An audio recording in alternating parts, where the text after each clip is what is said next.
are just moments away from going green here with the Mark Harrison Memorial 200 live from new Castle Motorsports Park. My name is Xander Clemens, alongside me, Rob Howden, as the track is beginning to fill with all 20 entries here for this 200-lap endurance event.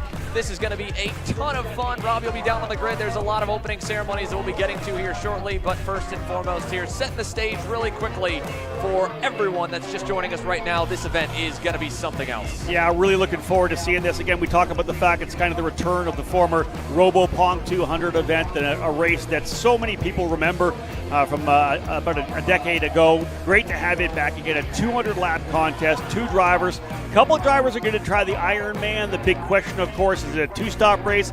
Is it a three-stop race? I talked to a lot of drivers between the morning warm-up and the race here that they are thinking it could be a two-stop race now. You and I talked a lot about that maybe being a tough approach. A lot of drivers think they can get it done. So we may see some two stops. We'll be watching what happens between lap 50 and lap 70. That's when we'll find out which drivers are pushing on. Well, let's take a look at our 20 teams and how they will line for this 200-lap main event here. Take a look, folks, here at the starting lineup. Qualifying was yesterday with a 3-lap average setting the order, as we'll pull the ticker onto your screen to be able to take a look at the 10 rows and how they will line for today's main event. Once again here, this one looks like need a quick reset on that. We will reset that for you. That's a little bit off on the order. Just give us one more moment. But again, nonetheless, once we have that refreshed and ready, you'll be able to take a look at the lineup. And first and foremost, we at least do know our overall top qualifier. Posted all about it yesterday. Well, these guys were absolutely phenomenal. James Overbeck, Paulie Massimino, quickest on the 3-lap average over the course of the qualifying run. And they will line up on the inside of row number 1 in the BJR MDR LN Kart number 8 entry. Yeah, very exciting to see kind of the action happening down on the front straightaway right now. A lot of guys getting things dialed in. It's go time essentially for all the drivers who have been practicing through Friday, through, of course, Saturday as well. 4 hours of open practice yesterday ahead of that 2:30 qualifying run that we had for all 20 of our teams. One driver selected to roll into qualifying, and again, that was a 3-lap average, essentially. It wasn't just a single outright lap, 3-lap average to see who was going to start where on the grid. And as Xander had mentioned, Paulie Massimino for Brandon Jarczyk Crack Racing on the LN Kart was the fastest of the 20 cars to take qualifying times. Brandon Lemke on the outside of the front row. He and Jackson Wolney will be very impressive in the number 96. A cosmic victory for that team there, running with a driver that we've seen for many, many years. Brandon Lemke, and of course, one of the top junior drivers in the country, Jackson Wolney. That'll be your front row. Again, lots going on here to get things underway. Before we roll, we will, of course, have a chance to chat with the general manager of Newcastle Motorsports Park. He's going to join us, Mike Adams. We'll have, of course, our singing of our national anthem, then the command to fire. All 20 karts, but there it is now, the grid set and ready to go.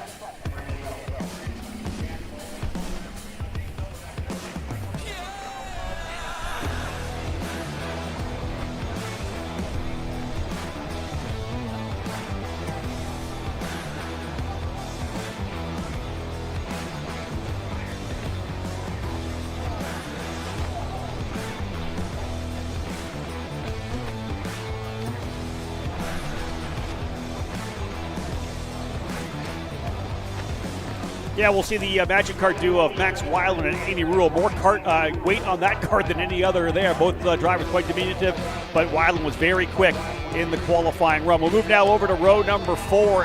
Eli Warren and Luke Powers running a Magic Kart as well with Adrenaline Fix Racing and the Magic Kart USA team. They're in the number 32 alongside a driver who's won this race twice already, back in 2011 with Mark Dismore Sr. and in 2013 with Mark Dismore Jr. Joseph Newgarden, 2-time Indy 500 race winner, will be side by side with his teammate Logan Adams, third-generation driver of the Dismore family. Another driver who has 2 drivers who have stepped behind the wheel of many open-wheel race cars and continue to do so. Braden Eves and Jimmy Simpson will make an Energy Corsa Racing America's entry on the inside of row 5, alongside the stout Factory Fury GP Kart Motorsport duo of Charlie Steins and Carson Sauter that have gotten a lot of laps in over the 2024 national season. A couple of good storylines here on row number 6 with Vaughn Beasley again going solo. One of our Ironman drivers, Beasley, will be driving the number 25, and 2 very fast Masters drivers, Tim Hollowell and Robert Feege, will be in the number 31 machine. They'll roll off from P 2012. Back on row number 7, Will Power and Kiffin Simpson for an all NTT IndyCar Series entry. The Sim Power entry, the number 412 CS55 will line up alongside Desi Pedregon and Josh Conley. A couple of local superstars that will line from 14th on the grid. Starting 15th inside of row number 8, two young guns that are working their way up the open wheel ladder. Jacob Abel, 3 times a winner this year in Indy Next competition alongside the USF Pro 2000 champion for 2024, Lockie Hughes out of Australia. They'll be with MPG Motorsports on a Kart Republic. That is number 51. Alongside them, Matthew Grunholz and Matt Kretschel in the number 22. The all-Matt team lines up just ahead of row number 9. It is Mao Zhu and Michael Zhu, the Super Tune USA Tony Kart duo, coming all the way over here to the United States in the number 64. They'll line up on the inside of the only 3-driver team on the number 36 Tony Kart between George Davis and Schmidt there, just cut off on the far end of the screen. And capping off the field of 20, row number 10, it'll be Moran and Cruz on in the 19th spot, and the Linderman brothers will be there on row number 20. So once again, that is the starting lineup, folks. We're going to take a quick commercial break. On the other side of the break, Rob Howden will be down on pit lane. It'll be time to chat with Mike Adams of Castle Motorsports Park. Get ready for the national anthem. And of course, the command to fire engines. The Mark Harrison Memorial 200. We'll be right back after this. Brandon, why are there all these charges for just over $200? I'm tired of all this branding business, okay? Branding this, branding that. Why are there all these expenses on AKR over $200? We know, okay? Take a walk with me. At Shop AKR, they have everything you need to start racing at a very cheap and affordable price. They have MXC rims, they got chains, electrical stands, tilt seats, they got MXCs. And if you didn't know, on top of that, any purchase in the continental US over $200, that's free shipping. Hey, aren't you supposed to be in the AKR Anonymous meeting over there? Dude, I'm doing a commercial. Dude, we have no time. It's about to start. Stop. We all love Shop AKR. Me? More than others.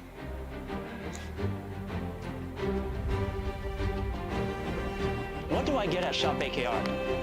MXC rims. Are you ready to get behind the wheel? From Formula One to NASCAR and IndyCar, all the pros start here.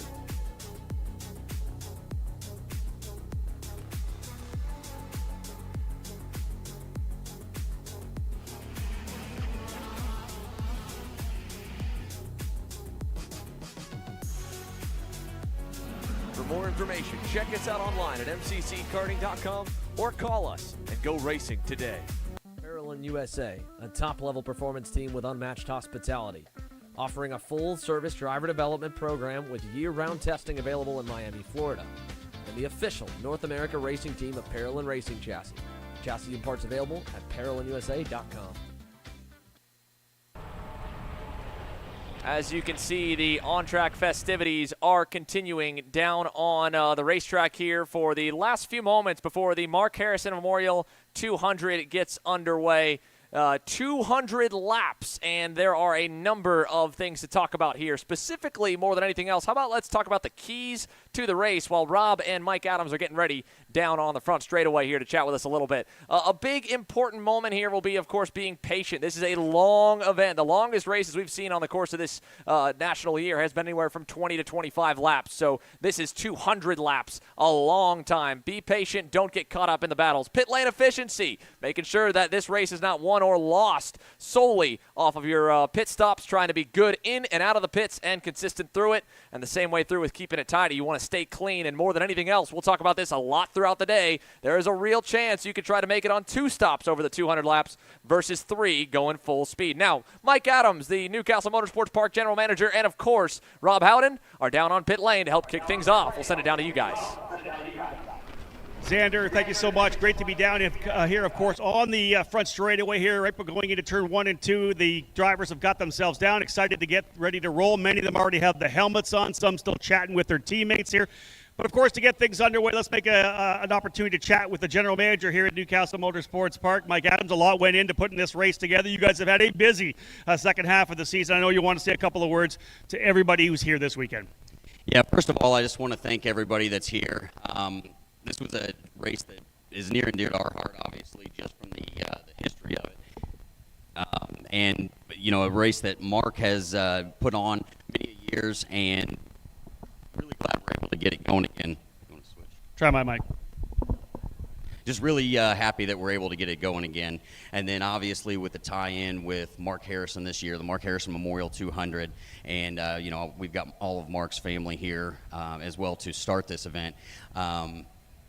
Not a huge turnout this year, but I think it's a good, strong field. I mean, 3/4 of this field, 4/4 of this field could win this race, right? Because so many things happen in 200 miles. A lot of guys on pace, and I look forward to it being a really, really good event. Thank you so much, my friend. Always great to be here at Newcastle Motorsports Park. Let's kick over to this mic that works a little bit better. Indeed, obviously, a core part of our sport here right now, Newcastle Motorsport Park, as we know. So many fantastic series come here. There's been so many great events throughout the years. Great to have this particular endurance race back. There's such a history in the RoboPong 200. Amazing to have it back. And again, we talk about the fact that 2025 is going to be bigger and better. Think double, think triple the size. People are going to get excited about this race for next year. $10,000 up for grabs. We'll talk about that as well. But let's get things underway right now. We're going to start things off, folks, with the singing of the national anthem. If you could please do me a favor, rise and remove your hats as Tony Peterson from Newcastle Motorsports Park will deliver our national anthem. Oh, say, can you see by the dawn's early light what so proudly we hailed at the twilight's last gleaming, whose broad stripes and bright stars through the perilous fight o'er the ramparts we watched were so gallantly streaming, and the rocket's red glare, the bombs bursting in air, gave proof through the night that our flag was still there. Oh, say, does that star-spangled banner yet wave o'er the land of the free and the home of the brave?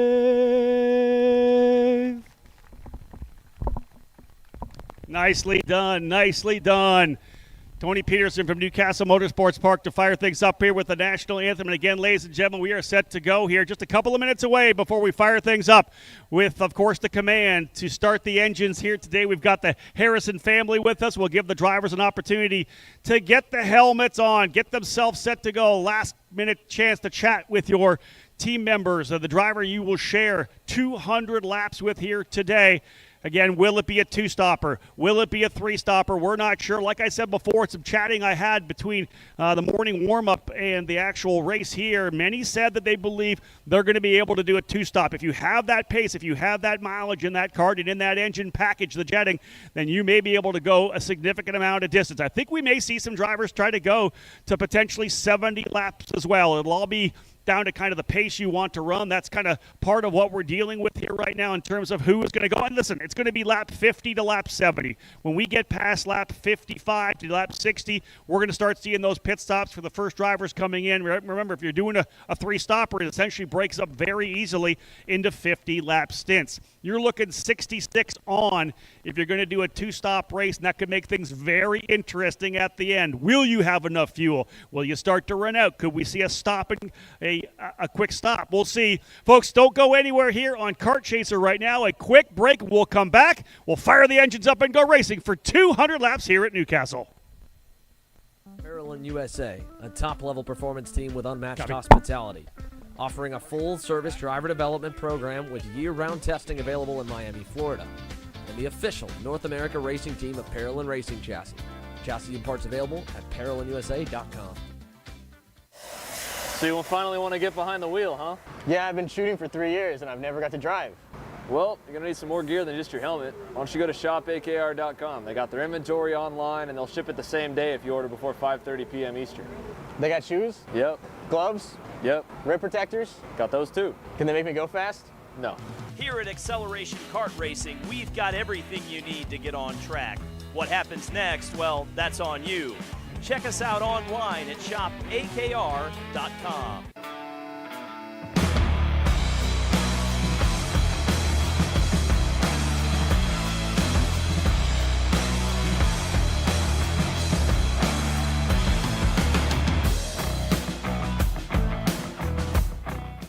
Are you looking for an advantage in your competition? Well, Kart Class has done the hard work for you. We've traveled to your racetracks to give you the inside knowledge. So what does Kart Class offer? We've got drone footage that captures the racing lines, visual markers for your braking points, acceleration zones, and the best overtake opportunities on your racetrack. Pedal cam to show you where to brake and when to accelerate, and 360-degree footage to make sure you don't miss any parts on the racetrack. We've covered 13 racetracks in the United States, and Australia, you're up next. So visit kartclass.com to get your track information.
Welcome back here from the other side of the break, folks. It is just a few more minutes away until we give the command to fire engines.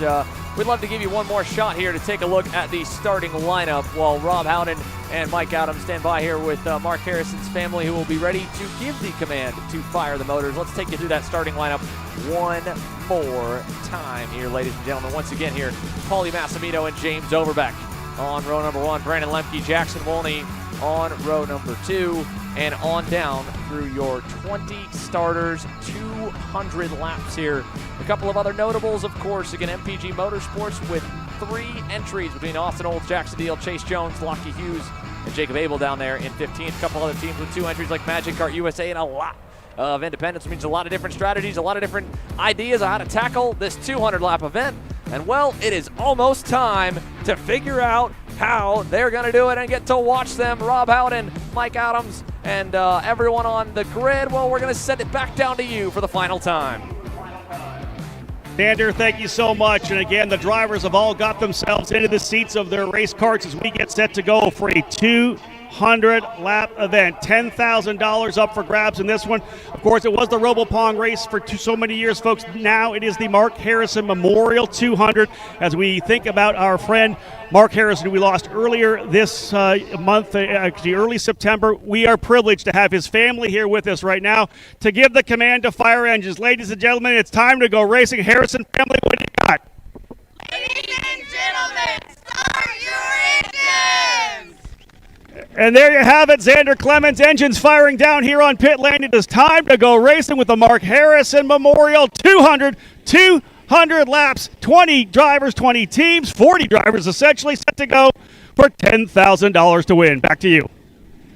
Thank you, Rob. That's one other big point to play up here, folks, as now the engines fire will be one quick pace lap, but $10,000 in cash to the team that's able to come out on top after 200 laps, 200 miles around Castle Motorsports Park. And the number 8, Brandon Jarsacrack Racing, Mike Doty Racing entry of Paulie Massimino and James Overbeck will get ready to lead the field to green. And the one quick pace lap, of course, is to make sure that everyone's got plenty of time to get their tires warmed up, but not too much that it takes out the option of that two-stop strategy that we are so excited to see play out over the course of today. And who is going to try and take the gamble, make that fuel go a little bit longer here we're not far away from finding out who is going to be able to make that all work. Of course, while the rest of the grid has the smoke beginning to billow, we'll ask, of course, that all the families and mechanics begin to clear a path off the racetrack. And that quick outlap, that quick removal of the circuit, by the time they come back around to us, they'll be ready to drop the green flag and drop the hammer for 200 laps on the Mark Harrison Memorial 200 as Rob begins to make his way back up towards the booth with me. Simon Sykes will be down on pit lane throughout this entire 200-lap event, continuing to give intel and live interviews as well with all of our 40-plus drivers over our 20 teams. 2 Ironman teams, 1 team of 3 drivers, the majority of 2, and again, a lot of single car to 2 car at the maximum entries. Only 1 team, the MPG crew, at 3 in total.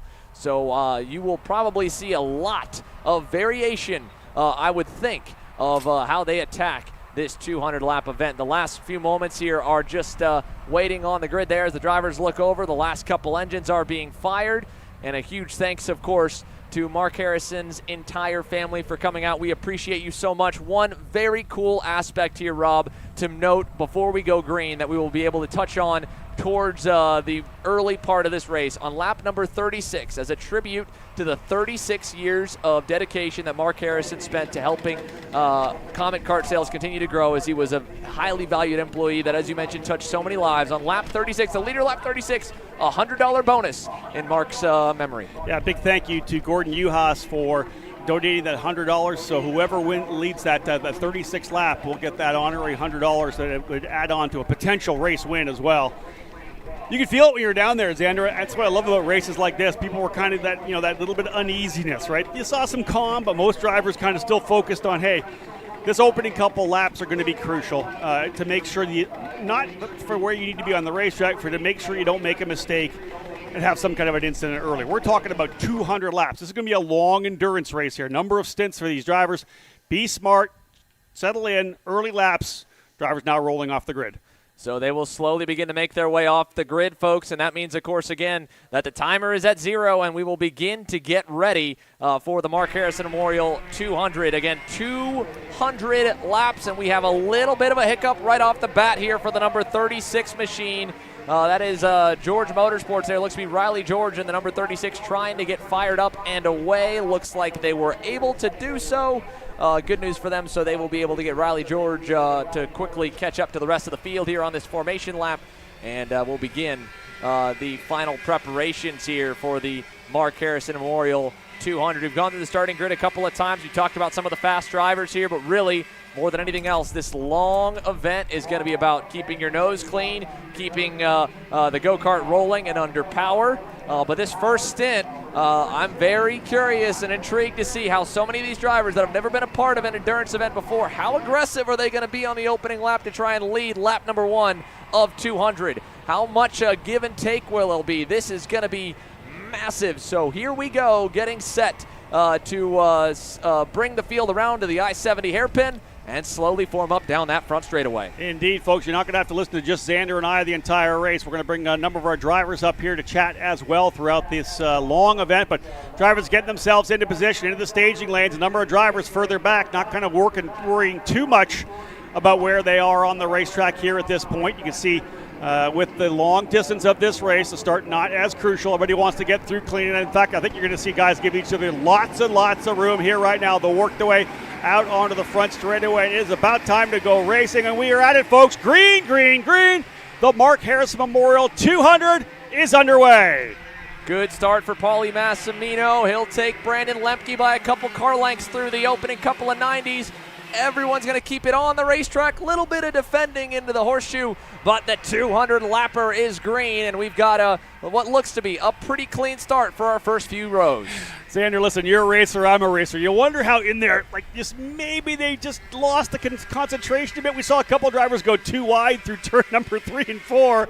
I'm like, Well, guys, check up a little bit. So, interesting start there. Otherwise, everybody kind of clean and green right now. A decent opening lap. Couple of moves made over in the green corner. Otherwise, underway right now with, again, Paulie Massimino out to the early lead. So this long event here, a few more passes further back there. That was one in the scoreboard hairpin. We'll get an idea of where everybody's at when they cross the timing loop. But Paulie Massimino leads to Brandon Lemke. And how about the start from the young kid? Mad Max Weiland is up to third as he'll lead this big train. That second group down the front straightaway at the end of lap number 1. And right off the bat, Brandon Lemke, Paulie Massimino, they've worked good before. They, I think, are already starting to try and see if they can push away and really put some distance between them and the rest of the field while the fight rages on for P3. Austin Olds, Chase Jones, nearly 3 wide there as Logan Adams is going to send it. That's a bit aggressive early, but hey, pick up the spots where you can get them. Yeah, it's interesting because you and I are talking a lot about how long this race is. But again, we have seen, we talk about Rolex 24 races where, you don't want to make the mistake early. But the bottom line is this, is that this could still be a flat-out battle all the way through 200 laps. If the karts are working well, you're going to keep digging. You don't want anybody to get way out front on you. So, indeed, it's still a competition race. It's not just a long-distance 200-lap enduro. It is 100% still a battle back and forth, and you don't want to let leaders pull away and get away to big leads because if you can get a big enough of a lead so that you're not going to lose much when you come into pit lane, it's going to be huge. So there's Braden Eves, a little tap on the back of his helmet, trying to get Max Weiland to work with him to work their way back up forward. Yeah, that's a little bit of forward progress here for Braden Eves, bit of backwards momentum for Max Weiland. I said Weiland. It's actually Eves. Pardon me. Sorry. It was actually Desi Pedregon, I believe. There we go. Yeah, so yeah, my fault there. Yeah, so Eli Warren leading this pack. That's Charlie Steins there in the black helmet. Yep. Eves in line. Indeed, no, it is Max Weiland. He got shuffled all the way back there, I think, as we watched him kind of go backwards. He got to third. Then the MPG boys swarmed him. Logan Adams got in the mix there to get him to sixth, and I think he kind of got shuffled to the wayside. And now look at that.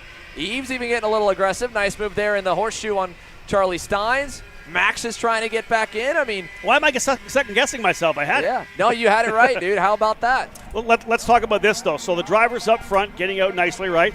A driver like Braden Eves, who didn't qualify, I think, as well as he really wanted to, knows he's got a better kart. How fast did he go this morning in the warm-up? He's trying to get some positions super early. You see Braden being kind of aggressive early on, but he's trying to not let these leaders pull away. So everybody with their own storyline, depending on how they qualified, and Braden Eves taking full advantage of it now, already up into P7 last time by. Check this out here. Look at the gap already starting to open up from Paulie Massimino and Brandon Lemke backwards. You can see the MPG boys have hooked up in a similar fashion. They're third and fourth.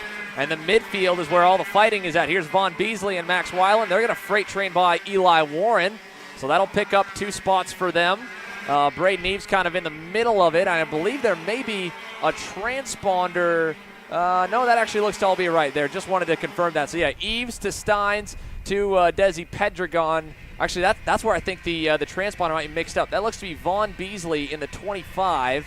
That's right behind Eves and Charlie Steins now. He's showing up in the 6th spot, but again, it could have also been off the timing loop before the the 90s there at the end of the straightaway. But again, we're at the only part of the race where we're going to have to really worry about that run order shuffling quite a bit lap by lap, because it's just going to take a little bit of time for this race to spread apart. And again, as we kind of get closer to the end of to that first window of pit stops where you start to see maybe some parts break, and you'll really start to see the teams kind of spread apart on strategy. But for now, Brandon Jarsacrack Racing, Mike Doty Racing, and the last second Team Quick Swimmers entry of Brandon Lemke and Jackson Wolney are beginning to build just a bit of a margin as the fighting continues there. Vaughn Beasley with a nice move down the inside with Max Weiland on Charlie Steins to get by him. Yeah, quite a bit of action here early on. Just 5 laps now into a 200-lap run. We talked about the fact that really we're just going to kind of call this race as we would any national event until we get to that kind of 50 to 70 mark. Once we get to that 50-lap mark,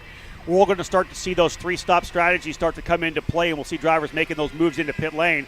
Another move for Steins on the inside. He gets by Weiland, but Weiland over-unders him coming out of the corner, takes that spot back once again. So, again, a lot more racing I think than I would have expected. But the drivers still try to fight their way forward. You want to get to the front of a group and potentially pull away, right? You get a couple of drivers to stretch out. Braden Eves has been the man on the move, though. Xander up into the 6th spot now in that number 1 energy kart that he's going to be sharing with Jimmy Simpson. So Eves, really impressive, I think, out of the gate right now. Yeah, big mover up. The big backward slide, unfortunately, was Sam Tutwiler on the number 9 LN Kart. You can see him back of the screen. There he is in the bright yellow and red colored machine. This entry with Tyson Catrone. This one was a good qualifying effort from Sam, but obviously I don't know if it was an issue on the opening lap on the start or they went to the rear, but he is well down from where he qualified, showing down in that 15th spot here early in the going, and a little gap up to Lockie Hughes, who has made up a couple positions on his MPG Kart Republic. But I think even still, we're just a little bit out of sorts on the timing loop as well, because Tutwiler showed that time on camera. Next in line would be Lockie Hughes. He might have fallen behind maybe Tim Hollowell, but Will Power is still showing ahead of the number 9. So that'll all continue to fix itself as well. I think it actually might be Kiffin Simpson behind the wheel right now. Yeah, indeed. we'll update that for you. I actually talked to Will, and this will be an interesting thing. I spoke with Kiffin, so let's roll into the that operation here right now. The Will Power, or rather the Sim Power. I love the two names coming together for the team name. The Sim Power program. Will told me he's not feeling good right now. So he's got some painkillers. He's got a little bit of his lymph node, his nodes in his cheeks are sore. Not feeling real great right now. So that could be. I think maybe Simpson told me that they're probably doing a two-stopper. So probably I'll expect to see Will Power potentially in the middle, and then potentially Simpson at the end. So that's something we could be thinking of for the Sim Power crew. So that'll be definitely something to keep an eye on here for Kiffin Simpson and Will Power. Does Kiffin end up doing, maybe if they do 3 stop it, does Kiffin do 3 of the 4 stints and just have Will do 1 to try and manage him? I'm sure they're going to keep an eye on, where they are on the racetrack and how their strategy's going. Or again, we've talked about it, maybe it is a little less physically demanding, even though it's more laps, to try and attempt that 2-stop that we still have no idea who may be attempting at this point in the race. But again, we'll know pretty early on who's trying to go long on stint number 1 and who's looking for that 2-stop strategy. If they go past lap number 60, or if they start to really pressure, up to that lap 58, 60 and beyond window, that's going to be a team that you're going to be looking to go, okay, they're probably trying to slow the pace down, save some fuel, and maybe go, 70 and 70, and then right around maybe the 60 for that last stint to try and just bring it home. Yeah, it's really interesting. A 2-stop strategy. We'll see who employs that. There's the number 51 machine there. Lockie Hughes. Yeah, one of the 2 MPG3 cars, essentially, Lockie Hughes and Jacob Abel. That's Hughes with the Santora on the back of the suit. So Lockie Hughes, the USF Pro 2000 champion for 2024, who will move to Indy next with Andretti Global next year, having a solid run here right now. Just getting in there, putting some laps down. P12, better than they qualified. So a good start thus far for Lockie Hughes. They were not overly happy with the kart during practice, but hopefully have dialed things in. It'll be better in the long run.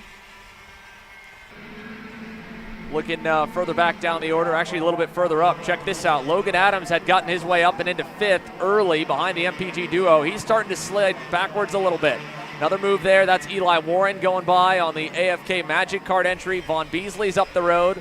Max Weiland has kind of rebounded nicely. Looks like he's got himself to what appears to be around that 6th position. And they're all chasing Braden Eves, who's kind of best of the rest right now. You got the top 4 that have broken away a little bit, partly due to a bit of teamwork there with both Chase Jones and Austin Olds pushing nicely. And, of course, Lemke and Massimino doing a fantastic job. A little bobble there from Weiland. Looks like he dropped a tire in the last turn. Now he's going to come under fire. Check this out.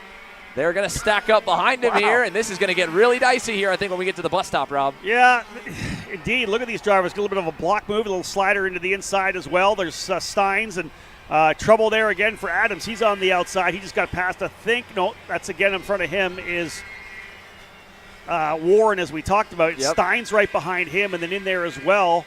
I believe, we got Pedregon in there as well, I think, in the fight. So that's Logan Adams sporting that old school red and yellows. Oh, sorry, yeah. And then, Desi Pedregon right there in the 996. Just has the number 6 on the left side pod, but on the 996 and all other 3 sides, and as they're properly entered. So Desi Pedregon, he's also had a pretty solid start for a driver that kind of flew under the radar. That team has made a little bit of noise here on the opening stint. They've definitely been getting in the mix, and like you said there, he's right on the tail of Charlie Steins and right behind the kid who, well, works at this place and knows it pretty much inside and out. Maybe doesn't drive as much as you'd think, but for Logan Adams, he's definitely helped mow the lawn, paint the curbs, make it all nice and ready. Yeah, clean the garbage, everything. The interesting thing about him and that old Speedway karting suit that he has, that suit has been around for a couple of years for sure. Obviously, a lot of times we come out to these events, you'll see race car guys come out and want to wear their race suits, right? Mike Adams went around and said, guys, you got to have the karting suit on. That's why you see Braden Eves swapping the suit over that he had earlier on. Of course, the suit we're seeing here out of Logan Adams, Will Power already has his karting suit, as does, of course, Joseph Newgarden. So, indeed, good call there for Mike Adams, but that's why you're seeing an old suit come out of nowhere for Logan Adams. Big move down the inside for Charlie Steins on the Factory Fury GP kart to make up another position, so that puts him back further inside the top 10. Now, again, Logan obviously went forward very quickly on the opening couple laps, and since we don't know about strategy, maybe it is trying to conserve, and it may not necessarily just be on the fuel end.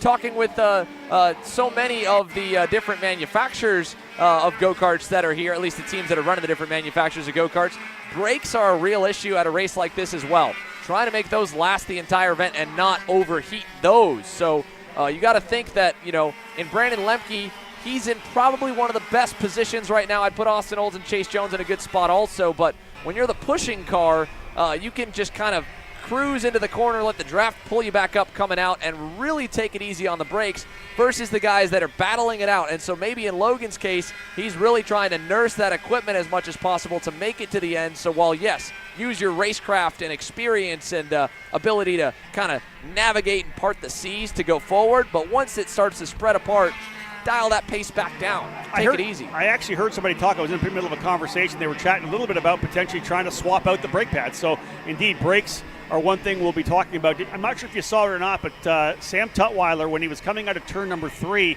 was pointing down at the engine to the, of course, team members who are on the outside are allowed to be on the outside of on the mound, the earth mound on the outside of turn 3, pointing down at the KA 100 like there could be an issue for him. So that might be the first bit of attrition. Again, we talked about it. Tutwiler qualified fantastically well, then has faded back to the mid-teens, and he has kind of been trapped there, running right behind Tim Hollowell there. That's 13th and 14th. And then up the road, here is Lockie Hughes now. He's gone around Logan Adams. He's gone around Desi Pedregon. So a slow and methodical march forward for him. Pedregon now back in on Logan Adams. So we have already seen, and we're still only on lap number 12, but I feel like a lot of shakeup throughout the field here, both in the movers on the opening kind of 2 laps on cold tires and full fuel, and now here in just this first, I would say, 5th of stint number 1, more or less, a lot more movement up and down. One of the things I kind of was expecting to happen after the first handful of laps, let's say half dozen laps, and even get into the 20 and 30, you're going to see drivers kind of find a driver to be with, right? To essentially do a bit of that drafting. You talk about it, if you're on a 2-stop strategy, you're going to want to do some drafting. You're going to want to be able to get off the throttle as much as you can. Again, Logan Adams going to work on the carburetor there, but you can see him working down on the carb coming out of the I-70 hairpin. But you're seeing that now. Drivers kind of pairing up with someone around. You can kind of get into more of a rhythm. You don't have to worry about the guy behind you, and of course you start to develop that trust, I think, with the driver behind you. I know we had a quick look back a couple laps ago. Chase Jones looked over his shoulder. He saw that Austin Olds was right behind him. Austin was pointing forward, like, just keep going. But those 2 drivers, 2 teammates being able to be together like that for MPG, that's really huge, then, to have someone you can trust. Let's just go bang out some laps. They're looking at the Micron. They're seeing exactly what their lap times look like. They've got a plan of where they need to be. Looking at the 2 of them on screen now here, there's actually probably the biggest gap we've seen in a minute. And I feel like at this point here, assuming that what we were told and what we've kind of heard, that Chase Jones might be one of the drivers looking for the 2-stopper, he made a pass earlier on Austin Olds and then has quickly gone right back into that 4th spot and settled in behind him, and is just kind of, I would imagine, again, using the toe. No different than the drivers in the other major endurance race about an hour down the road from here, the Indianapolis 500. You see it all the time, Rob, kind of playing leapfrog to save fuel and use your teammates as well. I mean, the Aero McLaren boys did an awesome job at that the last couple of years. I'll tell you one thing I'm watching here as well. Braden Eves has been significantly quicker than both Olds and Jones on that last lap. He is closing up big time there, so look for it to be 3 drivers, Olds, Jones, and potentially Eves there as well, as he was 4/10 quicker on that last lap. On the other end, you've got these 2 here. MPG's kind of taking it easy. Like you said, Braden Eves on the energy, closing in for 3rd and 4th. Brawley Massimino, Brandon Lemke, there is, I don't think any way they're looking at a two-stopper. I think they are planning to just go full bore, three-stop, and do as much damage as they can, and they are doing quite a bit of it right now. Like you said, Braden Eves, he's the only one close to them remotely right now on lap times consistently. 107.2s, and in fact, this will be the first change in the lead. We'll see in a minute. I believe it might be the first one we've seen all race. Yeah. Brandon Lemke takes the Team Quick Swimmers 96 Red Speed to the front. Well, Speed Concepts Racing Red Speed livery. This is actually, as you called it, Rob, a Cosmic they're driving here this weekend. It. I'll tell you this. I don't know whether or not there was any kind of discussion between Lemke and Massimino earlier, or either of the team principals there. This is obviously an opportunity for Massimino now to stretch back a little bit. They talk about the fact that these guys are going to do a three-stop strategy, and they're out there just hammering down. But this is going to give an opportunity to get maybe a little bit more in the back here for Massimino running second, because even if you're on a three-stop strategy, we're talking about the fact that these guys are saying you can go 60, 70, maybe 80 laps on a tank, depending how you go. If you can keep, if it's not 50, 50, 50, you may be able to short fill on your final stop, not go full tank if possible, have a shorter pit stop. I don't know what the timeline is. If the tires go on faster than the fuel goes in, I don't know about that. But one thing to remember is that when they do, so you're going to be able to finish with an absolutely bare tank. Let's say you just get down to the very end. To make the weight when you come across the scales, teams are all allowed to refill all the way back up. They're allowed to refill their tanks entirely at the end of the race to make the weight. That way you're not trying to make the weight down at an empty tank. So that's one of the things to think about. You could short fill on the final stop and not go to tires. That would be very interesting. I will say one thing I think that's also equally important here to think about is that for not only the fuel, where you might save a couple pounds, but the tires at the end of the race. I mean, you think those last couple laps, look, yes, we're talking there's so much attrition, consistency, strategy. We've already seen this field spread out a good bit. You want to be able to push that last little bit as much as possible and get any advantage you can for that last 10 to 20 laps where it becomes a sprint race again. So if you're able to go long and then really shorten that stint, not only, Rob, could it mean you might save a couple pounds by not filling the tank all the way, I think more than anything else, you might have fresher tires for that last stint of the race, which could be a huge benefit. So, again, thinking as well, where is everyone staying on the tire strategy? You would think that the teams that are really trying to go for the win would be putting on a new set every stop. But for Braden Eves right now, he's making the most of the first stint. I think he's probably the first one I'd put to maybe put tires on, because he's been punching his own hole in the air. He has tracked down these two drivers. He has made laps close, relatively speaking, to the top two. Just not quite as fast as them, but he's been doing it by himself. What I find a little bit interesting, of course, we got the two MPG drivers with their MPG Kart Republics, but then, of course, you got the energy for Braden Eves, who's wearing his MPG suit out there right now. So it's not like he doesn't know these guys really well. He spent a lot of time with MPG Motorsports, does work with them. So, indeed, Braden Eves, for me right now, I think one of the stars of the opening 17 laps is he's been able to work his way forward very nicely. They did their work to get this thing dialed in, this chassis, this energy back to kind of where they wanted it to be. It was not ideal yesterday, as we have said. They've dialed on it as much as they could. And Braden Eves definitely one of the faster drivers on the racetrack right now. It's funny to see, again, all three of them in the MPG Motorsports suits. So Braden Eves is not teammates with these boys this weekend. And there he is, splitting up the duo. So Eves through on Chase Jones for fourth.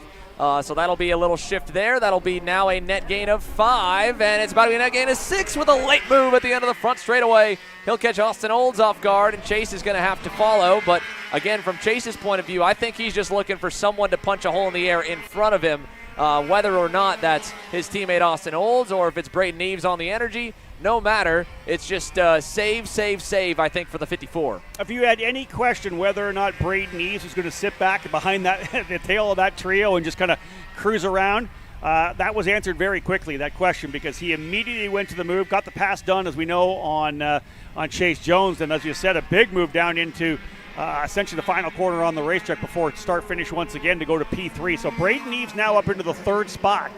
Jones back into fourth, and fifth is Austin Olds. But they've got a nice gap right now back to Max Weiland, who has fought his way back forward. But Xander, 4.3 seconds back to Max Weiland, currently in the sixth spot. And one other thing to note as we take a look back at this battle, lap traffic is on the way here, folks, for the top two. The number 7 entry of Jonah Linderman is going to be coming under fire here from the top two, and then the rest of the field here pretty shortly. Jack Linderman, my mistake. And then on top of that as well, you'll notice there's one driver that has not updated the deltas to the karts around him. That is Riley George in the number 36. We saw that Tony Kart on the grid before the race, struggling a little bit to get fired. Eventually did get fired up, but they have gone a couple of laps down. They are back running again, so it looks like they might have already made one pit stop to maybe try and work on the car, but they just crossed the line. They are 3 laps down right now in the number 36 machine, whereas there's Jack Linderman, and here's the 2 leaders. This is another dynamic of endurance racing that you don't get in sprint racing, and that is lap traffic. Paulie Massimino, Brandon Lemke, they're getting ready to hit it. Interesting. I talked to one of the drivers yesterday. You know, there's talk, of course, of a Briggs 206 endurance race coming this year as well. Someone said to me, we should run them both at the same time. We should do the KAs and the Briggs at the same time. Man, would that be fun. Multi-class racing in karting, very similar to IMSA. I think that would be a very intriguing concept for sure. So for Brandon Lemke and Paulie Massimino, at least for this year's edition, no combination. You think back to, how about that as an homage to our good buddy Mike Smith, who you and I will get to share the booth with once again at the Supernats in about a month's time in Vegas. He, of course, now is the GM over at K1 Circuit, but before that was the GM at Cal Speed Karting, and they ran the Machismo 12-hour Enduro, and that one was even crazier mixed class racing because you had rental karts and you had owner karts on the track together. So you had someone that is driving it like they rented it because they did with wraparound bumpers, and then you with your own racing kart and open wheels and everything exposed. So that's even crazier. 206 and K, that would be a blast. The track's got the space to do it, but let's go down and check in for the first time here during this 200-lapper with Simon Sykes on pit lane. Simon, what do you have for us? Thank you, Xander. I just got back from the Comet NCMP tent where I talked to Mark Dismore Sr. Now we see Logan Adams on track, and he's fallen a bit off the wagon since the start, where he was competing with Braden Eves, the driver now up near the front of the field. And talking with Mark, it seems like they're struggling for pace here a little bit. They're running an old chassis. They think they maybe underestimated the strength they needed with the chassis performance out of this one. So now it has turned into a 3-stop push for Comet. They're going to push hard to the end. They can't afford to save at this point. So we'll hope the luck turns around. But as of the moment, it's full push for the Comet boys. Good news is they might get a spot right here, Simon. Looked like a little hiccup there for Desi Pedregon. Logan and Sam Tutwiler are going to close on in, and we're going to get a little fight here, but definitely at least a bittersweet moment for Logan on camera to make a spot back up. But that explains that backward slide earlier. So you talk about this race, the RoboPong 200, the first time it came in 2004. It was, of course, the brainchild of Mark Dismore Sr., right? He wanted to have something cool to have at the racetrack here, having just opened the facility a number of years earlier than that. So, of course, did the race for many years, decided not to do it again. Thought there was some issues with the industry. They were kind of complaining about the race a little bit. Now it's back. So here he is. I talked to him. He's like, man, you know what? We don't do really well here. This is going to be back. This is going to fire me back up again. I'm going to have to spend the next 12 months trying to figure out how to come back and win this race. I love the fact I talked to Mark earlier today, and he was pretty jacked up about being in the pits, getting things going. Super excited to get this thing back rolling again. Of course, Joseph Newgarden's here. His father, Joey, is here as well. Joey Newgarden, who owns RoboPong. That was the company that sponsored the initial races. So, man, everybody back here. This is what we're talking about. Bringing even professional motorsports, professional drivers back to their roots, going head-to-head with some of the absolute best. And this is a battle right now here we're watching for 12th, 13th, and 14th. Yeah, what a head-to-head battle. That was an around-the-outside move from Desi Pedregon. Nicely done there. I'd love to see if we could get a little look back at that as well, but the 996 caught Logan off guard. I don't think I've seen someone go around the outside in a 90-degree corner right there in front of the grid, but Desi pulled that one off, and I don't know, again, going back on with Logan's angle that maybe the go-kart handling wasn't ideal, so he didn't really get a good run through the turn 190 there right after that finish line loop, and that allowed Desi to kind of get on by, but man, that was a slick move there. Good to see the battling further back, and as I talked about, you see all these kind of groupings kind of set together. You kind of have to have trust with those around the group so you don't get together, and again, all it takes is one contact. You're off the racetrack, something breaks, you're essentially out, you're waiting for the pickup to come and get you once again. That's one of the keys here with this event, is you got to get through to the end. Another move to the inside, book it. Logan Adams to the inside of Pedregon at the end of the long straightaway to the final corner on the racetrack. We'll see how that plays out, whether or not that works. Are we going to have to be talking about a last lap dash? I'd love to see at the end of 200 laps a couple of drivers head-to-head. Final time down the straightaway. I know from a convenience point of view as to why we have switched the timing loop to the end of the long front straightaway, and it has made some pretty cool slingshot moves over the years. Kicked off with the inaugural SCUSA Summer Nats here, just doing something a little bit different, right, at Newcastle Motorsports Park. But we have not gotten the opportunity to use the old school now, the original timing loop where they started this race. For those of you that are watching on Kart Chaser here at Newcastle, you've seen plus plenty of times on that same angle down that long 1,000-foot straightaway display the green. That's not where the start is. That's not where the finish will be. It's going to be in between the two 90-degree corners, and that is such a different dynamic to the finishes of these races. You still have those slingshot moves, but now as the leading driver, you have a little bit of defense as an option. As the overtaking driver from behind, you've got a couple ways to do it. An over-under can work. We've seen around the outside moves work. And, Rob, we have seen plenty of times drivers have gone way wide and off and into the dirt. And here's a look back at that instant replay. This around the outside move by Desi Pedregon just was able to make it stick, had to drop the tire into the curb. Man, that was sweet. Yeah, Logan had dropped the right rear coming out of the final corner and lost a little momentum, and of course just got a little outside, didn't quite get the turn. Oh, it could be our first driver with some trouble. That's the Paragon Motorsports machine of Linderman. The 7 is off. Oh, what a bummer here. We saw him going a lap down earlier. Again, that is Jack Linderman in the number 7. Now, he did pull off the driver's right.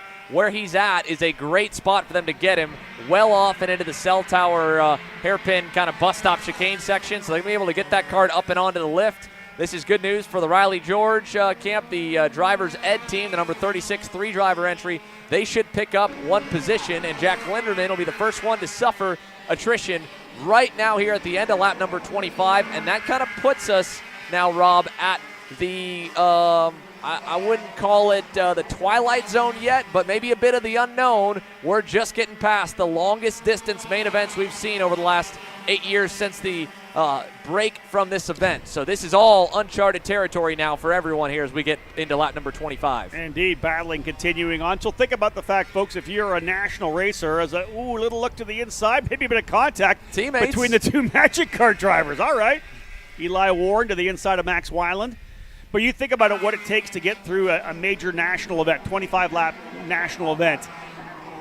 You just took the checker flag. No, you've got at least, on a 3-stop, you've got at least another full main event still to come. So taking a lot out of these drivers here. Of course, they'll stay hydrated throughout the day as well. And listen, it's not a cool day either. That's the thing. 78 degrees here trackside for those of you who aren't with us here. An absolutely fantastic weekend here in Newcastle, Indiana.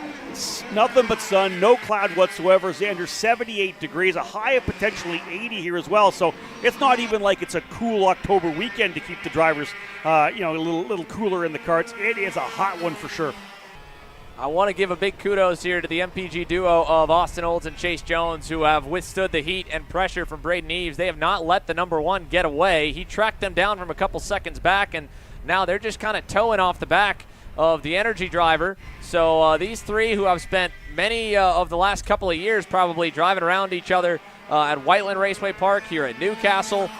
This is, really, I think the first time, to my knowledge, Austin Olds has gotten the chance to go head-to-head against at least Braden and potentially Chase Jones also. I mean, he has been on fire this year. Lots of speed across the board at the national season in KA Senior. Chase hasn't been able to race nearly as much. He's been, of course, pretty busy running the business. But now you got, one of the former kind of driver coaches and lead drivers over at MPG in Braden Eves, who was pretty active with them over the years. Austin Olds, their rising superstar, and then Chase Jones, team co-owner alongside Billy Vincent, all getting to race against each other for what might be the first time, and they, I think, have to be having a blast, as well as these two guys for how good their start to the day has gone. Paulie Massimino, Brandon Lemke, again, we're 26 laps in, working lap 27, and this has been a clinic of teamwork right now with the two of them just kind of staying near each other. And at this point, I would imagine you're starting to think, all right, let's take it a little bit easier on the brakes, and let's go back and forth on, who leads, who pushes to build our gap, and who kind of gets to ride in the tow behind. because they are now up to over 11 seconds and counting here on the field. You have to believe some potential communication as well, right? In the paddock, that happens a lot. Of course, in IndyCar racing as well. In IMSA racing, you're talking back and forth. Hey, let's work together. Spotters will obviously work together quite a bit as well. Maybe that's something that Simon Sykes could dig into a little bit down on pit lane. Are that these two teams of Brandon Jarsakrak Racing and the Lemke squad, are they chatting all? Are they back and forth? Do they know that they're working together? Obviously, the drivers are out there working together already, but has there been some actual official chatter on pit lane? That's a great question, Rob. I'm sure Simon will be down on pit lane and able to give us the intel of what's going on between the BJR camp and the Lemke Motorsports camp there. They're kind of pitted on opposite ends. Unfortunately, they're not next to each other, just the way the pit stall draw went for them, but I will say a couple teams that are pretty close to each other on pit lane are running together in this group, and that is the Magic Kart USA entries there of Eli Warren and Max Weiland. Charlie Stein's in the middle, and Lockie Hughes and the MPG Motorsports boys, they're on the other end, but he's kind of in this group as well. He has tracked them down and has kind of started to stall a little bit behind them, but I mean, Eli Warren on the Magic Kart, Max Weiland, these two drivers here, they have run at the front at this event, or not this event, but at this racetrack many times and have won major events as well. So this is not a bad pack to be running in, even though you look at the position, you go, man, we're 7th or 6th, 7th, 8th, and 9th right now. But they are doing a fine job. And at the same point, more lap traffic now has come into play. Matt Kretschel has gone one lap down. So has Garrett Moran in the 316. The next up will be Mal Malju. Mal Malju in the 64 Super Tune Tony Kart. So that'll be about probably a lap or maybe more like 2 to 3 laps away before the leaders get to him. So looking around lap number 30 coming up. Again, we're still 20 laps away from even the kind of opening up the window here right now for those into the three-stop strategy. If you are a three-stopper, you're thinking probably 50 to 60 for the lap number for pit stop number 1, so that window not quite here yet. I can't wait to get it to come because right now we're just watching all these drivers kind of settle in. We're looking at some lap times, but that first pit stop window is really going to start telling the tale and give us some of the storylines we'll follow for the remainder of the race. Speaking of storylines, Simon, we know you're down there keeping a tab on everything. It's getting closer to go time for the first round of pit stops. What do you have for us here at the end of lap number 28? Xander, as you mentioned, it is getting close to go time, and one car already in the pits taking the first stop. But I just got back from talking with Brandon Jarsakrak, and there has been no pre-planned discussion between the Brandon Lemke kart and Paulie Massimino of whether or not they were going to work together. Just two drivers recognizing pace on track and working together to push both of them forward. So no pre-planned discussion, just as it happens on track. Back to you, Xander. There you have it from Simon. Appreciate the intel right there.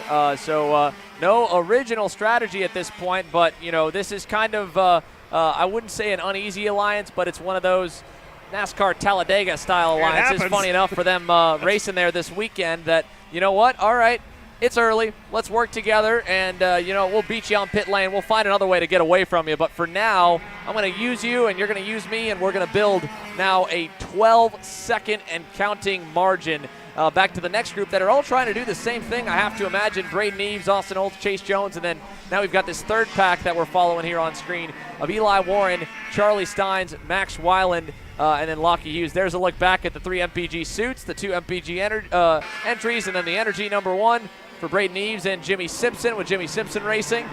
They'll put their 30th lap into the books, start lap 31. The Delta lost another 4 tenths that time. That is how impressive out front the top 2 have been, as here's Logan Adams starting to try and make some headway back forward again. Desi Pedregon was there with them. They both were able to get by Tim Hollowell. Sam Tutwiler's in tow. This is kind of pack number 4 that has formed on the racetrack. Like you said, Rob, it's kind of like finding running mates here in a marathon. And again, a marathon is a perfect way to describe this 200-lapper. Long way to go here. A lot can happen. There is no need to kind of let your ego get in the way, because every pass you make, you got to assume that unless it's a perfectly timed kind of leapfrog maneuver at the end of the long front straightaway due to the toe, it's going to be a 2, 3, 4 tenth loss in that corner on that lap. And when you're passing multiple times, through the first 30 laps, or even multiple times a lap, that adds up. And all of a sudden you go, man, we were only 2 tenths a lap off speed-wise when we were running good times. How did we end up this far back? And it's you add up all those passes, all that battling, And again, a 200 lapper really shows that. Yeah, I have to agree. Everything stacks on top of each other, right? Every couple of tenths of a second you lose. You think about a race, if you're running a 25-lap race, you end up finishing 10 seconds back. Okay, you're 10 seconds back, but 25 laps times 8, all of a sudden you're over a minute off because you're losing just a little bit here and there. So indeed, it's all about being super tidy. You got to make sure you're super efficient on your speed. You're trying to get 200 laps done quicker than anybody else. Doesn't matter where you are on the racetrack, where you're running in lap 32, where you're running on lap 75. It's the first person who can get to the checker flag at the end of 200 laps. Sometimes you could be slow in the opening stint, you find speed later. So again, that's one of the key things here. As you said, it's a long distance event and everything kind of adds up. And when you talk about, again, adding up, that's the same way with getting through traffic. You are seeing now the 316 entry of Garrett Moran and Michael Cruz. I think that might be Michael Cruz actually behind the wheel of the 316. They have gone one lap down, and just judging by it, it looks to me like Lockie Hughes is still marching forward, and he's trying to get up closer on the leaderboard to his MPG Motorsports teammates. Simon?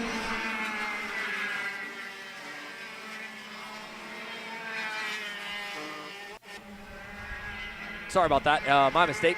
Again, a great talk about the teamwork, though. We said, again, the teamwork of Paulie Massimino and Brandon Lemke. My mistake. Not to Simon, but to show you, actually, rather than hear it and tell you it. Let's take a look at it actually on screen of this teamwork in action again. You're seeing this kind of leapfrog effect, right? First, down the front straightaway there, Chase Jones going by Austin. Then you see Chase kind of letting him go. We don't normally see passes get clear long before the end of that straightaway. And then in the same way there, you see Braden Eves. Well, he carved up this group, and at that point, well, yes, Chase went back around Austin. That was just kind of to keep the momentum and flow going at that point. Since then, they've just continued to play leapfrog and allowed each other to follow each other. And more than anything else, I think that's going on not so much the fuel save window, but especially the equipment save, the tire save, and the brake save specifically by not having to go as deep into the corner when you're not the leading car because you're braking a little bit earlier. The third guy line's braking doubly early to make sure he doesn't run over the two guys in front of him.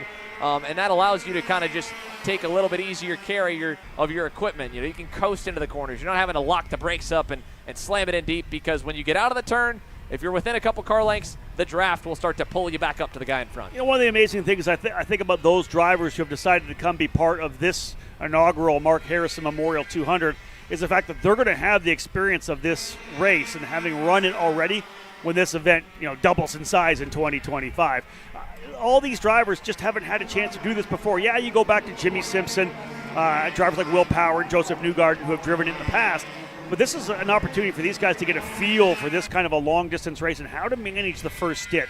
What's the car going to be like second, third, fourth stints, right? You never know how the car is going to feel when you get to the end. And will it be a hot rod? Will it be a couple seconds off? What are you going to be like when that engine's already knocked out 150 laps? That's one of the key things I think we're looking for here right now. And again, these three guys up front have done tons and tons of laps together, lead, follows, battling, all part of the NPG Motorsports program. Of course, a different chassis this weekend for Braden Eves, but they've had a chance to work together, race together, travel together. They've spent so much time together that they can kind of settle in and really start to trust each other on the racetrack. Now, we also have seen these two, again, as we talked, not a pre-planned strategy to work together, but they were kind of holding station with Brandon Lemke leading the last 15, maybe 20 laps or so. Paulie Massimino, the last time we checked in on him was about 2 car lengths back from Brandon. He has since gone back by the 96, and now he has taken over command of the 200-lap Mark Harrison Memorial so far. And part of that, folks, we're getting right to that moment here. $100 bonus for Paulie Massimino and BJR MDR if they can lead this lap here at lap 36. Let's see if Brandon Lemke wants to lead it. He's going to give it. So $100 going to the BJR MDR boys. Oh, no, sorry. I'm 1 lap early. Let me correct myself there. That was lap 35. Okay, now we're on 36. This is the $100 bonus lap here as we pay tribute. And, well, Rob, why don't we go here for a moment of silence to honor Mark Harrison here on this last lap and let you guys enjoy the engine sounds as they battle it out for the $100 in tribute to him.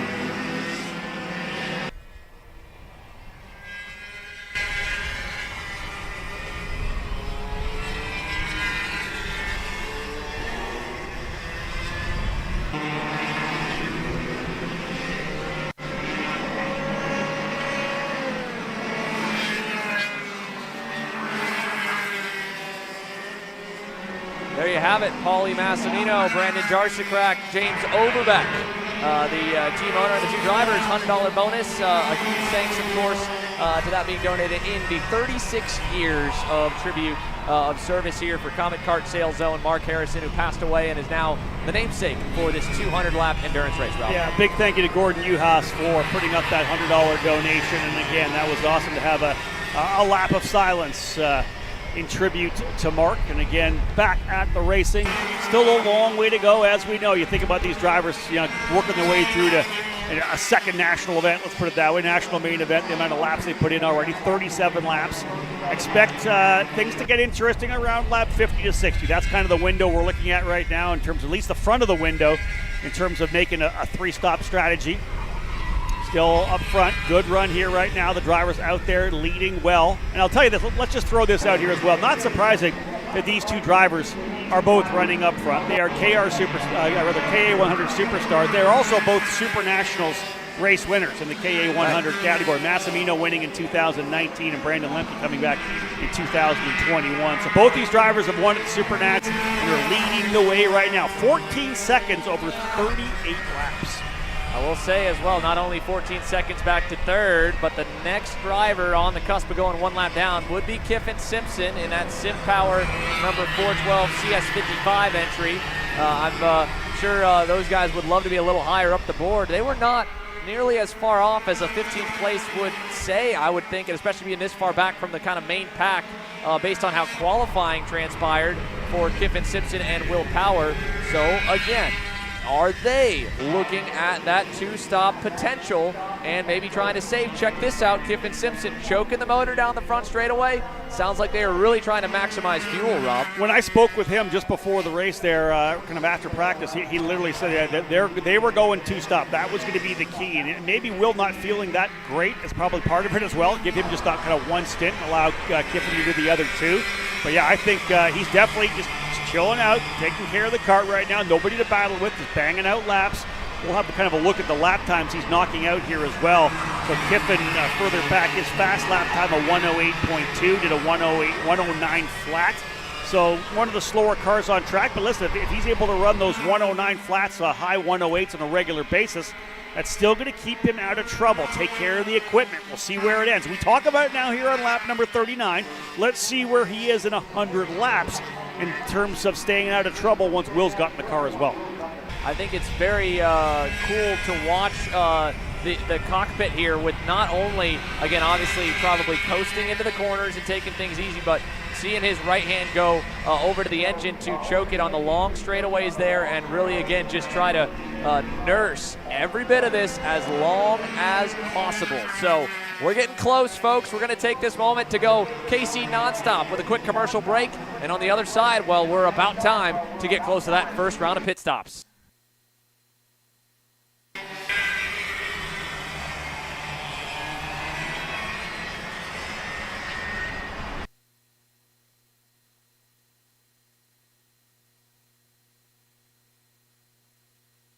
Why don't you go to shopakr.com? They got their inventory online and they'll ship it the same day if you order before 5:30 p.m. Eastern. They got shoes? Yep. Gloves? Yep. Rib protectors? Got those too. Can they make me go fast? No. Here at Acceleration Kart Racing, we've got everything you need to get on track. What happens next? Well, that's on you.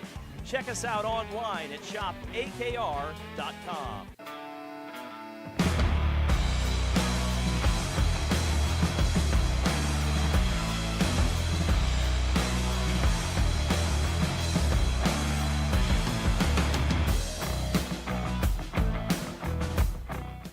Are you looking for an advantage in your competition? Well, Kart Class has done the hard work for you. We've traveled to your racetracks to give you the inside knowledge. So what does Kart Class offer? We've got drone footage that captures the racing lines, visual markers for your braking points, acceleration zones, and the best overtake opportunities on your racetrack. Pedal cam to show you where to brake and when to accelerate, and 360-degree footage to make sure you don't miss any parts on the racetrack. We've covered 13 racetracks in the United States, and Australia, you're up next. So visit kartclass.com to get your track information.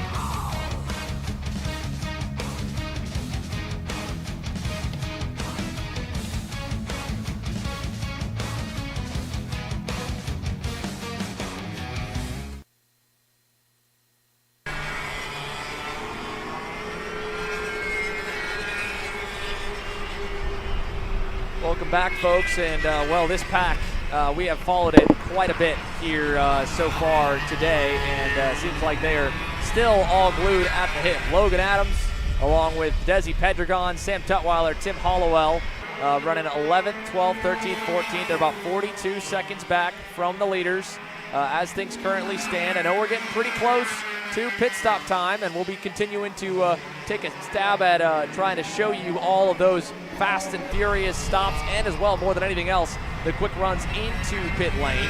As of this moment, 15 cars remain on the lead lap, but just as we mentioned before the commercial break, while we were kind of following the leaders around of Paulie Massimino and Brandon Lemke, they are bearing down on Kiffin Simpson as we see Desi Pedregon take command of this 4-car group. He'll move up back to the 11th spot, bump Logan Adams back down to 12th. Let's give a shout out to the Masters driver, Tim Hollowell, right in that group as well. Sitting at the tail of that quartet, just kind of relaxing here, getting some laps in, but showing really good pace right now. That is 11th, 12th, 13th, and 14th you're watching there. Back up to this battle here right now for 3rd, 4th, and 5th. They're going to get by another one of the slower teams. Big run around the outside. Oh no! Austin Olds is off and way off down at I-70. They were trying to get around Mao Mao Zhu in the 64, and I don't think he realized how many karts were coming right at him. And that 3-car group just got exploded as they caught through lap traffic, and that is again a huge, huge part of this 200-lapper. Austin Olds now, he's going to fall all the way down behind Vaughn Beasley and get in line just ahead of the 22 of Matt Kretschel with dirt on the tires.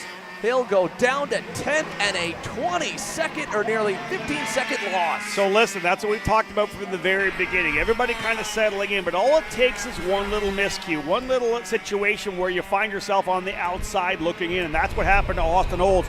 He was trying to see if he could come through there. Braden Neves was able to get by, but Mao Mao Zhu, who was down to the bottom of the inside of the track, had to hold the spot. Here's another look at it here right now. You can see Mao, Zhu's coming back out to the outside of the racetrack. He did not realize it was all 3 karts coming through. And I'll tell you this, great job for Austin Olds to be able to keep the car running as well. Again, he didn't spin it out, able to keep it going, got it back under control and gets back on track. Loses a lot, but a very tough one there as Zhu caught out by the fact that a whole trio of cars, a train was coming by. More important than anything else here for Austin Olds, as there is a big sign of sportsmanship there from Matt Kretschel. That's the proper way there before you pull over left or right to allow drivers to go by, is to let them know. And we can see we've got one off, and it looked like Austin Olds' hand in the air. I think he was saying thank you. I don't think he's coming to pit lane yet, but we do have a caution. Local yellow. The 36 is off, and indeed, Austin Olds is going to be the first one to pit lane. So in comes the number 50 as the 36, I believe, has gone around of Davis there on the driver's ed entry. That might be Ryan Davis. We'll confirm who that is behind the wheel, but Austin Olds is going to head to pit lane. First driver to take to the pit stops. Here's a look at Jackson Deal standing by, so they will be doing a full driver change. Let's take a zoom-in look here. Austin's going to bring it right into the box. They'll wait for the air horn to fire. The moment he comes to a stop and the engine turns off, that's why he had to put his hand on the airbox. Engine has to be off before the tires can come off the ground. And there they go, straight to work. The MPG Motorsports crew going to work on this pit stop. Interesting that not one of the drivers is helping. They're allowed to have 4 people plus the driver help out if they want. It looks right now. Yeah, the Jackson Deal's going to stand off to the side. Now, granted, let's see. Do we have, we got 5 counted right there. So this might be, might be a violation. It might be a penalty. Unless they're allowed to replace the driver in the 5 count. Well, the driver's not working. Neither of the drivers is working on the car right now. So this is interesting. We'll see what happens here, because I was under the impression it was going to be 4 crew members plus the driver. It looks to me like they had 5 all told.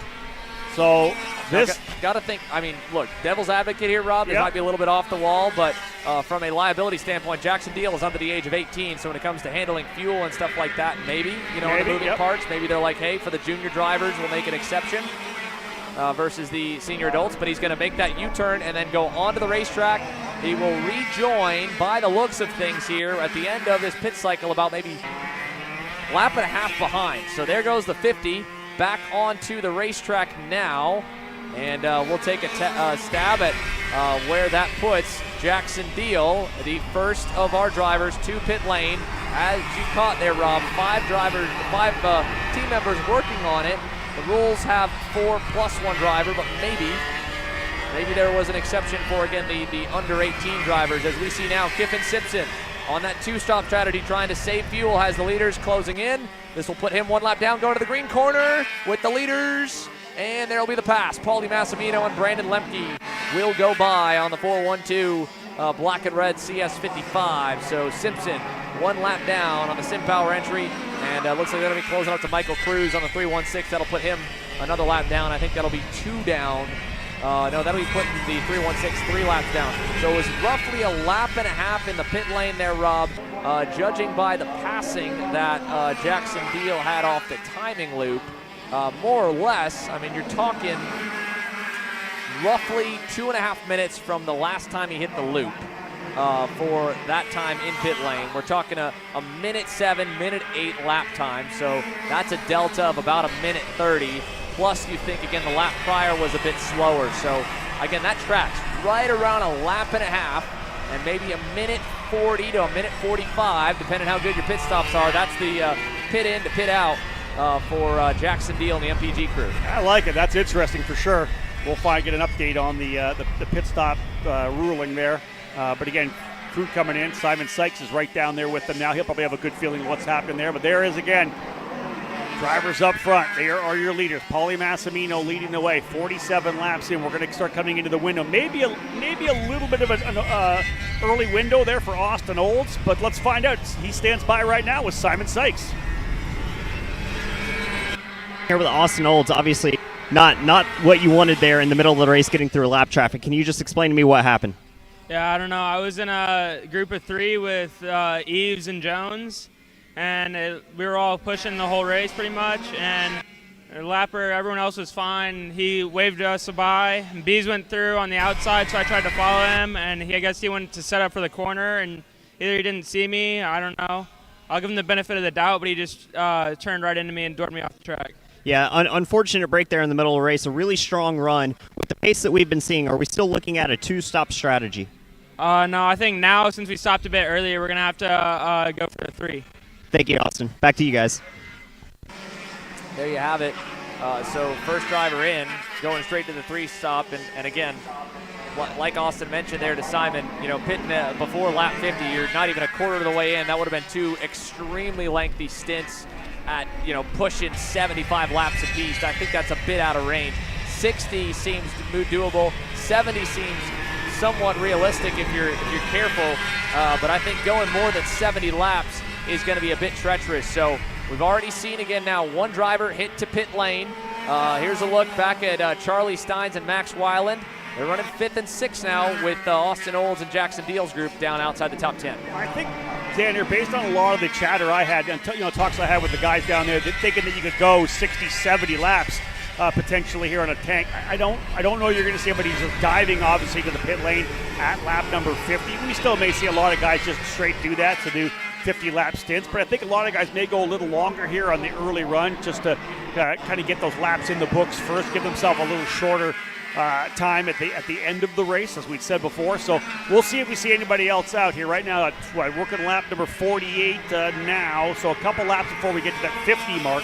But again, I don't think the people are too super concerned on a 3-stop strategy that you need to get in on lap number 50. I think between 50 and 60 will probably be the window there. Yeah, I agree, Rob. I think that's where we're going to be really seeing the action begin to pick up. But again, not to be said, we've already seen Sam Tutwiler referencing the motor. Here's Jackson Deal going another lap down. This will put him at the moment. That'll drop him, I believe, 3 behind the lead. But again, keep that in mind. He is the first driver who has pitted, so he's on a full tank. These drivers in front are not. He is on new tires. I don't believe they are. So 2 laps down officially now for Jackson Deal.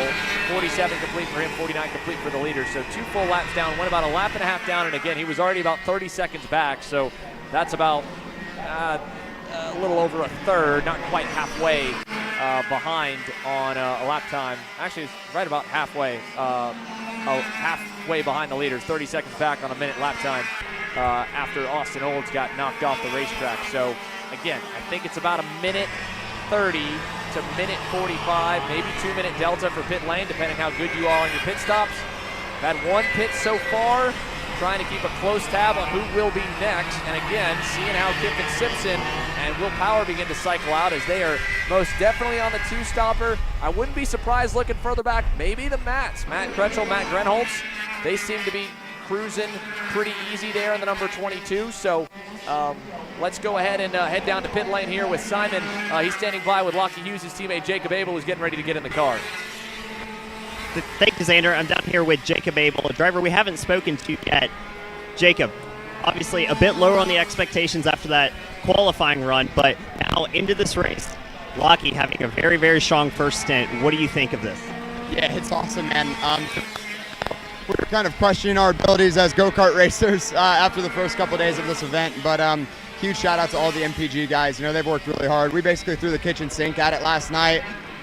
We still weren't that confident leaving warm-up, but yeah, now it seems like we're going really well. So I gotta jump in. Pressure's on now, but Lockie and I, we've been the same pace every single session, so I'm feeling pretty good.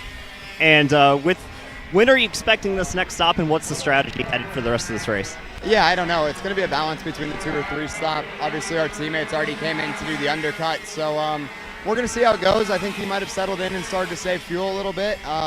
So yeah, we'll see. Honestly, it's a bit of an unknown, I think, as all the other teams are in the same position. Well, thank you, Jacob. It's been a very strong run so far for the MPG Motorsports number 3 entry. Lockie Hughes currently on track, and we'll be seeing Jacob in shortly. I love the fact that Jacob, they were questioning themselves as kart racers there. They did struggle a little bit on Friday and Saturday. We talked about that, but they have been able to dial things in. Lockie Hughes currently running in the 7th position. So again, more time in the kart, and then of course MPG being able to dial in whatever they need to do for that Kart Republic to get them the speed they've been looking for. So as they go into the green corner, the 2 karts on screen here with Jacob Abel and Lockie Hughes, they're gearing up for a pit stop. Rob, you made a great point here. What do these 2 drivers do here, and who's going to be wanting to lead? Because obviously the guy behind, he will have a quick reaction if he's going to try and follow and go into the pit lane at the same time. But do you try and judge and make sure that you go in at the same lap? Do you want to run a lap by yourself? Where do you want to be? It's so interesting, right? When you talk about a NASCAR race, let's say you're talking Talladega, right? You're normally running together with somebody. You'll all, the Chevys pit together, the Fords pit together, whatever it means. But will these 2 guys pit together? Will Massimino and Lemke both come into pit lane together, get their job done, and get back out on the racetrack? Because, listen, working together has worked fantastically for them right now. They have a 21-second lead over the Eves and Jones lineup. They have 30 seconds over Steins, 50 seconds over Tutwiler, Adams, Pedregon, and Hollowell. So it's really working right now as a 360 to Cruz works his way in for his first stop. So indeed, as we said, front end of the window right now. Do we get any more drivers? No, but Cruz is in the pit lane. My question is who comes in first? Do they come in together and try to go back out together? Do they come in separately? Does one come in 1 lap early? Does another press a little bit more? Again, we talk about it a lot, Xander, when you and I are calling races. As that, the fuel burns off, cars getting lighter and lighter, and it's getting faster and faster. These are going to be quick times we'll probably see here in the next bit. In fact, Massimino just went green the last time by. Lemke just went purple on the last lap. So the karts are getting faster. It's, again, not flirting with potential to run out of fuel, knowing it's a full 3-stop strategy. Right. I think once you get to this point in the stint here, what you're trying to do is build a gap away from everyone. So, hopefully both on your way in and out of the pit lane, you're not delayed at all. I mean, this is the one bad part about, in the case of Brandon Lemke, let's say he stays behind Paulie, decides to pit at the same lap that Paulie's committed to pitting. Your team's ready. Some of the teams we saw in the warm-up looked like the Magic Kart boys had radios. We see Sam Tutwiler going by on the lap traffic of Matt Kretschel. He's going to bring Logan Adams, Desi Pedregon, and looks to be Tim Hollowell going on by. But you're only able to go as fast as the guy in front of you onto the access road in terms of how deep you can go. And if you get tripped up at all by them, if they have an earlier pit box than you in the pit lane, that's something else to keep in mind. I believe the BJR boys are pretty early on the pit lane. They are. And the Lemke Motorsports boys, they're around the hairpin. So if Brandon comes in behind Paulie and loses just literally a half second, a couple seconds, hitting the brakes behind Paulie, who pulls into the stop lane, I mean, that could be a factor. Or again, if they come out on the same lap, right? They're racing out of the pit lane. This could be very, very interesting for them. And the same for the other packs around the racetrack. You got a 4-car pack on the same lap right here. You have Braden Eves and Chase Jones within about a second and a half of each other. And then up the road from this group, before Chase and Braden, you have Max Weiland, Charlie Steins, and Lockie Hughes. really good point about the fact where they are in pit lane, because as you come through, indeed, I think the second or third stall is the BGR crew around the corner for Lemke, just around the first or the second 90-degree corner. So indeed, if they want to come together, it would be better for Lemke to go to the lead here soon. If we see Lemke make a move to potentially go to the lead, that may signal that they want to come together. That way, they come in together. Massimino would stop. Lemke would be able to go on and not get checked up at all. Great point from Xander there on maybe managing the speed and your entry into pit lane, into your pit box as well. Or Lemke waits for Massimino to make the stop first and then follows in. There's another further back. I believe that was Matt Kretschel coming into pit lane. He'll get his first stop done here. So stops are now underway for the 3-stop strategy drivers. Now looking ahead from this group here, Sam Tutwiler, Logan Adams, and them. Here comes the race leader. Paulie Massimino's into pit lane. Brandon Lemke will not follow. First major marquee pit stop here. The number 8 BJR MDR crew getting ready to service Paulie Massimino. He is one of the first spots right into the pit lane. There he goes, into the box. He'll turn the engine off, hop right out. James Overbeck standing by, getting ready to go in. There you can see team owner Brandon Jarsikrak and the crew jumping into action. And unlike the first other stop that we were able to witness, Paulie Massimino looks like he's going to be lending a hand, at least there on the front end of the go-kart. So there's your 4 plus the driver. Overbeck standing to the wayside, waiting to be able to hop right in, fire up, and pull away. Brandon Lemke right now, this is the moment you've got to push. If you were saving at all, your brakes, your equipment, your fuel, this lap right here where you got clean air, push, because your lap times are looking really good here at the end of the stint. Yeah, trying to do the overcut, right? Stay out a little bit longer and push. Kart's getting lighter, Kart's getting faster. He had just gone purple, as we had said. Here he comes through right now. We'll watch him there. In the side shot there. There's Overbeck pulling away. He's got to make the hard 180 around the backside of the pit lane. Into pit lane as well, Lemke. So here comes the Lemke Motorsports machine 1 lap later. Right back to back. Exactly, Xander, what we talked about doing. Do they come together? Do they separate by a lap? We're going to see how they blend back in. This is the beauty of it here right now. This is where the stops count. In an IndyCar race, you're talking about 6.5 seconds. That's a fantastic stop. But if somebody else is 7.5, you've made it up. Great camera angle for the stop. Here they come in. This will be the Lemke Motorsports crew going to work. Jackson Wolney gets into the spot he needs to be in as well. I don't know that they're going to do a tire change here right now.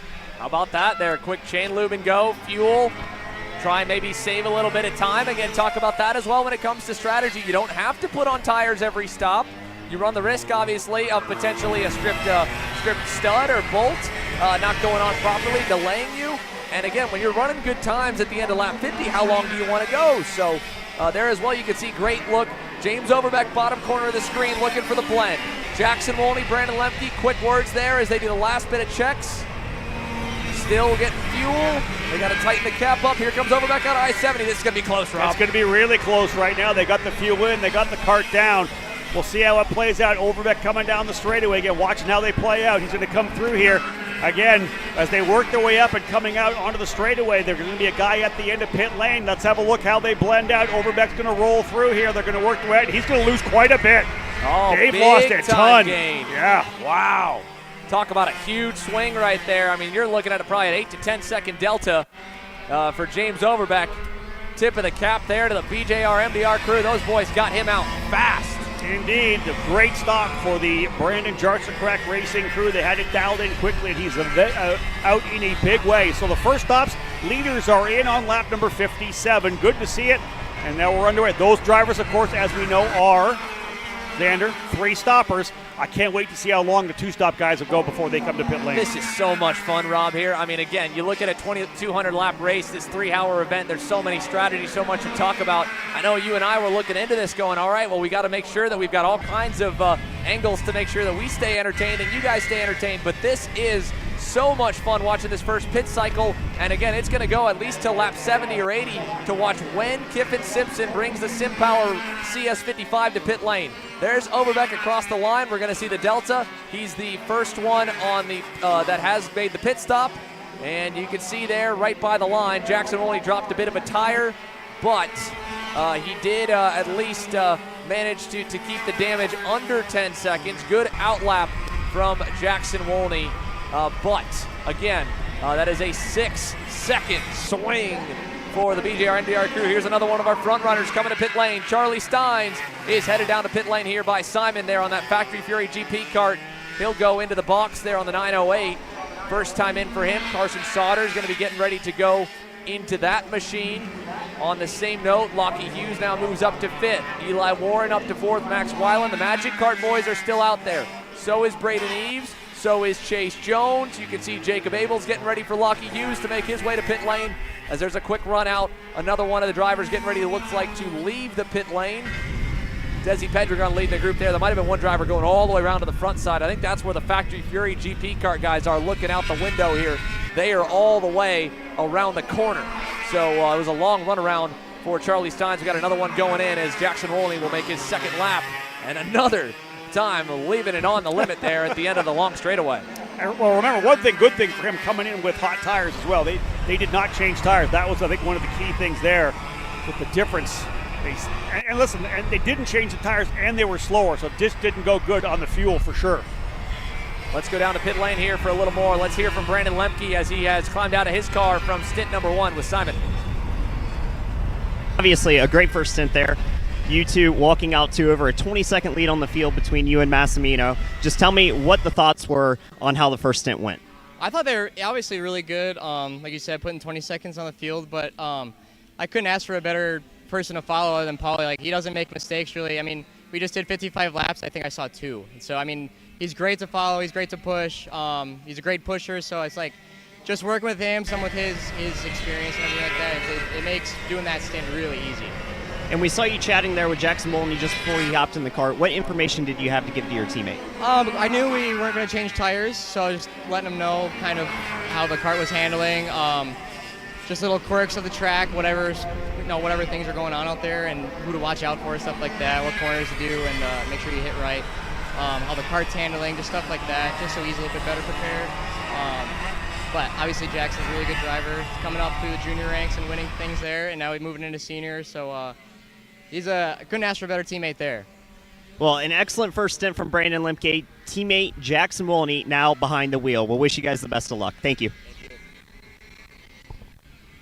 Thank you, Simon. There you have it from Brandon Lemke. Solid opening stint, but again, work cut out for them with a great pit stop by the BJR MDR crew. The top 5, actually going all the way back now, the top 10 have still yet to come to pit lane by the looks of things. So the number 31 of Robert Fiege there, he has yet to head to pit lane. Tyson Catrone is showing in the number 9. I don't know if they would. I don't believe they've already pitted yet. There's Desi Pedregon and Logan Adams.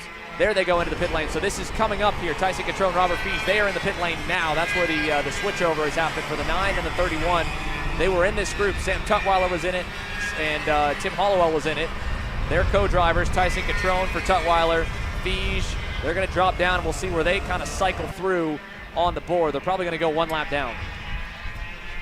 But up front, Chase Jones has reeled in Braden Eves, folks. It is getting close. Here's Eli Warren into pit lane there on the 32 out of 3rd.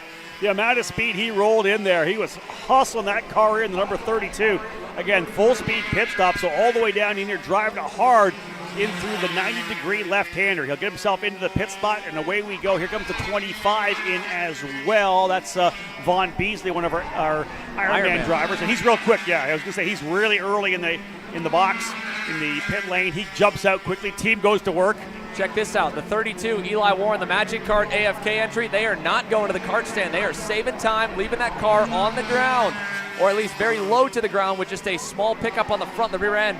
Whereas Vaughn Beasley in the 25, the Ironman independent privateer father-son duo there with a little bit of help, they've gone up onto the kart stand. So again, talking earlier about Jim Conlon, Robbie Boydishow, the Checkered Motorsports AFK combination of this event, they have been so good together pit stop wise, and they are excited to bring that action back. So Eli Warren, the first of their 2 entries, is in pit lane. I'd imagine they'd bring Max Weiland in very soon as well. Again, one of the things I'm looking at here right now is how long it takes to get the fuel in, right? That was the thing we were waiting for there with the Lemke-Wolney swap, was the fact that they're waiting for the fuel to come in. They didn't put tires on the car. They were just 100% waiting for fuel. Will we be able to, like a guy like Eves right now pushing, is it a 2-stopper, or is he just pushing deep into a 3-stop race where he could do a short fill at the end? I don't know about it. Eves and Jones out front. There they are on the racetrack right now, working lap number 62. So Braden Eves, your leader on the energy, is not yet pit. Either has Jones. I don't know whether or not we're going to do like I said, a two-stopper for Eves. That'll be definitely something for Simon Sykes to dig into to see whether or not they're thinking about going. A driver's got off. No, that is Logan Adams off the track, hopping, trying to get himself back out onto the racetrack. That's big. Big news there for Logan Adams as he rejoins, and he rejoined right nearly in front of James Overbeck. Big off for Logan. He was running with Desi Pedragon, and I don't know if they started battling. They were a tenth apart last time by the loop. Logan Adams right in front of the scale tower around. He'll slot in about 10 seconds further back. Doesn't look to be too much damage to the number 2. They were already feeling like they were a little bit wounded with the metal as Max Weiland is in pit lane. Weiland bringing the Magic Kart in there. The driver's getting ready to go. The team ready to go. They just took care of Eli Warren. Luke Powers jumping behind the wheel. Weiland will get out, and Annie Rule will get into the car. Eves, Jones, Hughes, 1, 2, 3. Rule will jump in next. Weiland was 4th on the racetrack. Of course, now will fall back to his regular spot here as the pit stop getting underway. But yeah, the adrenaline fix Magic Kart USA crew going at it. Another driver in the pit lane. Here comes Logan Adams. Joseph Newgarden will be waiting to get into the car here right now in the Comet Kart Sales Machine. A full run around the pit, Xander, all the way around the U. The right-hander here, both left-handers, as the Comet Kart Sales team, the final pit before getting back out onto the racetrack. Yeah, final moment right there for them. And so at least for those guys, they can race it in. Logan can go all the way around everyone, kind of frantically going. And the blend should be easy because the pit lane does kind of open back up back there. Could you imagine, again, having a pit stop within a lap or two of a team right in front or right behind you, being the last spot before they leave the pit lane might be helpful. As here's Jackson Wolney and Jackson Deal. This is not for position, I don't believe.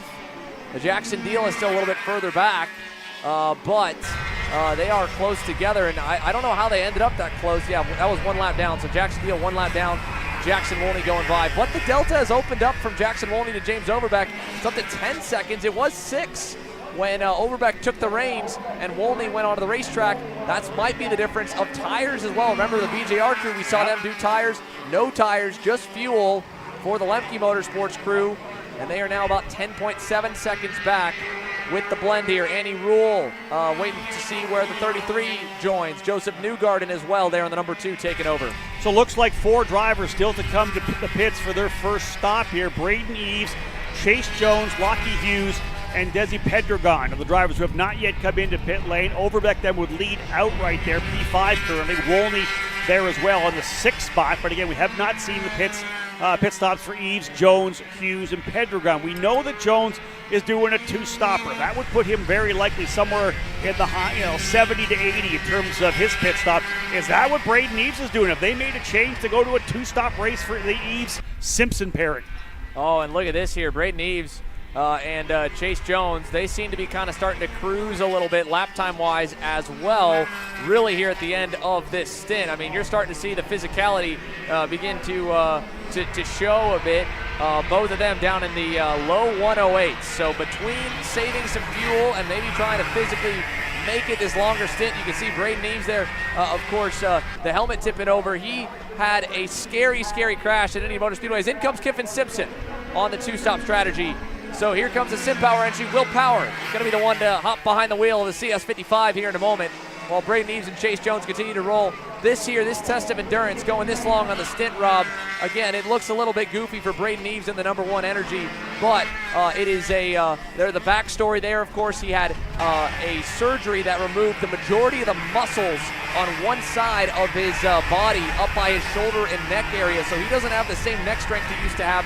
That was after the scary, scary crash that you were there for a couple of years ago when he was in his rookie season in the USF Pro 2000 class division. And Lockie Hughes is the championship winner of this year. Braden was running in his opening season in that year, flipped over at a high speed, and since then had a long road to recovery. You're seeing that physicality now of going 66 laps and counting as Chase Jones has now taken over the lead. And that was one of the amazing things for Braden Eves, winning the Freedom 90 this year at Indianapolis Raceway Park for Exclusive Autosport in the Pro 2000 car. The tires were super grippy for that particular oval race, and it was tough for every driver, but Braden did a tremendous job and a lot of physicality in that as well. Again, these are the leaders on the racetrack right now, the 54 of Chase Jones and the 1 of Braden Eves. I'm wondering whether or not Eves and Simpson electing to go to the two-stop strategy. I'm saying 100% they probably have at this point here, pushing sure. as they are. So both these drivers going to go two-stop. Lockie Hughes still out there, though, P3 right now. I know that Jacob Abel waiting in the wings to come in. I expect to see Hughes soon, unless, again, Hughes, they could be on a two-stop as well. So, indeed, a lot of strategy, as we expected, coming out to lap 50 to lap 70 to understand who is doing either a two-stop or a three-stop run. Let's take a look back at what happened to put Joseph Newgard and Logan Adams a little further down the order right now. They currently sit 15th as the pit stop cycle. Right before he came to pit lane here, Logan Adams was running with Desi Pedregon, and it looked like Desi was kind of shoving him forward. And, again, the end of the stint, tires starting to wear, and I don't know if Desi just kind of stayed on the rear bumper of Logan, and, well, off he went. The exit curbs, they do kind of have a bit of a grade to them that goes away from the racetrack to keep drivers from going all the way to the limit to the grass. You only want to go a bit on it because it will start to pull you the rest of the way down. And with a little bit of help at the perfect angle on old tires, maybe a bit of a, tired body as well, Logan Adams goes off to the wayside, spins it out.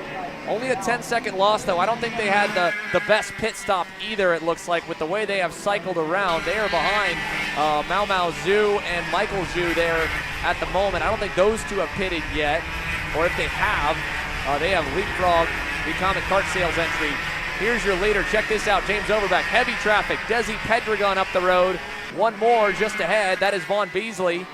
And into the pit lane for Desi Pedregon. So James Overbeck is catching up now to the back half of the top 5. That'll move him to 4th, as just ahead of him there, but 1 lap down is Vaughn Beasley in the 25. But that quick blend into pit lane for Desi Pedregon takes him from 4th on the racetrack for his first pit stop of the race here, and he will get ready to hand the reins over to Josh Conley.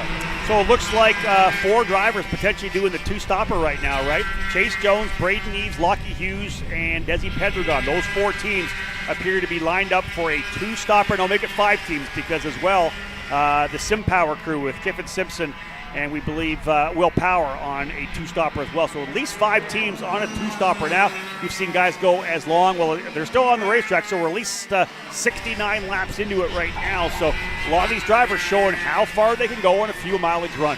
And again, Braden Eves hanging on until Jimmy Simpson can get behind the wheel, but they are still keeping him out there right now, even though, again, the physicality starting to show as a round for the number 36. That's out of the cell tower right in front of your 2 leaders. Big moment there for the driver's ed group down, I believe. Again, that might be, it's a 3-driver effort. It looked to me maybe, I'm guessing here, Ryan Davis behind the wheel. That's what we've got showing on the tower. We'll confirm that here shortly. In the meantime, Luke Powers, Joseph Newgarden battling it out right now here as they head into the bus stop chicane with Newgarden trying to make up for lost ground after his teammate, co-driver Logan Adams got shuffled. So they're up to 14th. Next car on the same lap as them is Will Power. He's 4 seconds up the road.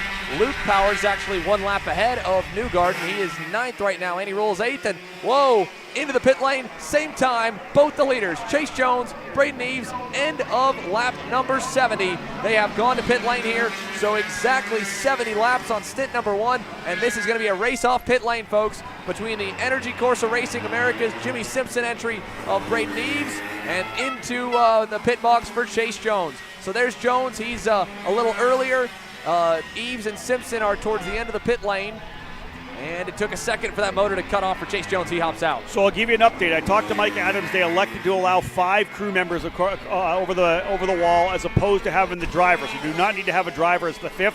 You're allowed to have 5 crew members. They just thought it was going to be just too hard to police in terms of the amount of people that they had working on the staff. So indeed, that first stop we were worried about with 5 crew members, that was fine. Okay, so you saw Chase Jones there getting some help. That was Austin Oldsbaum, Megan giving him a water. Again, Chase is Iron Man in this thing, and he has a real shot to win it as of right now here at the end of stint number 1 with this 2-stop strategy. So big tip of the hat there to Chase Jones. Braden Eves going to get a good stint to recover before he potentially goes out to close out this race with Jimmy Simpson getting ready to go behind the wheel. Chase Jones trying to make all 200 laps. He's got a serious shot at it. Now, again, we are going to be off sequence for him versus James Overbeck, and Jackson Wolney and Brandon Lemke won't get a really good read on it until we get through that second pit cycle. So for now, Chase Jones is going to show a good ways behind the leaders. But like you said, Rob, it's Kiffin Simpson and Will Power, we believe, on the two-stop, along with Chase Jones and along with Braden Eves and Jimmy Simpson, and again, along with one more. Yeah, I've got Jones, Eves, Hughes, Pedregon, and the Simpson Power crew. There you go. So Desi Pedregon and his co-driver in Josh Conley as the drivers we believe on the two-stop. Won't see that until we get closer to the end of the second round of pit stops for the three-stop drivers. But big kudos. I mean, you're talking a full lap distance from where Kiffin Simpson and Will Powell were really saving it to Chase Jones and Braden Eves pitting out a third and fourth legitimately on the overall standings. So they did a great job in the opening stint as we see race leader James Overbeck getting by on Joseph Newgarden. Not for position. Soon to be race leader James Overbeck, Lockie Hughes still on the racetrack here in the number 51, trying to save and go even further as he puts now 72 laps in on his opening stint. Hey, let's just shout out Lockie Hughes putting 72 laps in straight. Here's a guy that hasn't really been in a competition karting event since the SCUSA Super Nationals back in 2017. Did some KZ driving during COVID, during the shutdown in 2020. He's been totally focused on his racing career over the last couple of years and doing a tremendous job here right now. Got to give a shout out to Lockie Hughes. Going 72 laps so far. Let's go side by side. We'll keep an eye on Lockie here to see when he bails for pit lane as we go back down to pit lane for more intel with Simon. Thank you, Xander. I'm standing here with Chuck Ganassi Racing IndyCar driver Kiffin Simpson. First of all, Kiffin, what's it like being back in the go-kart?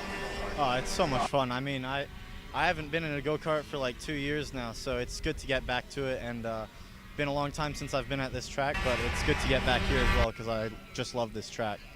And we see the SimPower team, you and Will Power, going for that two-stop strategy. Can you tell us some of the techniques you employed to help save fuel on that stint? To be honest, I thought we had a lot better mileage than we did, but that first stint was just trying to figure out what mileage we did have, so I wasn't really saving fuel. I was just slow, to be honest.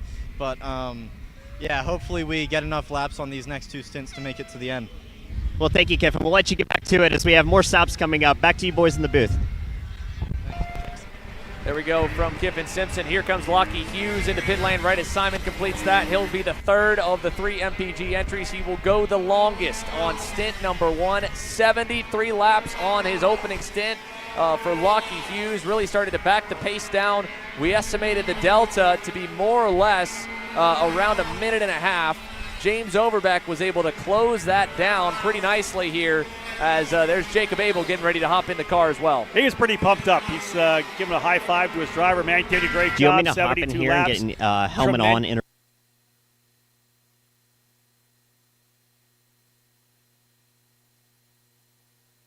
Hughes, excellent run out of the gate with 73 laps.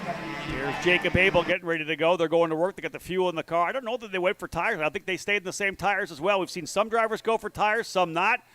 You don't think you're going to go every session for sure. Let's see what happens here. They're trying to get the final stop done here for the 51 machine. They're still going to work on the car. No, they are getting the rear wheels on, but they're having some trouble with the right rear right now. An issue here for the Abel Hughes MPG crew.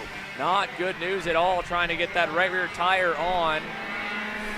They're done with the fuel. They're done with everything else. They are waiting. This is a long, long stop here for the number 51. And all that elation from Jacob Abel, high-fiving Lockie Hughes for that great opening stint. All that hard work now, well, they're going to have to make up for it with a bit of pace here as they finally get the number 51 off the stand onto the ground. And Jacob Abel is out and trying to fire up. Needs a little help there to get the engine fired.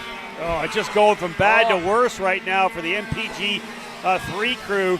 They finally get the thing fired with the starter, but that was not what they wanted after a strong 73-lap run for Lockie Hughes. And again, able to get back onto the racetrack, but I'll take this opportunity now that we had an issue to remind everybody what Mark Dismore said at the drivers' meeting yesterday.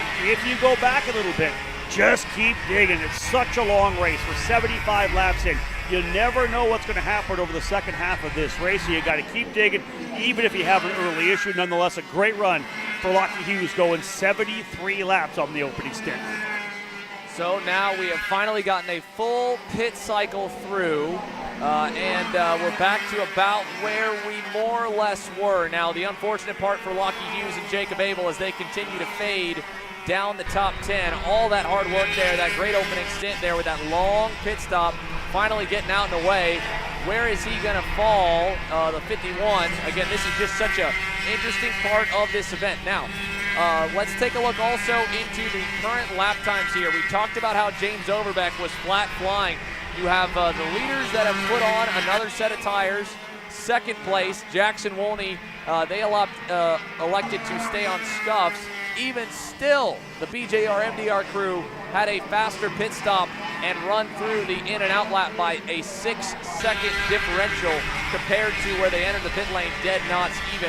And since then, what was 6 seconds has now been bolstered to more than 9 additional seconds here in just about the last really 15 laps or so, Rob. I mean, James Overbeck has been hauling the mail. He is the only driver on the racetrack right now in the 107 second bracket. Yeah, there, right behind him, Will Power, a lap back there now in 12th spot. So a great run right now for Overbeck, just knocking him out here. 15.1 seconds ahead of Jackson Wolney on the last lap, as we have talked about. So James Overbeck taking over from Paulie Massimino, who had such a good run earlier on with Brandon Lemke. Both those drivers locked and loaded to the first 50-something lap before they came to pit lane. They are on the three-stop strategy. 5 drivers, as far as we can see, on a 2-stop. We'll see how it plays out once we get to those final 20-25 laps. At the runs right now, James Overbeck and the Brandon Jarsacrack Racing entry is out front very comfortably here. James Overbeck nearly 16 seconds back to Jackson Wolney now, but more even than that. Here is the important number to look at. Assuming Jimmy Simpson and Chase Jones are on that 2-stop strategy right now, they are 51 and 58 seconds back. They need to stay within probably a minute 45 by the time pit stop number 2 is completed for them. And pit stop number 2 is completed with James Overbeck. They are already back 51 and 58 seconds. That's a lot of time, obviously, to give up over the course of the run, but you got to remember these guys are trying to save the tires and save the fuel. They're losing, they're giving up right now. Chase Jones only gave up about maybe a half second to James Overbeck that time by. Simpson gave up a little over a full second. So looking at the pair, Chase Jones might be a little better. He might catch back up to Jimmy Simpson even for a slightly slower pit stop. Again, remember, Simpson and Eves coming in, or Braden coming in right in with Chase. The Energy Boys, they were able to get Jimmy Simpson out about 7-8 seconds ahead of Chase Jones. Chase also, man, I mean, you saw him dousing himself with water after 75 straight laps, full beans. Yeah, I've got so much respect for that, having like I said, barely made it through 20 laps running the Summer Nationals last year here in the KA 100 Master category. To go 75 laps, that is essentially 3 straight main events, national level main events, 25-lap main events. So you got to give all the props to these guys who are able to go this long distance right now. And again, I'm really intrigued to see how it all plays out. As again, we'll see what Chase is able to do here. Back into the run. Currently 4th, right? But he's 59 seconds back. James Overbeck, but a full pit stop ahead, essentially, before it's all said and done. So I like what's going on. You wonder whether or not there's going to be a tire change. They did not go to tires, so when do they decide to put fresh rubber on? Is it going to be later in the run? Again, we talked about the fact that if you're going deeper, as a 3-stopper, can you do a splash and go? Can you do a quick stop at the end just to short fill it? A lot of great storylines still developing as we're not even to the halfway point of this inaugural Mark Harrison Memorial 200 at Castle Motorsports Park. Temperature rising as well. We haven't talked about that. 79 degrees track set. So not only are these guys hustling around 75 laps, but they're doing it in very warm temperatures. They are weathering the elements nicely here, but still, even as it is heating up around the Newcastle, Indiana area and heating up on the racetrack, we are a good ways in with a good ways to go. And Chase Jones here on screen, Jimmy Simpson on the 2-stop potential strategy, trying to stay within James Overbeck and Jackson Wolney. We'll take this moment here to go KC nonstop and come back with the conclusion of lap number 80 and continuing 120 and some change left in the Mark Harrison Memorial 200. So you finally want to get behind the wheel, huh? Yeah, I've been shooting for 3 years and I've never got to drive. Well, you're going to need some more gear than just your helmet. Why don't you go to shopakr.com. They got their inventory online, and they'll ship it the same day if you order before 5:30 p.m. Eastern. They got shoes? Yep. Gloves? Yep. Rip protectors? Got those too. Can they make me go fast? No. Here at Acceleration Kart Racing, we've got everything you need to get on track. What happens next, well, that's on you. Check us out online at shopakr.com.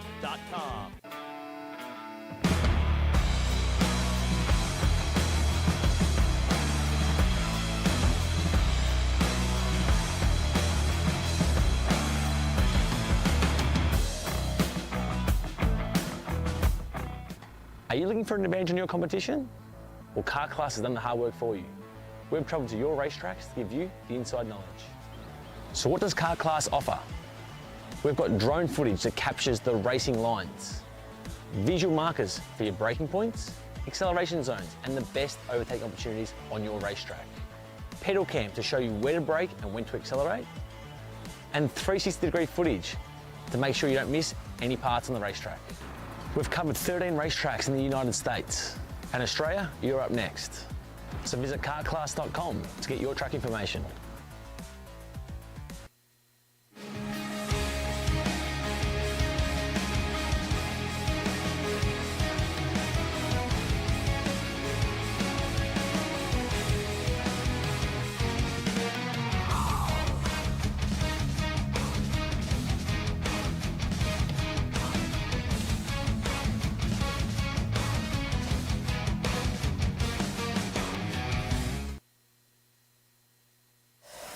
So you finally want to get behind the wheel, huh? Yeah, I've been shooting for 3 years and I've never got to drive. Well, you're going to need some...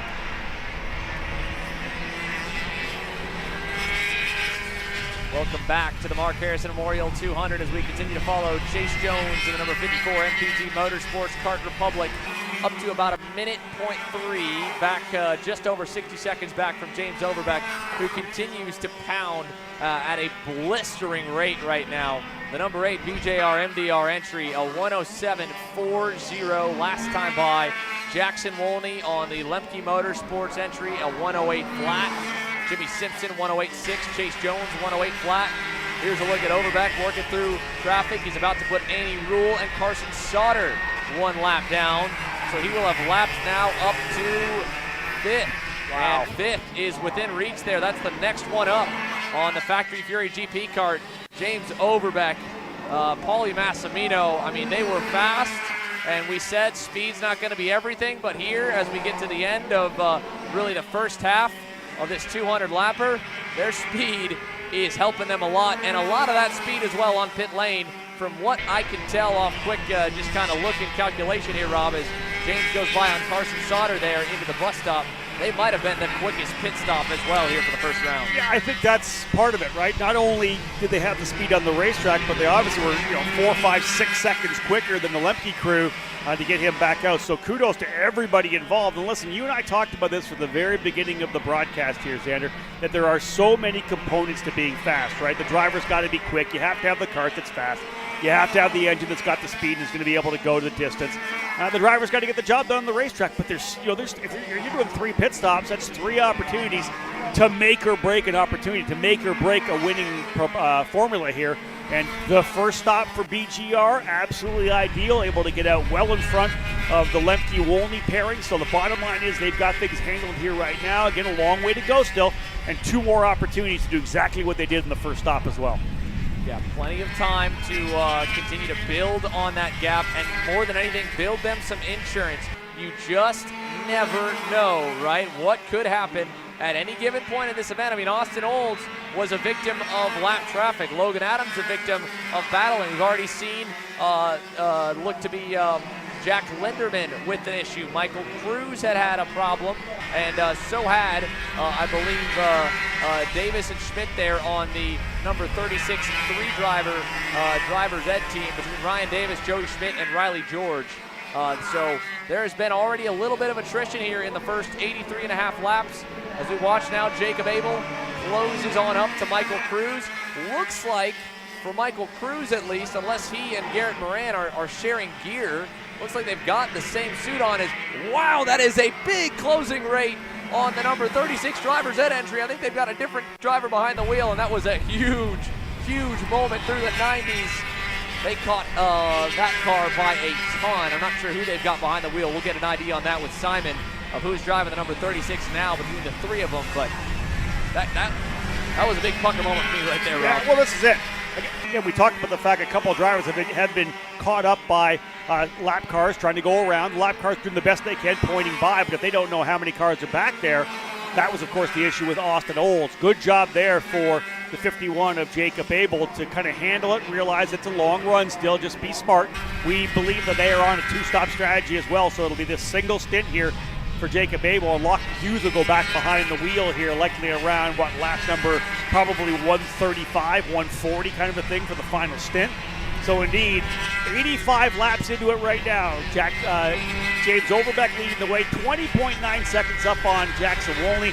Jimmy Simpson, who jumped behind the wheel of the Energy, replacing his teammate Braden Eves, running in the third spot. Chase Jones. 4 drivers, Xander, on the lead lap. Amy Rule and Carson Sauter, 5th and 6th, but 1 lap down. Long way to go, though, still. So much can happen. We're going to bring in one driver who has already gotten a good amount of laps in this event, and that is none other than Eli Warren as we get to the end of lap number 86 this time by for James Overbeck. The gap opening up now quite a bit, nearly 21 seconds as we watch Joseph Newgarden make his way through turn number 1. A little bit of dust there for one driver up the road that might have gone off.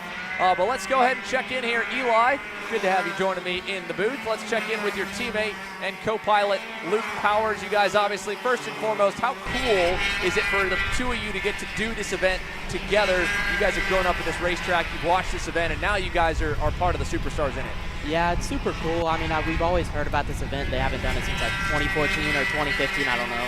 But we weren't in karting then, so when we heard that they were doing it this year, we were like, we have to do that event. And I mean, it's so cool. It's so different from what we do usually. I mean, usually the longest a race is like 20 laps, and this is 10 times that. So it's definitely different.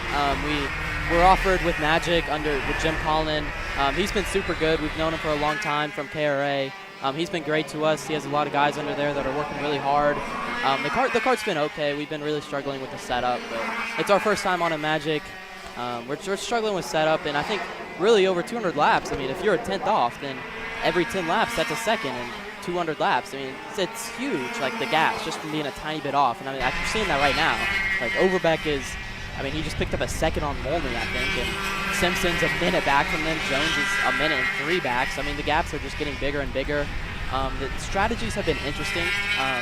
I thought it was a 2-stop. The team thought we couldn't make it 67 laps, so we went about 62 or 63. And I think Lockie went 73 or something crazy. Yeah. I mean, that is long. That's longer than we expected. We didn't even think we could go 67, which would split it up into 3.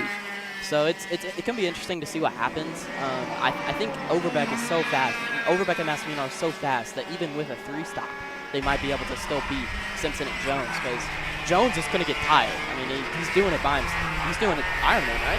Yeah, he's by himself. We saw Braden Eves again. We mentioned this for him. We could see his helmet start to tip over, but by the end of that, his opening stint that went long with Chase, he's probably going to be the one going back for stint number 3 unless something changes as we see Will Power go by there on your teammate Luke. That's not for position, but Braden as well, he had surgery a couple of years ago that removed most of the muscles on the right side of his neck and shoulder area. So any left-hand long corner, he just can't hold his head up at a certain point. He physically doesn't have the muscles in his body anymore, much less the ability to strengthen them. So it's a miracle he was able to go as long as he was and stay even with Chase. But both of those guys, again, fatigue might set in. Like you said, James is so fast. They only gave up more or less about a minute and a half, a lap and a half really, maybe a little more than a minute and a half between the in-lap, the pit stop, and the out-lap for them compared to everybody else. So, I mean, when you think about that's what they've got to outrun is a minute and a half, maybe more, maybe less to Jimmy and Chase. And still got one more pit stop for them, one more pit stop to even out for the BJR MDR crew that was fast. They could outrun it, but it's still going to be close based on the two of them.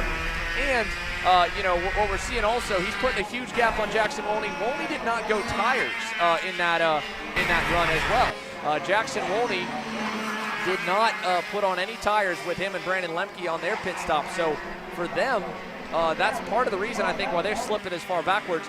You guys were one of the few teams, Eli, that didn't go up on the kart stand. So I want to ask you, obviously, this ride for you guys in combination with Magic, as we see coming into the pit lane, that's Josh Conley. So we're starting the second round of pit stops a little bit early. He's headed in to go hand the reins over back to Desi Pedregon, I believe. But for you guys kept the kart mostly on the ground. It just looked like you kind of bucked up the front and the rear. How much pit stop practice did you do, and how much are you kind of soaking up from Jim and Robbie, and how much are you kind of letting them do their thing? Yeah, so the Adrenaline team has done endurance races before. They did the 24 hours in NOLA, and they have experience, and they knew that they knew what to do with the pit stops. So last night we practiced, and they just have 2 jacks, and they put it up on the jack, and they're able to do all the work without lifting it, and the jack comes down immediately.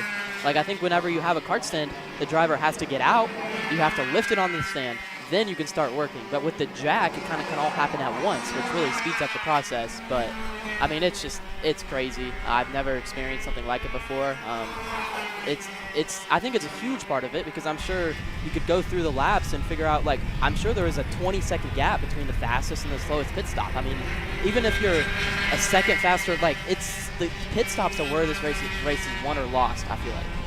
I'm surprised that Wolney didn't take tires. I don't know the reasoning behind that. We're not limited tires. Everyone's just going to take tires every stop. I don't know why they didn't. I mean, the tire fall off is pretty big. We're a second slower at the end of the run. I didn't know they didn't take tires. I just assumed everyone would. So it looks like Jackson Deal is in the pits. Now they're a bit off sequence here. Austin Olds, while you were on the racetrack, I don't know if you got a view of him or not. You were kind of able to catch up to him when he got shuffled off there at I-70 in stint number 1 when they caught the slower traffic. They were a little ways up from you, but they had caught up to Mao Mao Zhu and Michael Zhu's number 64 entry. He was trying to let him by, and then ultimately Austin got sent off the racetrack. He came in the next lap, so that's kind of put them a little bit early on the sequence there. It's like they're changing drivers. Yeah, so they're probably going to go and do a swap back over, but basically move them about 10 laps earlier than everybody else, because I don't imagine the 3-stop guys, including yourself, to be looking to pit before lap 100 at this point. Yeah, I think my team's going to try to go to about 135 or so. So, I mean, I still have 45 laps before we pit. I don't know what they're doing. I feel like Deal, I mean, I don't know when it happened to Olds, but I don't think it was 65 laps ago. So that's a weird strategy. Check this out. Chase Jones was about 8 seconds back from Jimmy Simpson. It's like he's letting him by. Yeah, he's going to let him on through. Jimmy's been a little bit slower over the course of this stint than Chase. Both of them trying to make the 2-stop work. Smart move. Again, here's the other thing about this race, right? Eli, you can, I think, appreciate this before I let you go to get ready to go back into the car. I feel like, having raced a bit of KA100 senior action again this year, you and I were racing against each other once at NOLA on the regional races I ran.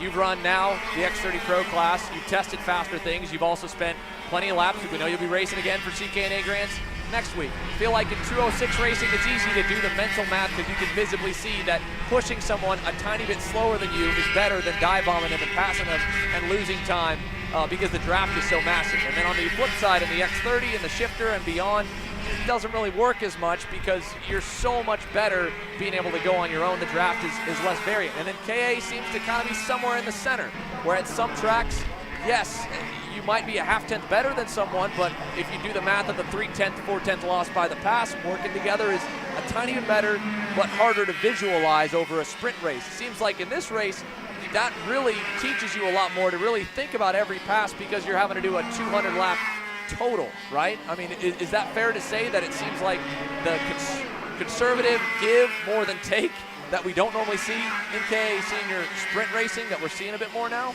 Yeah, I mean, I think it was, I kind of told myself before the race, it's like, don't pass in the hairpins, just wait till the straightaways. Usually in a race, it's like if you're behind someone, it's usually pass.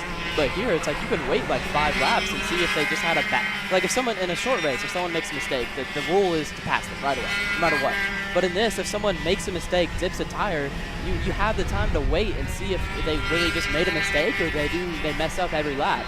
And I think that kind of just, it bunched it together at the start, but I mean, who was it? It was looks like Tyson's in the pits. But yeah, Tyson Catrone there in the number 9, teammates with Sam Tutwiler. So we are getting closer here and deeper into this second round of pit stops. So Austin Olds now out. So the back at 14, first driver that has pitted twice. Tyson Catrone in now with the Sam Tutwiler Catrone LN card, kind of independent entry. But again, as you were saying, thinking about even where you're going to pass, right? 2-3 tenths in one area versus 4 or 5 tenths in another, especially if you blow it. I mean, that's huge over the course of an event. And like you said too, you know, that rule of thumb of the moment someone drops a tire, slides it, misses the apex, go, right? In a race like this, it may not be worth it because that 1/10 loss they had in that one corner may not make up the difference that you would lose by passing them for a loss of 3 or 4 tenths if they can gather back up in the next turn. Yeah, I mean, you saw, who was it? Massimino and Lemke, they spent the whole first stint working together, I'm pretty sure. I was trying to watch. I was on track, but it looked like they were together the whole time. And so, I mean, it's faster to push, but they have to be pretty much the exact same speed. And I mean, now there's a 25-second gap between Overbeck and Wolney, so that's not going to happen anymore. So no, I don't think anyone's pushing right now. I think the first stint. Whoa, big problems in turn 4. Austin Olds is off the racetrack. We were just watching him. Something happened here to the MPG number 50. He had blended out, and something with the motor. Looks like maybe the spark plug boot might have come off if he was off there. He was trying to pat it back down. Yeah. Oh man. This day has just gone from bad to worse for these poor boys here. Austin Olds' first stint, knocked off the racetrack, running inside the top 5 with Chase Jones and Braden Eves. Again, looking at his teammate on the 2-stop strategy. I don't think in talking with them they were going to be able to do that with the way that he and Jackson were driving compared to Chase, who was a little bit easier on fuel burn. But still, I mean, you think that they might have been in the top 5 overall at this point, and now already another off. An early pit stop that put them early on the sequence. They're going to have a long 3rd or 4th stint. This is heartbreaking here for these two young guys that you've had the pleasure of racing against quite a bit. Yeah, I mean, they're just going to be off sequence. They have to come up with a new strategy at this point. I don't know what happened to Austin. I don't know if he fixed the problem or it could happen again. I mean, everything stayed on the kart. And it was a weird place to wreck it. It was coming out of turn 4, so who knows what happened, but I mean, that's part of it. You have mechanical problems. I'm sure there's going to be, I mean, we're not even halfway yet. There's going to be, as it goes on, I feel like you're more likely to have a mechanical problem. That's the last thing we were talking about as well, right? We're talking about, you know, fuel save, fuel burn, tire save. What about brakes? How do you guys feel with your Magic Kart brakes here? I think that's been a big topic of conversation a little bit in the pits. And James Overbeck right now in the 3-stop strategy, you know, they're having to push, go to the limit, especially now, like you said, now that he's separated from Jackson Wolney and Brandon Lemke and having to do it all by himself. So he's not being able to take it easy getting into the turns and use the draft to pull him back up like he was in stint 1. He's having to push to build that gap as he's gone by Chase Jones and put him a lap down. So where do you guys feel with your Magic Kart on the brakes going the full distance? I think it's going to be fine. I mean, we went Friday and Saturday without changing the pads, and they were working just fine. I mean, I think the Magic Kart brakes are really, really strong.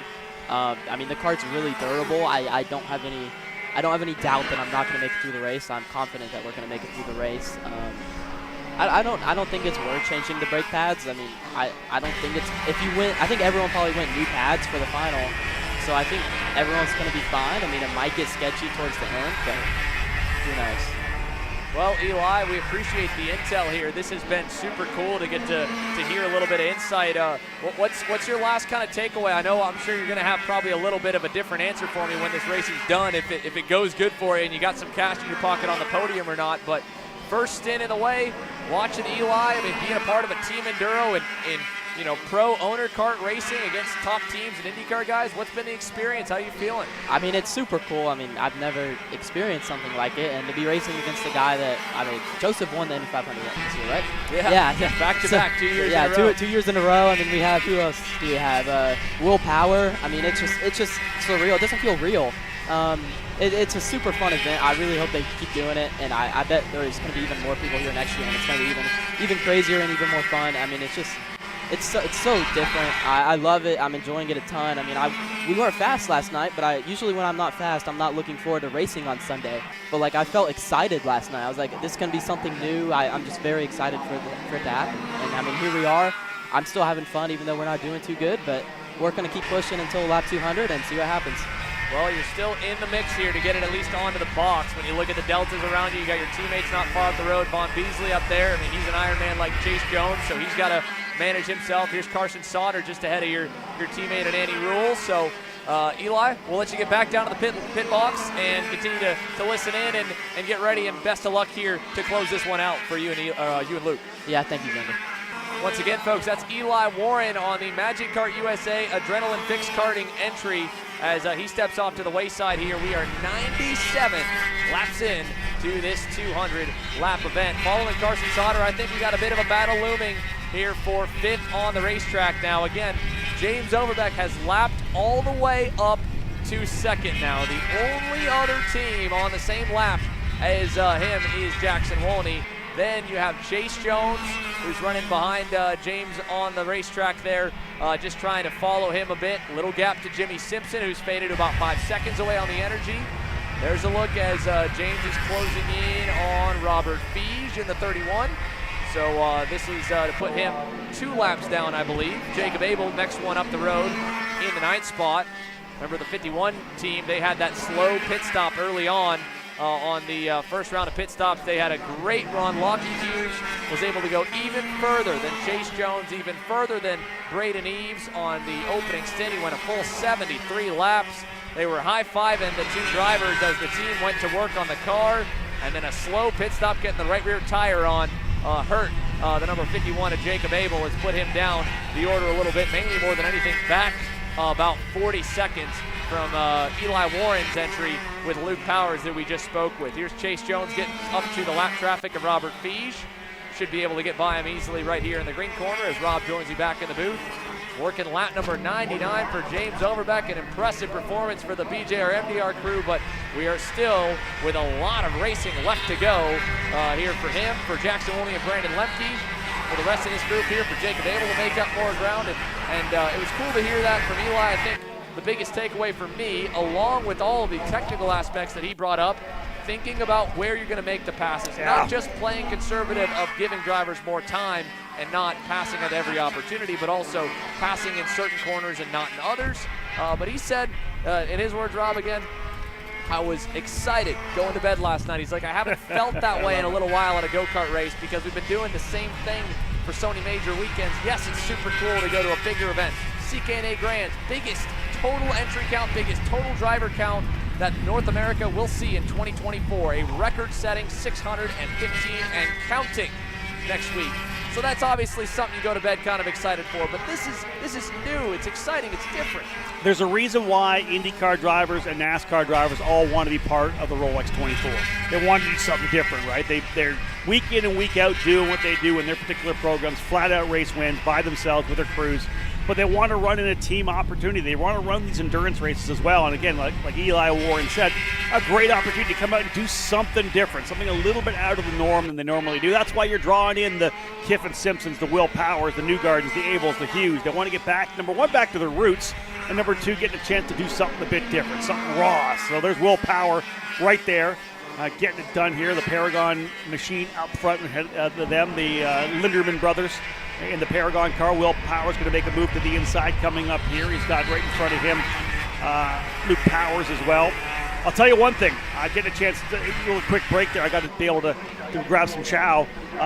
Ran into Lockie Hughes and kind of gave him a high five, and he didn't like that very much. He's got a huge blister on the palm of his hand, his right hand, from 73 laps. They're doing a 2-stopper, so when Jacob's done here, Lockie's going to try to get it to the end. I guarantee he'll have it taped up for him, but man, it's all super raw on the inside of his hand. Again, another little wrinkle in the equation of the entire weekend, right? The physicality of doing it, not just your body itself, but you think about holding onto that wheel for 70-something laps, and Lockie hasn't been behind the wheel of a kart in a number of years, so he's probably got the death grip on it. And indeed, so little sore on the hand for Lockie Hughes for that final stint that comes up for him. Checking in now with over 100 laps completed, folks, here for James Overbeck. Now to lap 101. And as we look on, this is the number 22 entry, Matt Grenholz, and Matt Pretzel right there on screen watching Will Power. He was trying to track down Luke Powers. Now again, Luke and him have kind of been around each other, but they are not on the same lap. Will is 1 lap behind trying to 2-stop it versus the 3-stop strategy. Here's a look at the 22 Matt Grenholtz. Sam Tutwiler on the bumper. He just hopped behind the wheel, taking over the reins from Tyson Catrone. They are one of only a couple of teams, those two, along with Austin Olds, that are now on their third stint, that have pitted twice. Olds about 5 seconds up the road from the pair. We saw Olds obviously have to pit early because of potential damage and going off the racetrack there when he did. Sam Tutwiler was motioning in stint number 1 at the motor, Rob, that you pointed out, and he was saying that he felt like that was his issue there. So with all that in mind, it looks like maybe by pitting a little bit early, they found some more speed for Sam, because last time by a 108.4, he was, I believe by the numbers, around maybe 4th or 5th fastest. I like the way things are dialing in here, though, for some of these drivers that are going to try to continue to push forward. Like, again, you can't give up at all because you never know what's going to happen. But Jones is still looking pretty good here, I think, for a two-stopper. So is the Simpson Eaves program. Again, we're not going to really know. Big wide run coming out of the corner for the 31. Robert Feige almost lost the rear coming out of turn number 3 up onto the rumbles there and got a bit wide. And this is where you're going to start, I think, maybe seeing a little bit of the fatigue with some of the drivers. You know, Eli talked about that a little bit. Eli Warren did. I love the conversation you had with him about, like you said, where to pass on the racetrack. We talked about earlier in the keys of the race, right? To be efficient, to be tidy, to make sure that you're making the passes when it's right. Not because you're forcing the issue, but to be able to still maximize and optimize lap time. So, indeed, these drivers like Jones, Simpson, and Eaves, the two drivers currently running in 3rd and 4th. Of course, Simpson and Eaves in the number 1, Jones in the 54. These two stoppers leading the two-stop charge right now. Overbeck and Wolney, as we know, on the 3-stop. They're full-on power trying to get out front. So a 31-second lead right now for Overbeck over Wolney. Remember, it was only about 6 or 7 seconds they took away from them in the stop, but Overbeck has put in a tremendous stint here. And again, when does he make the pit stop? That's one thing to look for. For sure. How far do you want to go? Do you really want to balance your stints out, or do you want to try and shorten that last stint for that one last push on new rubber when he hands the reins, when he will get back in to finish this thing out with Paulie having started it. Now, we've got a battle for 4th on screen. This is 4th position. Carson Sauter has tracked down Jimmy Simpson. Annie Rule is on the way. And how about it for Vaughn Beasley? As well as Chase Jones, our 2 Ironman entries are well inside the top 10 right now. 7th for Vaughn, 3rd for Chase Jones. This is so impressive to watch. These two drivers that have gone over half the distance now, exactly halfway and counting here for Vaughn Beasley and for Chase Jones, and a little past it is Robert Feige. Is going to be the next one to go, or not Robert Feige, sorry. Yeah, Matt Grenholtz into the pit lane to, I believe, hand the reins back over to Matt Kretschel there in the number 22. He'll go into the box. There's Kretschel standing alongside there in the black and yellow. Grunholz's having a little bit of trouble getting out of that car. I can feel that. When I've done a 20-lap stint, I'm not just jumping out of the car. And the same thing, he had to kind of work his way to get out. You could see that Kretschel was like, come on, let's go. Let's get this cart up here. But again, after a long stint, you're having trouble getting out a little bit. I know they'd have to pull me out of the car for sure. But again, watching for these pit stops, we talked a little bit about Overbeck and how long will he go. Does he push this stint a lot longer? Because the lap times are still there. He's still a half a second faster than Wolney. He's faster than Chase Jones as well. But again, up front, we're waiting for that pit stop to come. But let's set back down to Simon Sykes, who stands by in pit lane. Thank you, Rob. I just got back from the number 25 tent of Vaughn Beasley. Obviously, I couldn't get to a driver because it's one of our 2 Ironman entries. Vaughn Beasley completing the entire 200 laps, or attempting to, by himself. Talking to the team, they think the pace is running strong so far. They haven't gotten word on how Vaughn is feeling. They assume he's going to be pretty tired at this point, but they're just impressed with the first day doing pit stops with 4 people. It's a new experience, getting all of this done, doing these pit stops, so they're feeling strong so far and looking forward to the next 100 laps to go. There you have it. What a cool story here for Vaughn Beasley. Again, he is the only driver inside the top 9, really without I would say a lot of national experience, mechanics, or a full-on team effort that is ahead of him. Right, you're around the Magic AFK group, sandwiched between them. Jimmy Simpson and Braden Eaves, they know what they're doing around this place. You could kind of, again, the closest argument again is probably going all the way up the road to Jackson Wolney and Brandon Lemke, but again, Brandon Lemke's father, Billy's been there every step of the way of Brandon's success, and they've got some smarts under that tent with Shaston Johnson, who has been a big proponent of getting junior driver Nate Golset to the front of the national field. So for Vaughn Beasley and that kind of independent, small town style effort inside the top 10, and right now he is tracking towards the top 5. This is a great fight. 4th, 5th, 6th, 7th on screen all together. Carson Sauter, Jimmy Simpson, Annie Rule, Vaughn Beasley, and again you got the blend of strategies. Simpson, we believe, on a potential 2-stopper, the other 3 potentially on a 3-stopper, and we're right around that kind of halfway mark here in this main event. So with 200 laps on the distance here, we're working lap number 107 for James Overbeck. Let's take a look right now for you guys to be able to see exactly how they run currently here. Paulie Massimino, James Overbeck leading the way here. Brandon Lemke and Jackson Wolney doing a fantastic job right now in the second spot. The two of them have stayed close, considering the fact they did not go with fresh tires during their pit stop, and the rest of your top 15 as they run. Any of those gaps that don't make sense, for example, Eli Warren and Luke Powers back to Lockie Hughes and Jacob Abel. That's a 1-lap difference there. And the same for Brandon Lemke and Jackson Wolney back to Chase Jones. So you got the top 2 on the lead lap. 3rd back to 8th, 1 lap down. Lockie Hughes, Jacob Abel, they are 2 laps down, and they are the first of all that group, all the way back to Sam Teitweiler and Tyson Catrone. And while we've had this on your screen, well, how about that?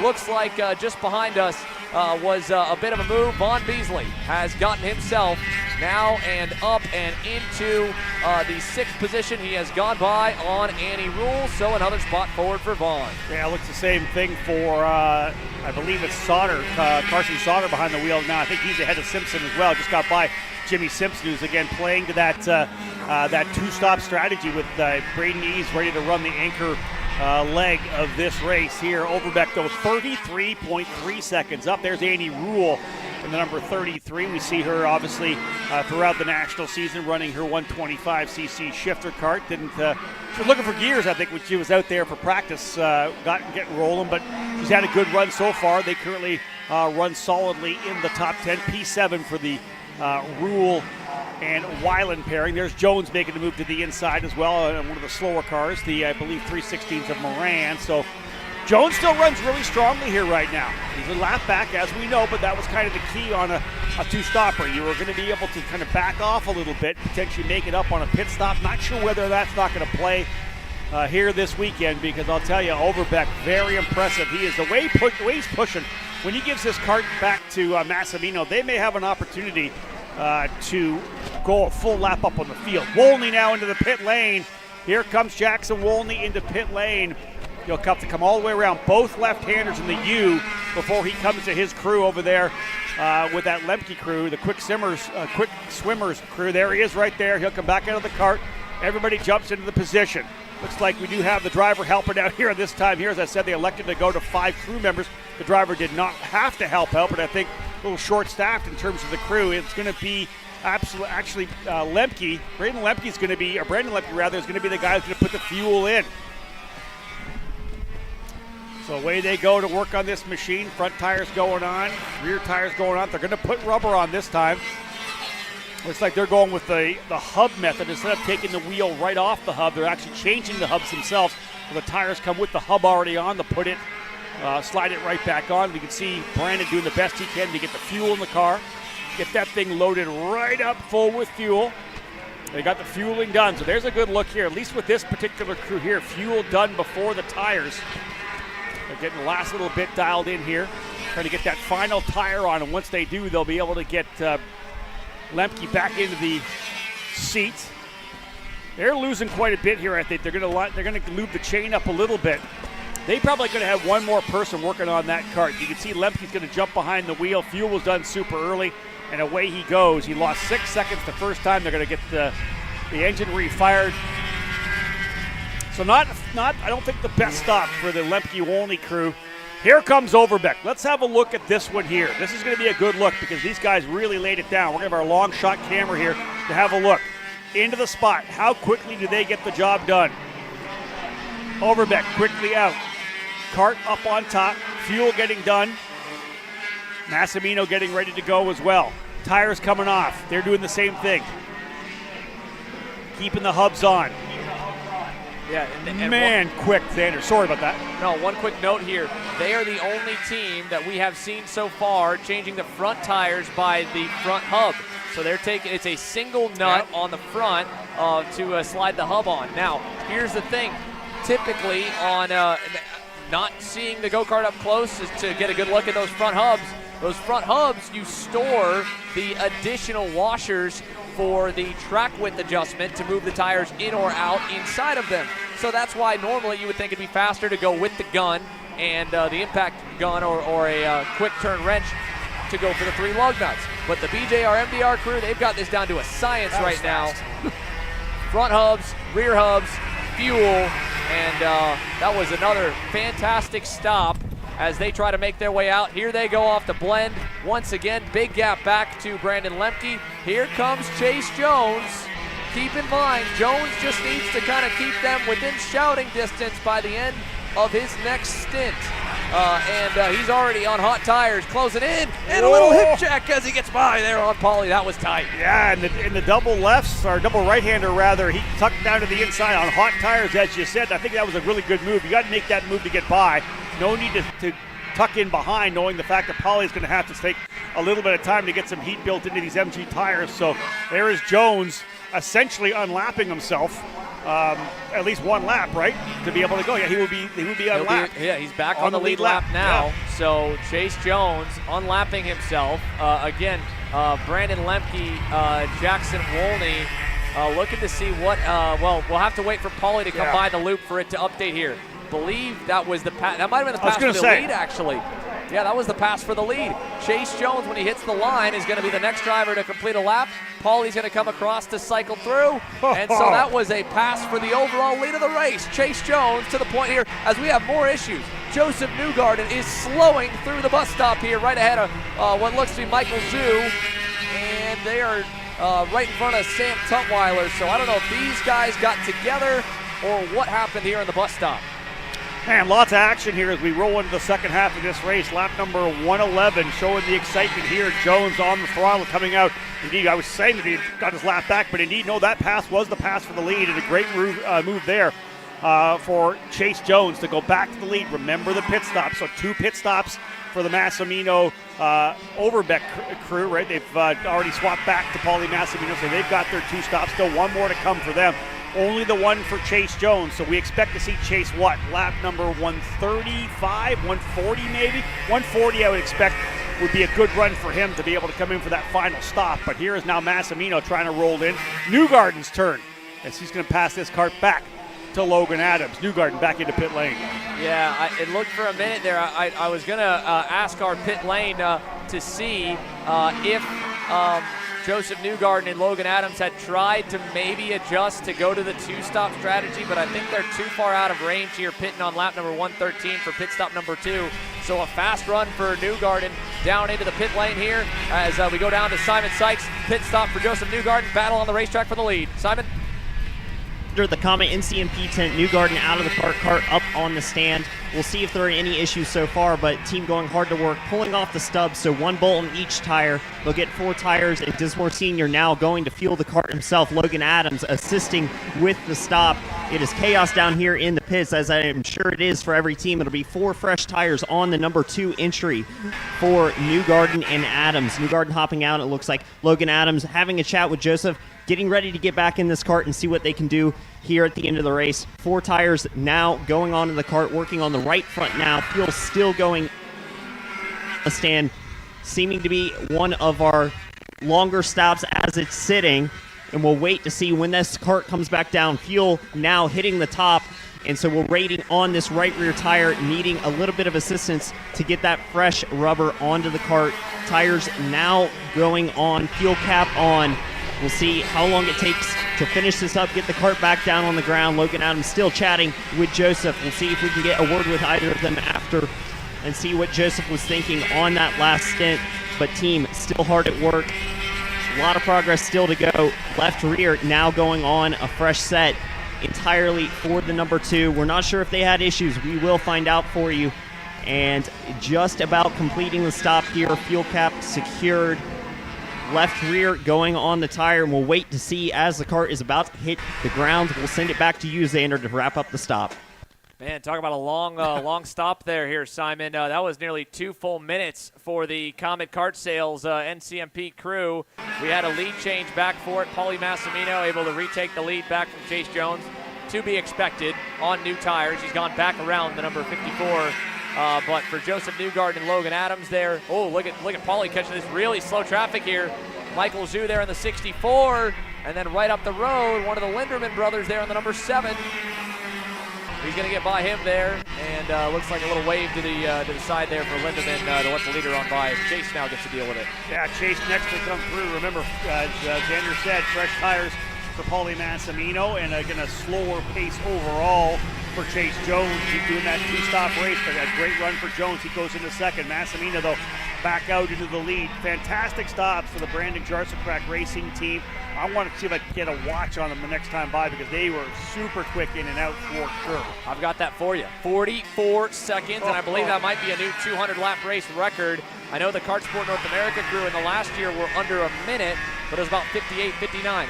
44 seconds for the BJR MDR crew here. Down on pit lane, looks like we've still got some more issues for Logan Adams and Joseph Newgarden. Simon? You said 44 seconds for that other team, not here under the Comet NCMP tent. Issues as they were having to replace a tie rod. The tie rod bent entirely on this cart, so the cart's still up on the stand. We're not done with the stop yet, and Mark Sr. working hard to get this tie rod replaced. We'll keep you updated as the stop progresses, but this is going to be a lengthy one, boys. We'll send it back to you. Yeah, Xander, that's what happens, right? We talk about that. It can happen pretty easily on the racetrack. It's not the hardest thing to go wheel to wheel with somebody, and again, that's it. You know, that little contact, breaking a wheel or bending a tie rod. So that was, we caught the aftermath of it as the cars were slowly going about 3 or 4 laps ago, coming out of the cell tower bus stop area. We were focused in on our back camera there by the I-70 hairpin and by Interstate 70. Had that kind of second half to look. I know that our team's going to be taking a look to see if they can get a better angle at what might have transpired for Joseph Newgarden.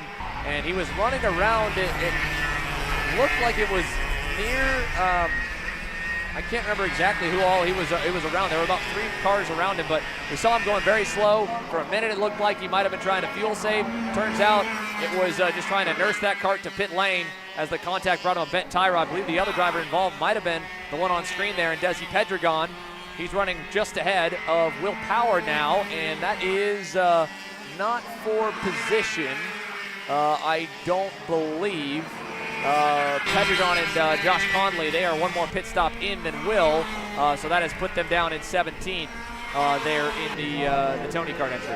Yeah, Will Power finishing up what will be his only stint. If they're doing a 2-stopper, it will be Kiffin Simpson getting back behind the wheel. Will putting his laps in here. We talked about the fact that you're looking very likely anywhere between lap, I would say 130 and 140, I think. Maybe even, probably 130 and 140.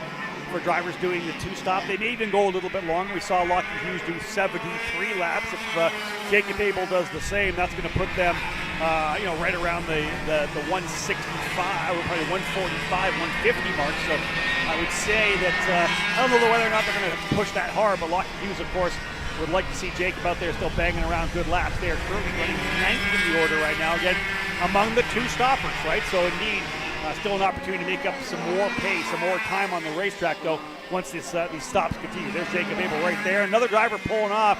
That's Carson the GP. Sauter. Yeah, that's Carson Sauter in the Factory Fury machine. He's coming in for what, P4 on the racetrack. Great stint for Carson Sauter here in the 908. Was able to get by Jimmy Simpson, kept Annie Rule and Luke Powers behind him. Got a long way all the way around the pit lane to the Factory Fury GP Kart pit box. They're on the front side. I believe they're right behind the Comet Kart Sales NCMP group here. So we might be able to get a bit of an angle into their pit box as there they go. Yeah, there it is right there. Carson Sauter up out of the go-kart, engine off. And up it goes with AJ Nowd and Kenneth Hahn, and we'll get the stopwatch on it. There's Charlie Steins helping out there, the driver in the black helmet. He's getting ready to hop behind the wheel. Charlie spent most of this year behind the wheel of a shifter kart, a 6-speed gearbox machine.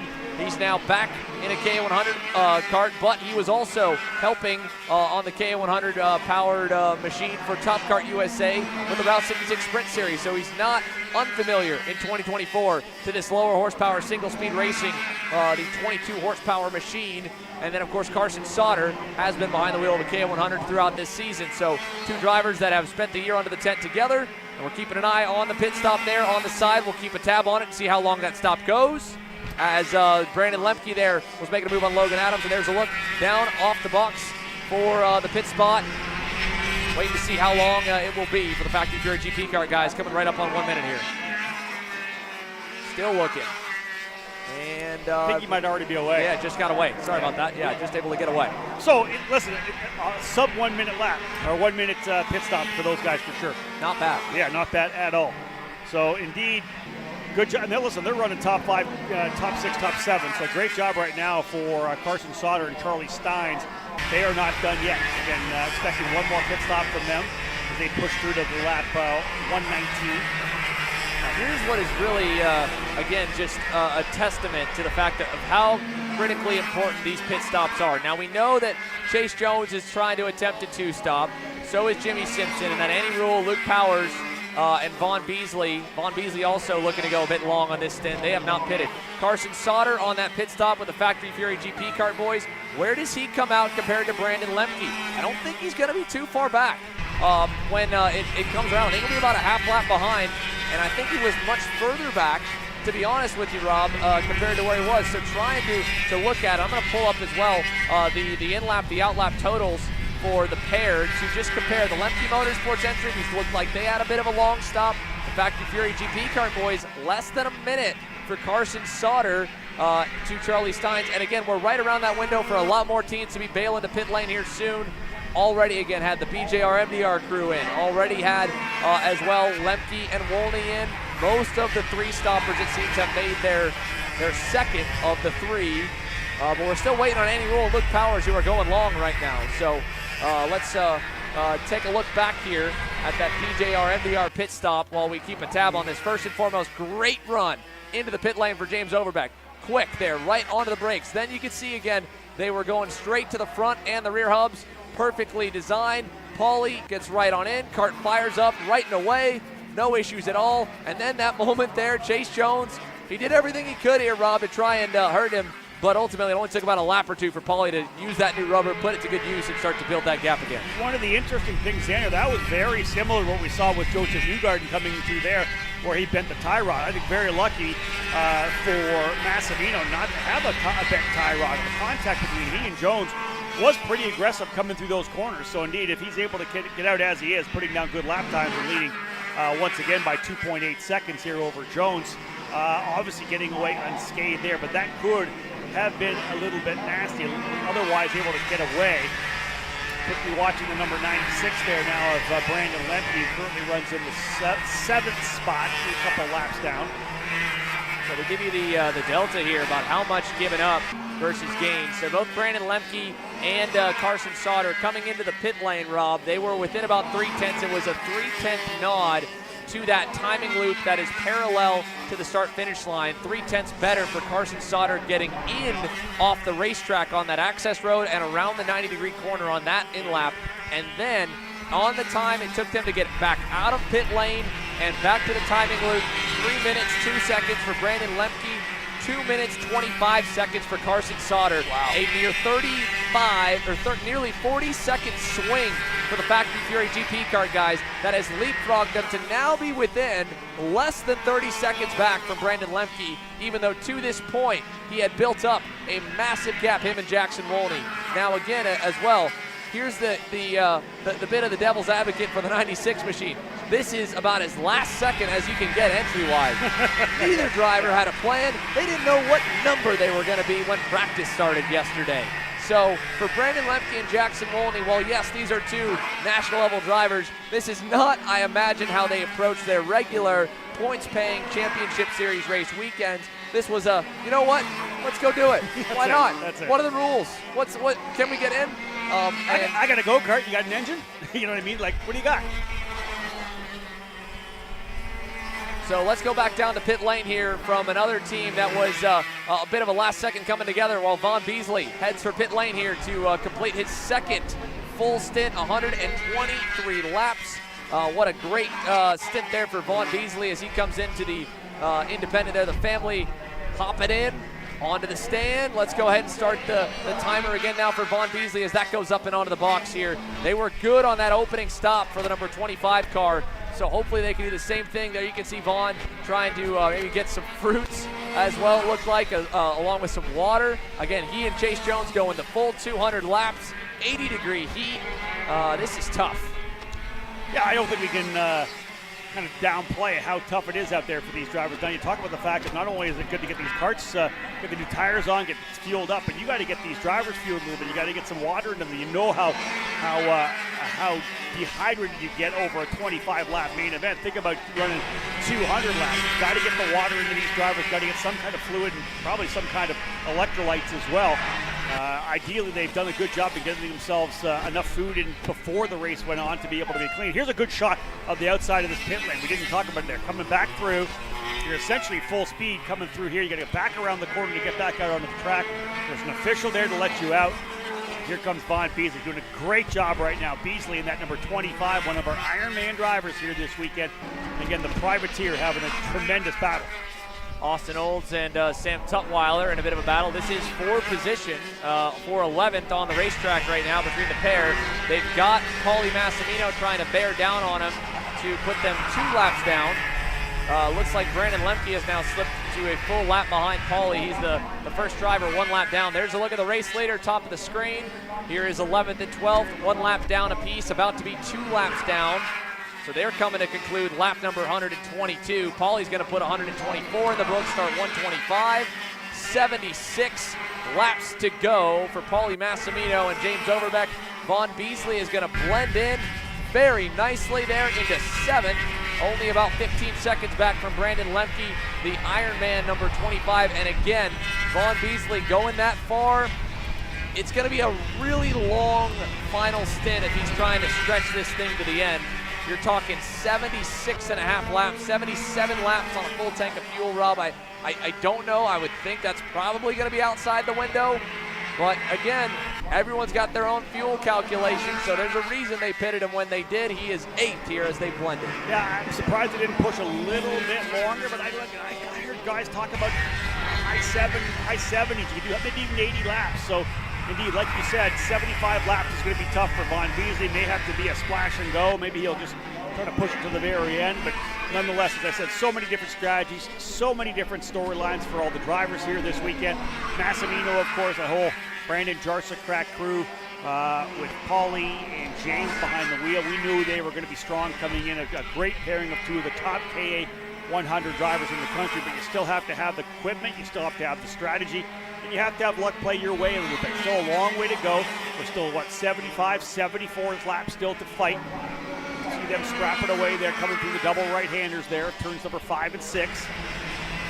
There's Luke Powers here at 32. He has still yet to hit pit lane. Annie Rule as well. You heard from Eli Warren, folks, when he was up in the booth. They felt like they could make it on 2 stops. They originally planned for 3 and came in early at the end of stint number 1. They have kept both of the Magic Kart entries onto the racetrack, and could this be a pivot to the 2-stop strategy for the AFK Magic group for Annie Rule and Max Weiland and Luke Powers and Eli Warren to maybe go to the end? You heard from Eli, they're trying to go to lap 130. If Luke Powers can stretch this thing from roughly lap 62, Eli said he pitted on, to get it almost to the full 70 laps, and then Eli can do 70 to the finish. All of a sudden, you got another couple of players in the 2-stop realm that right now would have a little bit of a leg up on Brandon Lemke, who still needs to make another stop. Jacob Abel still needs to make another stop, and we believe Vaughn Beasley will still need to make another stop as well. But Annie Rule and Max Weiland, Luke Powers, Eli Warren, the Magic duo in 4th and 5th, they might be joining Jimmy Simpson and Chase Jones on the 2-stopper. And again, Chase Jones right now, this is absolutely impressive stuff to go longer on the tires, longer on the fuel, still be overall 2nd as they've cycled through 2 full rounds for everyone, within 5 seconds of the fastest team, and he's doing it by himself. So he's just twice as long on the body. Yeah, that's it. Exactly that. I'm so intrigued with, like you said, some of these drivers or some of the teams potentially kind of pivoting, making that move to a 2-stop. You know what? We went a little bit longer. Our pace was good. You talked about that with Eli Warren and see whether or not they go to the 2-stop. It sounds like that's their call as well. So I love the fact that there's, again, when we first came here, Xander, the 2-stop was this thing like I don't think anybody's going to be able to make it. Check this out. Broken right rear bumper on Sam Tutwiler. The 9 car into pit lane. This is going to be an unscheduled pit stop, I believe. Yeah, work to be done on that machine to get him back out on the racetrack with legality. So that's a tough one there for the team of Tutwiler and Catrone. I think they're going to maybe try and, let's see if they try and turn this into a driver change. Might as well, right? Yeah, Sam's going to pull it in. There's Tyson. Yeah, not going to be a driver change. You see Tyson's got his suit halfway down as Sam hops up. So I think they're going to try and get that cart up and onto the stand. And here's a look, live shot on the cam over there in pit lane, trying to fix the broken right rear bumper bolt for Sam Tutwiler. Heartbreak, but again, this part of the attrition, this is all part of the 200-lap game. They were 12th when they enter the pit lane, more or less. They will fall a little bit further down the order, sadly, here. Yeah. And again, listen, we talked about that. You're thrashing this cart for essentially 8 main events over the course of the day, right? Of course, these 3.5, 4 hours, you are pounding down 8 25-lap main events. That's how much wear you're putting on your chassis. For some drivers, it's almost a full season worth of main events. So, indeed, something can happen, things can break, and that's something we have to expect, I think, in the next 70 laps. You know what I mean? It could happen. These carts are being pushed hard. We're seeing a little bit of wheel-to-wheel contact as well. It doesn't take much for something else to snap. So, indeed, this is something we'll watch for, whether or not we'll have not just physical, but mechanical attrition throughout the end of this race. There's Jimmy Simpson, the number 1. He's got Jacob Abel behind him now in the 51. Simpson currently runs in the 3rd spot. Abel a full lap back in the number 51, the 7th position. Full lap back from Simpson. So, indeed, we know they're going to be a 2-stopper as well. This will be a longer run here for Jacob Abel. He'll send it back to Lockie Hughes, who will run the final leg of a 3-leg run for that MPG Motorsports crew. But up front again, Paulie Massimino looking very strong. 6.3-second lead over Chase Jones. Into the pit lane now for Eli Warren and Luke Powers here. The AFK Magic crew trying to get both tires off. First looked like they were having a little bit of a struggle there with the left rear, working onto the right rear tire now. Again, these guys going with the hub strategy for the rears. And like Eli mentioned, they got a jack for the front, jack for the rear. Quick change for that. They'll pop the right rear on, tighten that hub all the way down. Try to do the same there on the left rear side. There you can see Robbie Boydeshow hopping in. Max Weiland also getting ready to hop in his Magic Kart machine. Annie Rule still remaining on the racetrack, going a little further on her stint. Right now 4th. And here's a look at Jacob Abel closing in on Jimmy Simpson. Not for position, 1 lap separated, but Abel and Lockie Hughes, they have at least driven their way up and into 7th now with everything kind of shifting through the different sequences. So let's throw this out there for Eli Warren. That's going to be their final stop, right? So I would think there's going to be 70 laps to go. They're going to try to go to the end. This will be it for Will Power as well. He heads into pit lane, pushes hard. He'll pass that cart back over to Kiffin Simpson. So Will Power, a single stint for Will. Again, not feeling well, as I said early on. Talked to him after morning warm-up. They'll pass it back over to Kiffin Simpson. They come in here currently 10th place in the running order. So Simpson will get that final run. And here's what you're going to see now. Now we're thinking about seeing Xander, the 2-stopper guys coming in right for their final stop. There's Kiffin Simpson waiting to jump behind the wheel. We're now into the window where we're going to see the guys like a Chase Jones, like a Jimmy Simpson coming in to get their final stop done and then the push through for the final 70 laps. Kiffin Simpson there in the 412 getting ready to take that SimPower machine hopefully back up the leaderboard. Will Power did a solid job in that stint to try and keep them close now check this out. Charlie Steins, Vaughn Beasley. This is for position. So this is for position number 8. So again, we covered the driver change there. Charlie Steins hopping in for Carson Sauter. Vaughn Beasley, I think it's just a bit out of reach for him to try and make it to the end. So I think he's going to need another pit stop. We know the Factory Fury GP Kart guys, we believe, will as well. So This is heads-up racing here on stint 3 of 4, and Vaughn Beasley, I can only imagine what it's got to be like for that young man. Chase Jones does a lot of driver training for MPG Motorsports and a lot of laps at Whiteland Raceway Park, where they're based out of. Vaughn Beasley, an independent privateer. I don't know how many long runs they did the test for endurance, but, well, I mean, he's hanging on strong, although Charlie is going to get that spot away in I-70. Well, one thing, we believe that Beasley potentially could be on a two-stopper. He could be done, right? He could be running to the end here. He's got his last stop, maybe. It's going to be a long push, but I don't know that we'll see him back in here again. We're definitely going to see Charlie Steins back in to pass it back over one more time for Carson Sauter. So, again, you think about how, what we figure, anywhere between 44, 45 to a minute, a little under a minute long for a pit stop, but that's not the full delta. There's a lot of time.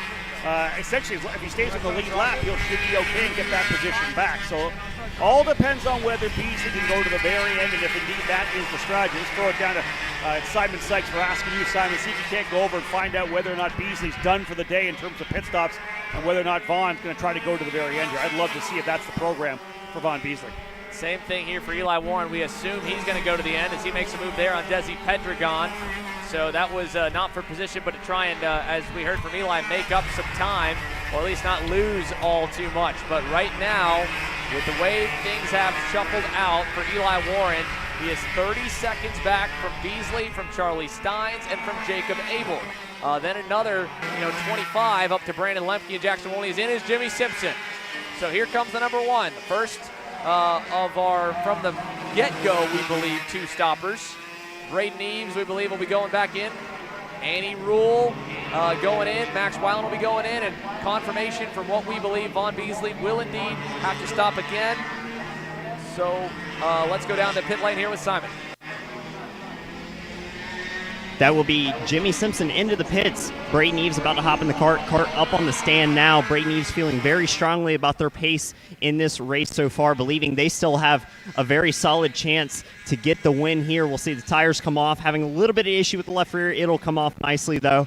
And 4 tires, stickers going on. Braden Eves ready to get back in the cart. So as they fuel up and get ready, we'll send it back to you, Xander, to cover the rest. Thank you, Simon. Again, there's a great look down at Braden Eves and Jimmy Simpson, and appreciate the report there. As you can see, the activity frantic on pit lane. Great pit stop from the AFK Magic Kart boys. High fives all around on that one for Mad Max Weiland and Annie Rule. I think they're going to pick up some time, as here's a look at Austin Olds. Tim Hollowell back behind the wheel there in the number 31, and up the road, Chase Jones. So Jones a lap ahead of 2 laps ahead of both of them. Austin Olds and Tim Hollowell, that's 4th position. That's for 11th on the racetrack right now. For 10th. Austin Olds trying to track down that all-white Tony Kart. Looks like he has gotten there. He has been a little bit quicker the last few laps. And by the numbers right now, they're three behind the leader, I believe. 2 laps behind the leader, 2.5 laps down for Austin Olds and Tim Hollowell. So 2 laps down for them. On the lead lap for Chase Jones, hanging on.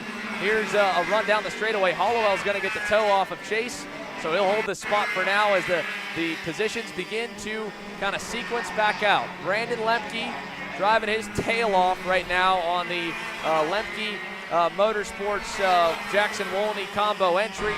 A 107.59. That was quicker than Paulie last time by. That's back to the pace Lemke was doing with Paulie in stint number 1. We're a bit slower with Jackson. I believe they were able to go to new tires for him on this most recent stop, but didn't go tired for Jackson. So that's probably a big difference there. That's a full second lap swing right now. So, Xander, let's kind of talk about how this race is going to roll out here now. 65 laps still to go. 1 stop still for Massimino. He'll pass it back to Overbeck. And 1 more stop here for Chase Jones. He's only done the 1 stop so far. We're going to see him pretty soon, I think. 8.5 seconds the gap between Massimino and Jones. Barring any kind of mechanical for any driver up front here, this is really the battle we have right now for the race win. Both teams have 1 more stop to make. So, indeed, we're going to see who's got the best stops. Timing of the stops are going to be crucial. We've seen some fantastic ones already from the JR crew. We'll see what we get out of the MPG Motorsports crew as well. But really, this has come down to Paulie Massimino and James Overbeck versus Chase Jones. In the end, Chase is going to have to find some more speed He's going to see what he has to do. Hopefully the cart's going to be light and fast at the end, because really it's come down to two drivers. Yeah, that's really what it's going to be, right? How long can Chase Jones hang? How long can he really stretch that last stint and keep good pace? Looking at the times again, he is about a half second off of what Paulie is doing. But again, when you factor in that the tires are going to wear and Chase is going really long on this middle stint. I mean, he is still yet to pit. So Chase Jones trying to make that last stint a bit of a sprint, give him new tires. I mean, the fact he is still running 108 1.6s right now is awesome. Trying to judge off the last time he pitted, I'll double check on this, Rob. Chase Jones has gone a long ways since the last time he hit pit lane. Looking by the numbers here, I mean, it's a good ways back, at least 70 laps, obviously, to make the full distance. His last pit stop was back on lap 71. And there you have it. There it is. So 71, nearly another full 70 here for Chase Jones. He pits on lap 137. Yeah, great run here. I think just an awesome Ironman performance so far here for Chase Jones. Even if you think about it, it came down to a battle at the end between Jones versus Overbeck. Overbeck's been sitting on the couch here for a couple of laps. We don't expect to see Massimino for another a handful of laps. Very likely to get maybe into the 160 mark. So Jones comes in. They'll go to work on that kart, try to get him back under it as well. Here comes the fuel into the car. Get a little bit of water. You can see him trying to douse himself off a little bit, try to get as much water as he possibly can get into this little short time. We talked about the fact that fast pit stops anywhere between 45 seconds and a minute. Looks like they're just going to fuel this. They're not even going to put tires on this thing, Xander. They're going to get as much fuel as they think they need to get him to the very end, which will very likely be an absolutely full tank. You see Lockie Hughes there as well. He's got the helmet on. Jones back behind the wheel. They'll get the fuel tank lid pinched back down, fired him back up, and away he goes. Second stop done for Chase Jones. All is left for Chase Jones is the final laps through to the checkered flag. How about that for Chaser here, trying to minimize the time spent on pit lane. Just got a check-in here. Our social team has been working hard, just like our broadcast team, folks, to bring you all the action and coverage throughout the day. Just checked on Twitter. Max Pappas said, man, I wish I would have known about the Robo-Pong race coming back, the Mark Harrison Memorial Invitational. I would have loved to be there and run with my son, Mateo Pappas. I can tell you one thing.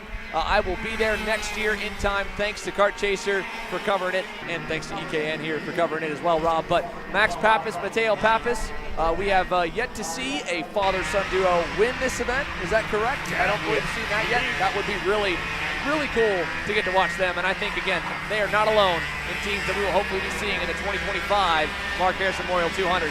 Simon?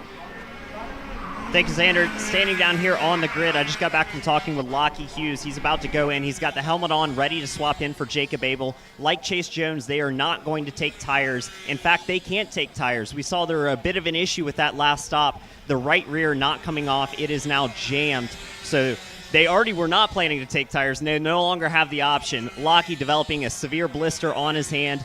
But the pace has been strong for that team, so he's looking forward to getting back in and wrapping up this final stint on the two-stop strategy. We'll see how it goes for those boys.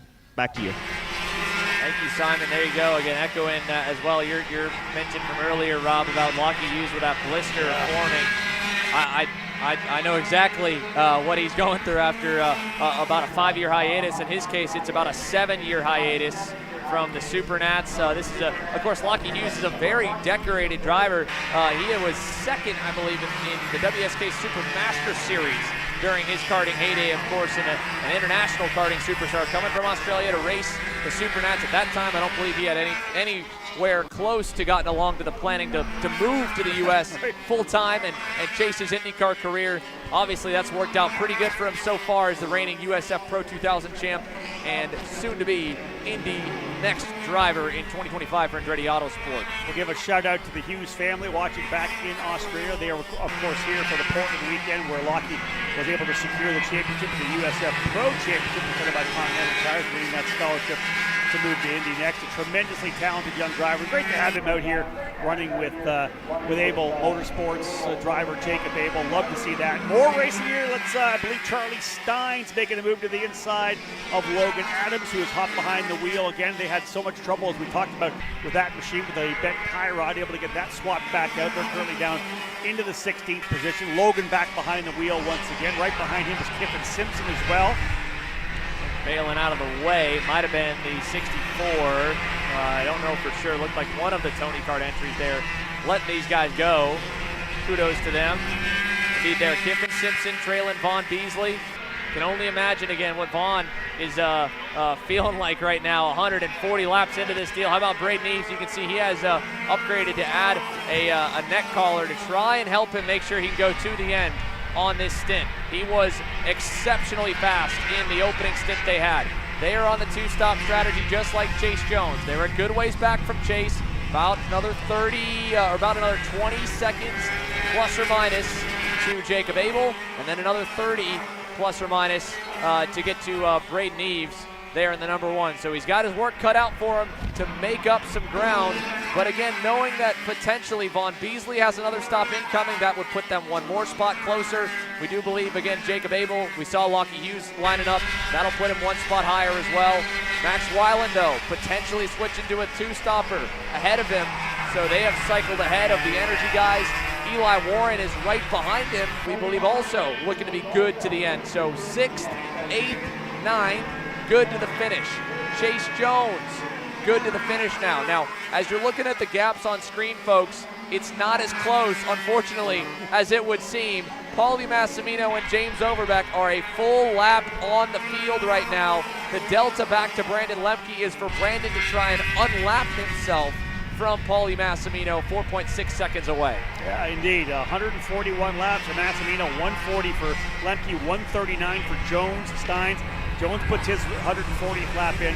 Again, a full lap up right now, but still, you still that final pit stop coming for Massimino and BGR. James Overbeck waiting in the wings for an opportunity to bring this thing home. Paulie Massimino, tremendous job yesterday in 3-lap qualifying, the 3-lap average, not just outright lap, but average over 3 laps, able to put the kart on the pole position. And of course, he and Lemke, as we know, led out early for the first stint.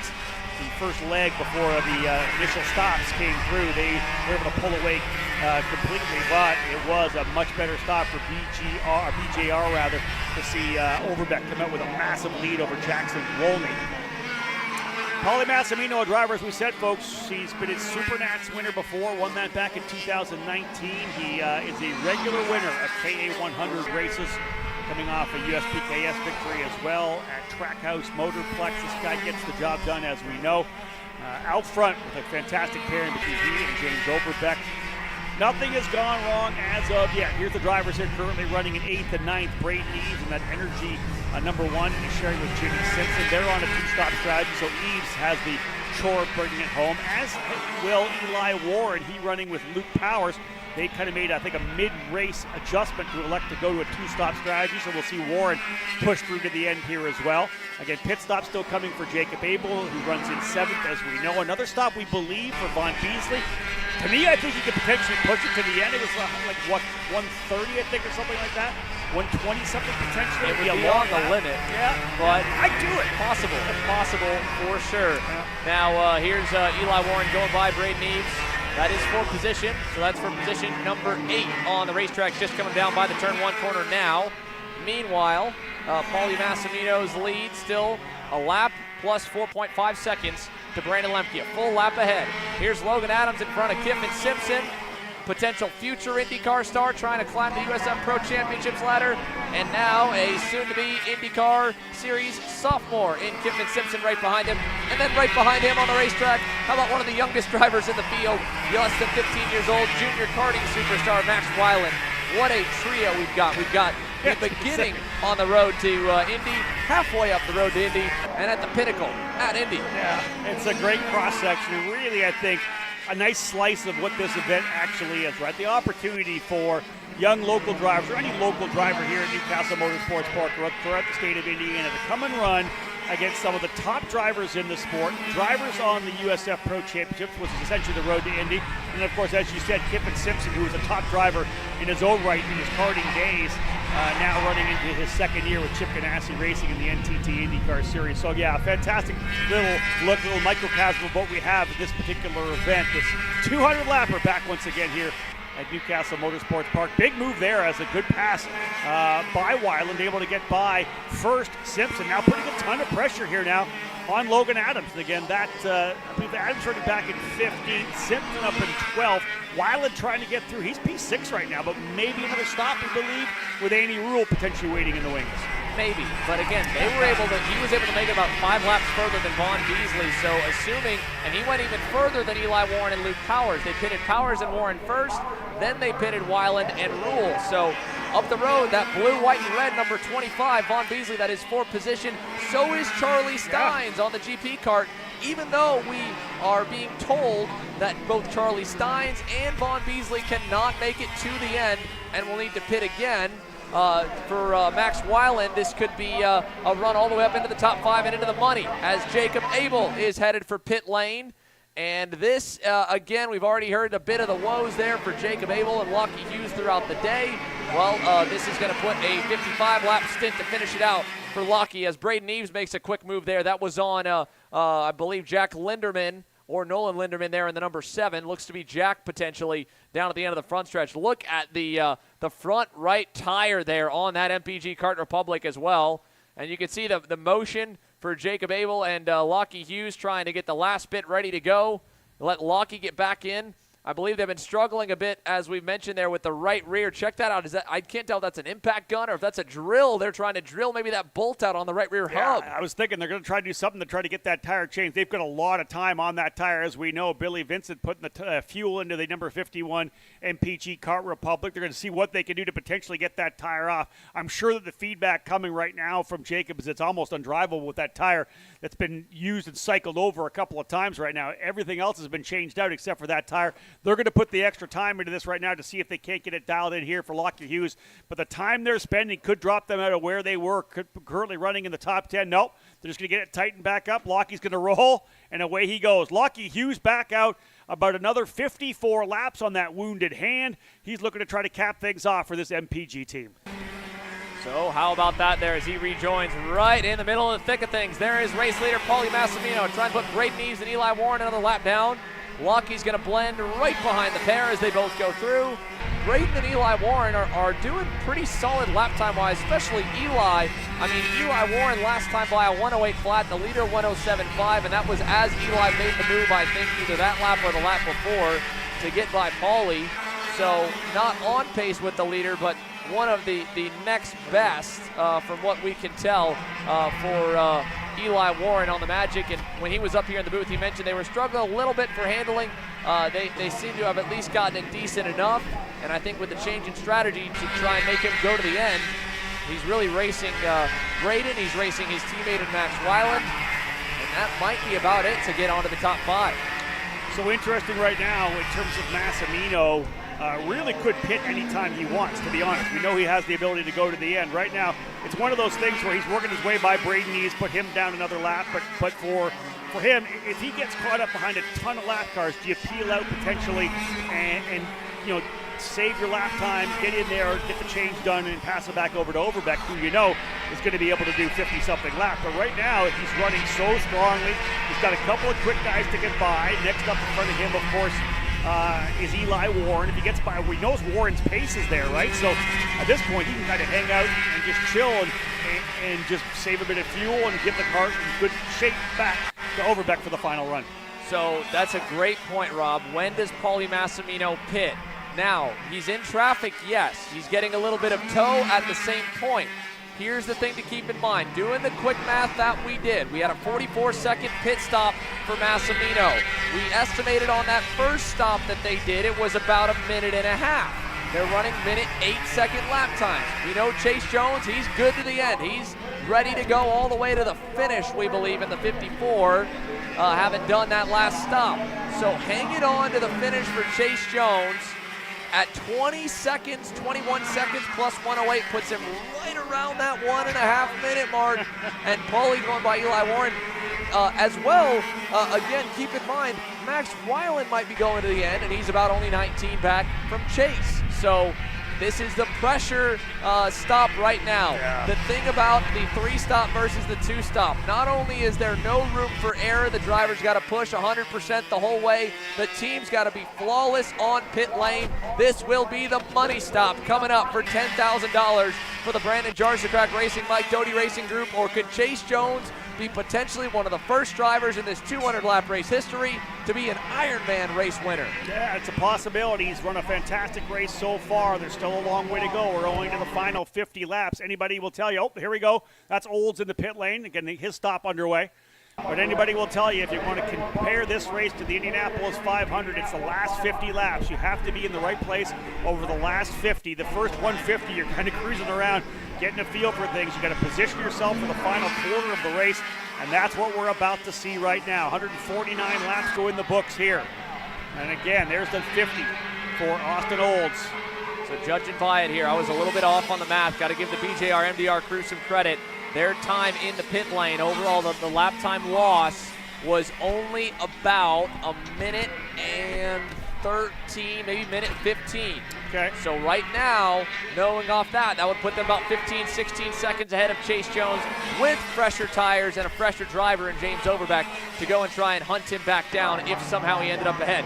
But that's, again, they've got to match that perfection they have had on pit lane throughout this entire day that has gotten them to this massive lead over Brandon Lemke and the rest of the 3-stoppers. Nobody's even close on the rest of the 3-stop strategy to, I think, standing on the box. When this all kind of shuffles around, by the way I would guesstimate it here, assuming nothing changes and there's no major issues, I would put Massimino and Overbeck obviously out in front by a good bit.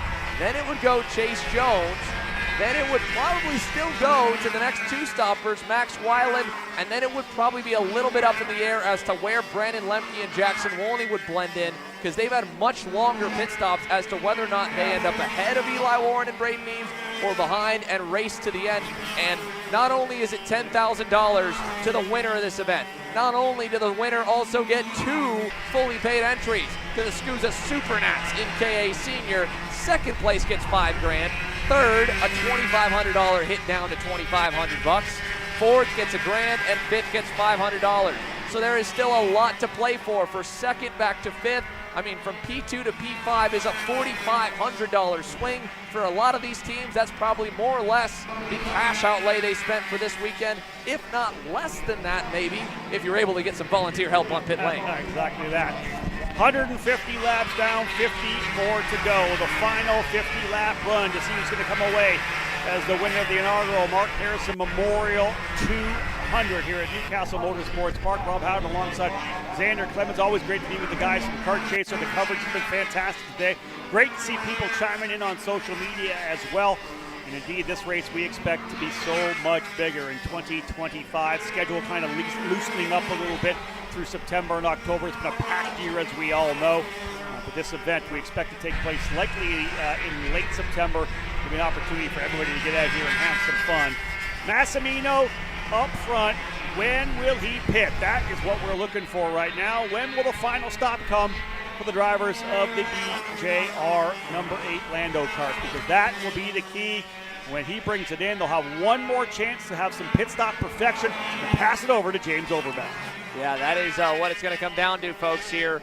We are still waiting. They are going long for Paulie's third stint. Same for Brandon Lemke now. Less than 15 laps to go. When do they head for pit lane as Brandon Lemke chases down Braden Eames? Feels like we'd be calling the end of a major U.S. national about 10 years ago. And maybe even in the modern era as well, as they both have run up front and contended for wins. But this is not for position, a 1-lap difference and a complete difference in strategy. Brandon Lemke needs one more pit stop. Eames should be good to the end.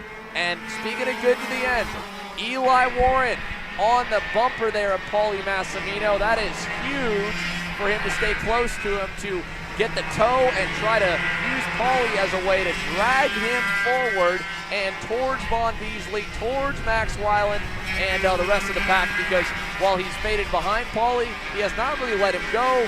He has continued to kind of keep his head down and put in those mid-107 second lap times.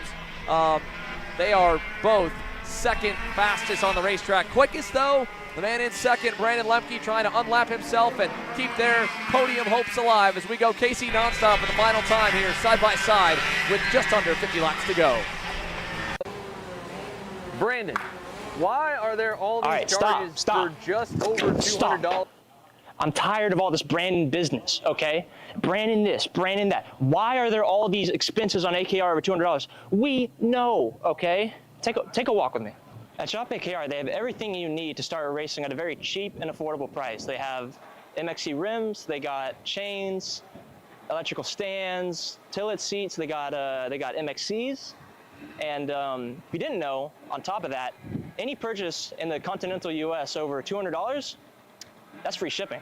Hey, aren't you supposed to be in the AKR Anonymous meeting over there? Dude, I'm doing a commercial. Dude, we have no time. It's about to start. Stop. We all love Shop AKR. Me? More than others.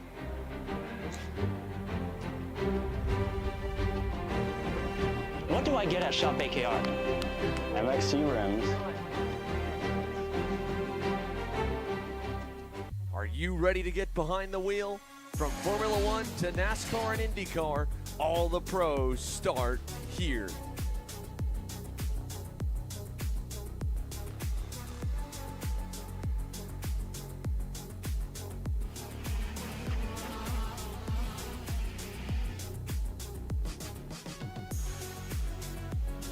For more information, check us out online at mcckarting.com or call us and go racing today. Parallel USA, a top-level performance team with unmatched hospitality, offering a full-service driver development program with year-round testing available in Miami, Florida, and the official North America racing team of Parallel Racing Chassis. Chassis and parts available at Parallel USA. Welcome back to Castle Motorsports Park. We are going to stay commercial-free to the finish here. 46 laps to go. Paulie Massimino and James Overbeck are hunting a $10,000 payday, and to get 2 entries here for both of them covered to the SCUSA Super Nationals, which I don't even know what they're going to do with them because James already has an entry into the Super Nats off the SCUSA Pro Tour title. And Paulie, at least I think for him, that will help. But he was in the money in the Pro Tour Pro X30 top championship standings. He's got his whole 2026 Pro Tour. These 2 drivers here, we're going to get to see probably another full year racing fully on the house. People may be wondering, hey, why are you staying out? Why don't you come into pit lane? Why don't you pass it over to Overbeck? Get some fresh tires. Well, here's the reason why. Massimino has been significantly quicker than Chase Jones over the last couple of laps. You're talking a half a second a lap. They're trying to build that cushion. Why bring them in when the cushion is as good? If they just keep stretching it, If indeed they started to fade off a little bit, that's a different deal. But remember, you got a driver in Chase Jones who's been going since the very start of this. He has not had a break. Tried to chug some water back on his final stop. Yeah, he's a full lap back right now, and he's got to keep digging. But the bottom line is, Massimino's doing what he needs to do to keep stretching it. They may as well push to that tank. It's almost done. They'll be able to come in, do a short fill. Right now, only 45 laps left to go, so well less than a single stint of a 50-50-50-50 run. So we're watching some great racing here, but such an interesting kind of formula and equation, all playing out the storyline for the race win. Yeah, that is Logan Adams there in the yellow suit, getting by Jack Linderman. So is Kiffin Simpson, and just ahead of Logan is Austin Olds. Now, Olds is a full lap ahead of Logan Adams, but he is also a near complete lap behind Kiffin Simpson on the 2-stop strategy for himself and Will Power. We touched on it a bit earlier. Will not feeling so hot here today. He did the middle stint. Kiffin's going to do the front and the back half, which, again, just I think is great for Kiffin Simpson when it comes to developing him in the NTT IndyCar Series. It was funny, you know, a good amount of my crew is still have been around the sport long enough to know Kiffin and his time in the sport because he is so recently removed. Of course, his driver coach and tuner for the weekend, Mike Ramirez, or Chi-Chi as we know him. He was one of the only teams I ever raced underneath with Chi-Chi Racing back in the day. So it was really cool to get to hang out with them again a little bit this weekend.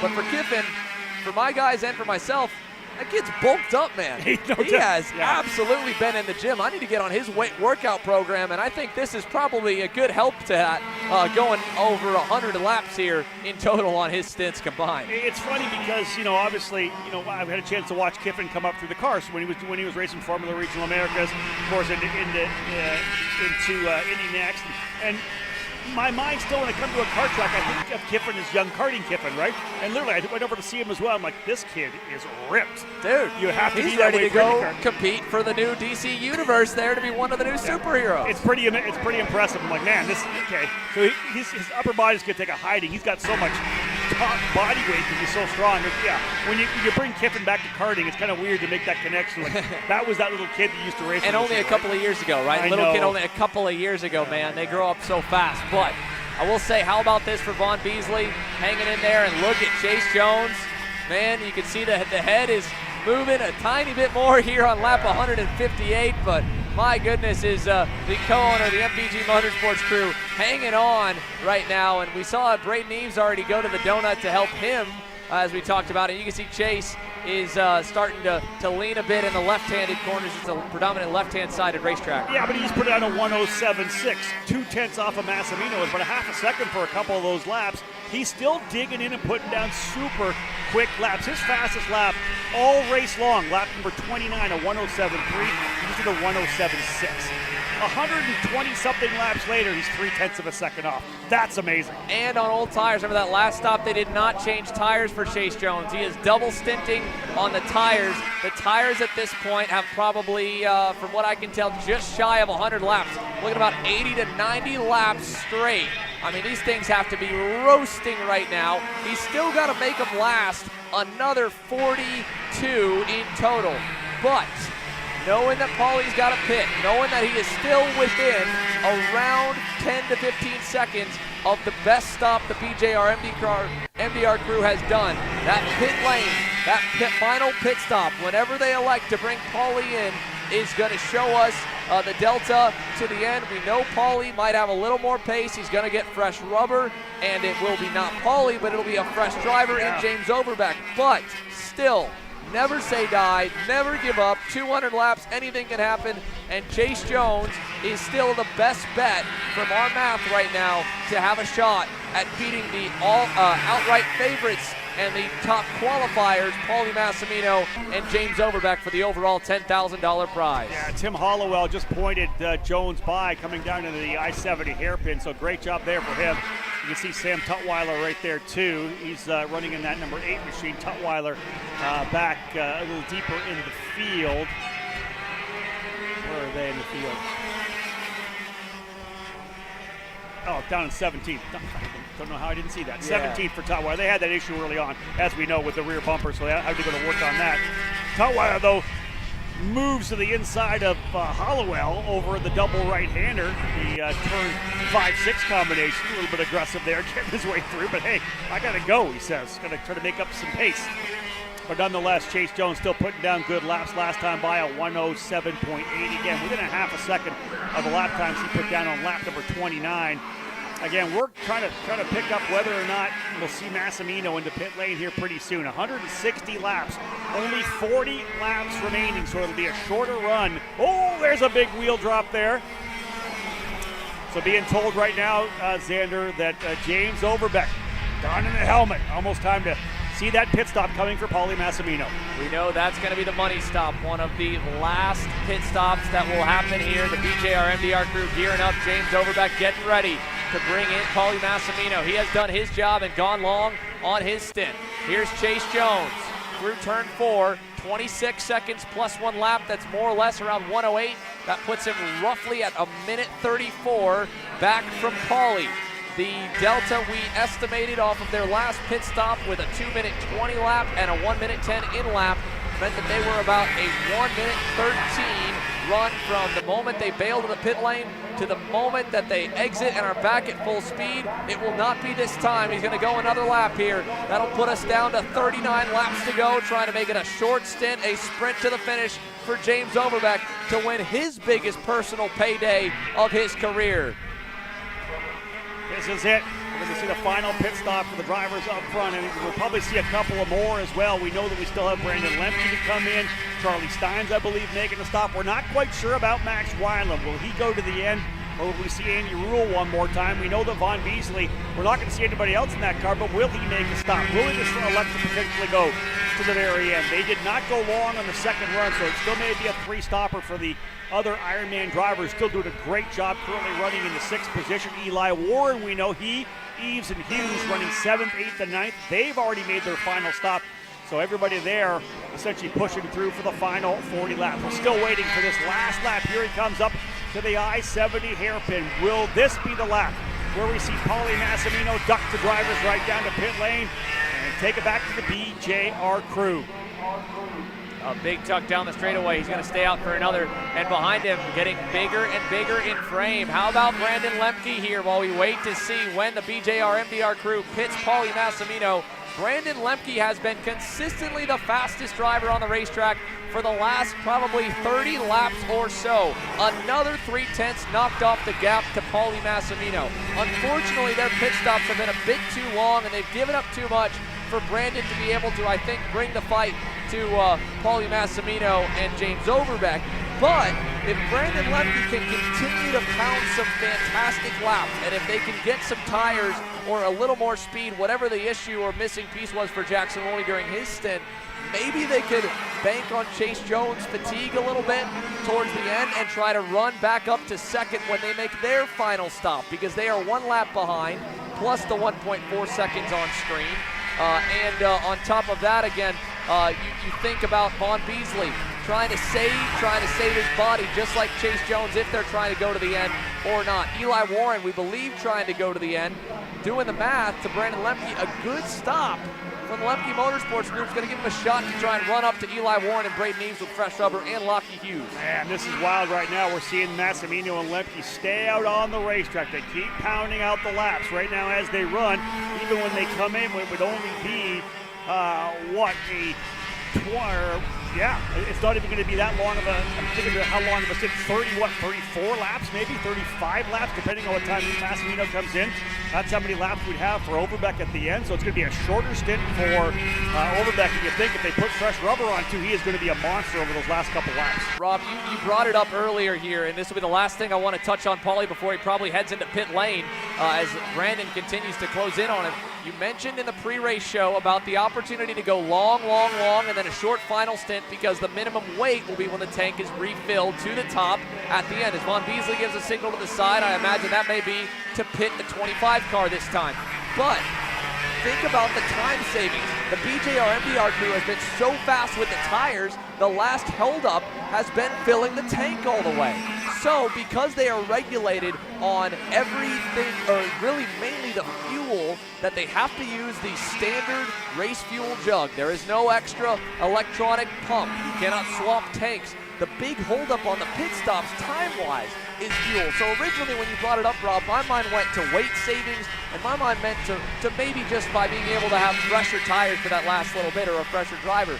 But now, the more I think about it, if Paulie Massimino doesn't need a full tank to go to the end, if they know exactly where to fill to for this last stint to go just exactly 35 laps or so, and they can shave off another 10 seconds, that's going to add an even bigger delta back to Chase Jones, plus new rubber for James Overbeck. Yeah, but do they even do new rubber? Do you need the new rubber? Already right now, Massimino's turning 107.7s, Jones 108.5. So on the rubber that's already on the kart, they're already a half a second or more faster lap. You don't even need to put tires on. You can if you want, but you don't need to put tires on right now. There it is. There's a sign. There's his girlfriend, Brooke Knockman, on the hill, getting ready, and there go the hands in the air. Massimino and Lemke together are going down the pit lane. Remember, Lemke's got to go all the way around the outside as well, but Massimino as leader, he's going to slow up first, so Lemke is going to get hurt a little bit here, because he's going to have to hang to the right. All right, down to you, Simon, here. Paulie Massimino into the box for the final time.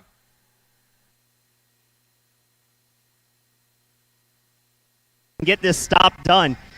The number 8 car into the pits. The BJR MDR crew going hard at work here. Brandon Jarschak working on the left front now, hoping for a quick stop here. I talked to James Overbeck just prior to this. They're looking for a clean last run, playing patient. They don't want any mistakes, anything that could cause them to give away the lead now. So fuel going in, fresh tires in on the short stand. Pauly holding the brakes, helping the crew get those rear tires on the kart. Hard at work, and it looks like it's about to come off of the sand. It's a short fill on the tank, not a full tank to end the race. Kart's back down on the ground, and Overbeck off and away. A quick stop for the BJR MDR crew. Last stop done and dusted. A quick stop will give Overbeck a healthy lead. Now here goes Jackson Wolney getting ready to go. The Lemke Motorsports crew did not put tires on from what it looked like there, Rob. Nope. Again, going the full distance. So they are probably not only on this last second effort trying to figure things out as they go, maybe more so shoestring it, profit off the purse money here in the top 5 by making one set of tires. I don't think they put tires on all race, Rob. I think they've gone the full 200 or at least the full 166 so far on the same set. That's something to look into for sure. I will say this, the BGR crew did not need to go to tires, right? We knew how good the tires they had were already, but they've been so good in the pits, right? They've been able to knock those tires out so quickly. He's got fresh rubber right now. He is in a fantastic position. Now, James Overbeck behind the wheel. He will be leading the way. So he has cycled, I believe, just ahead of Eli Warren. So Eli is just one lap down right now, just barely on the outside. But Eli's got hot tires, James cold tires, Jackson Wolney hot tires, so he's hanging on. But again, give it a lap or two, and that fresh MG tire rubber for James Overbeck, maybe not even a lap. He's going to go right back by on Jackson Wolney. Again, this is a one-lap difference for the pair, so not too important as they cross the loop. What is the gap back to Chase Jones here at the end of lap 166? Last time by, that was a 2:18, so that means they were only in the pits for at the most about 1:10. Chase Jones, when he hits the loop, should be around 20 seconds back from the overall lead, and seeing how far he can hang on and how much time Jackson Wolney can potentially begin to close that gap back up. So we're still waiting for Chase to hit the loop, and there it is, 25 seconds back from the lead.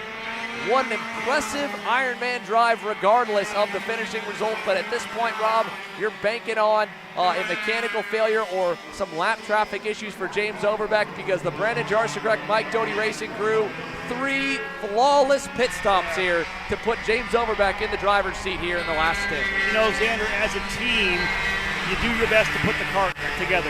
You get it dialed in. You know the long run setup. You know the pace you want to have. You got the chassis dialed in. The drivers have what they need. Your crew in the pits, 3 opportunities, like you said. When you're done that 3rd pit stop and you're in the pits, you take a big sigh of relief. I've done my job. It's in the hands of James right now. Same thing with Pauly. He's already done his job. 2 absolutely perfect stints. Now it's about James trying to pull away from the group in front of him right now, get out of the danger, and then just start putting down those laps. To be honest, right now, the 20 teams that can be part of this inaugural event, the return of the RoboPong 200, now of course the Mark Harrison Memorial 200. This has been flawless execution so far. They've got, 33 laps still to wrap things up, but just a fantastic job by Brandon Jarschak and the entire crew. Now let's talk about maybe some other teams that are trying to shorten their last pit stops. We've got Overbeck. We know he's good to the finish. We believe Chase Jones should be good to the finish. Again, we haven't even questioned whether or not the 2-stop is going to make it, Rob. We know that he's gone long on his stints. The math adds up. As long as they got him full of fuel on that last stop, he should be good to go. Let's go back to 3rd, about halfway down the racetrack, 38 seconds from the lead currently. Charlie Steins on that Factory Fury GP Kart Motorsport entry, the 939, I believe. I believe actually the 908 is the proper car number, so let me make sure that's updated for y'all that are watching along at home. But 38 seconds back from the lead and still going on stint number 3. Now, for Charlie and for Carson Sauter, how little fuel do they need to add to try and make it where it's a short splash of gas to go to the finish?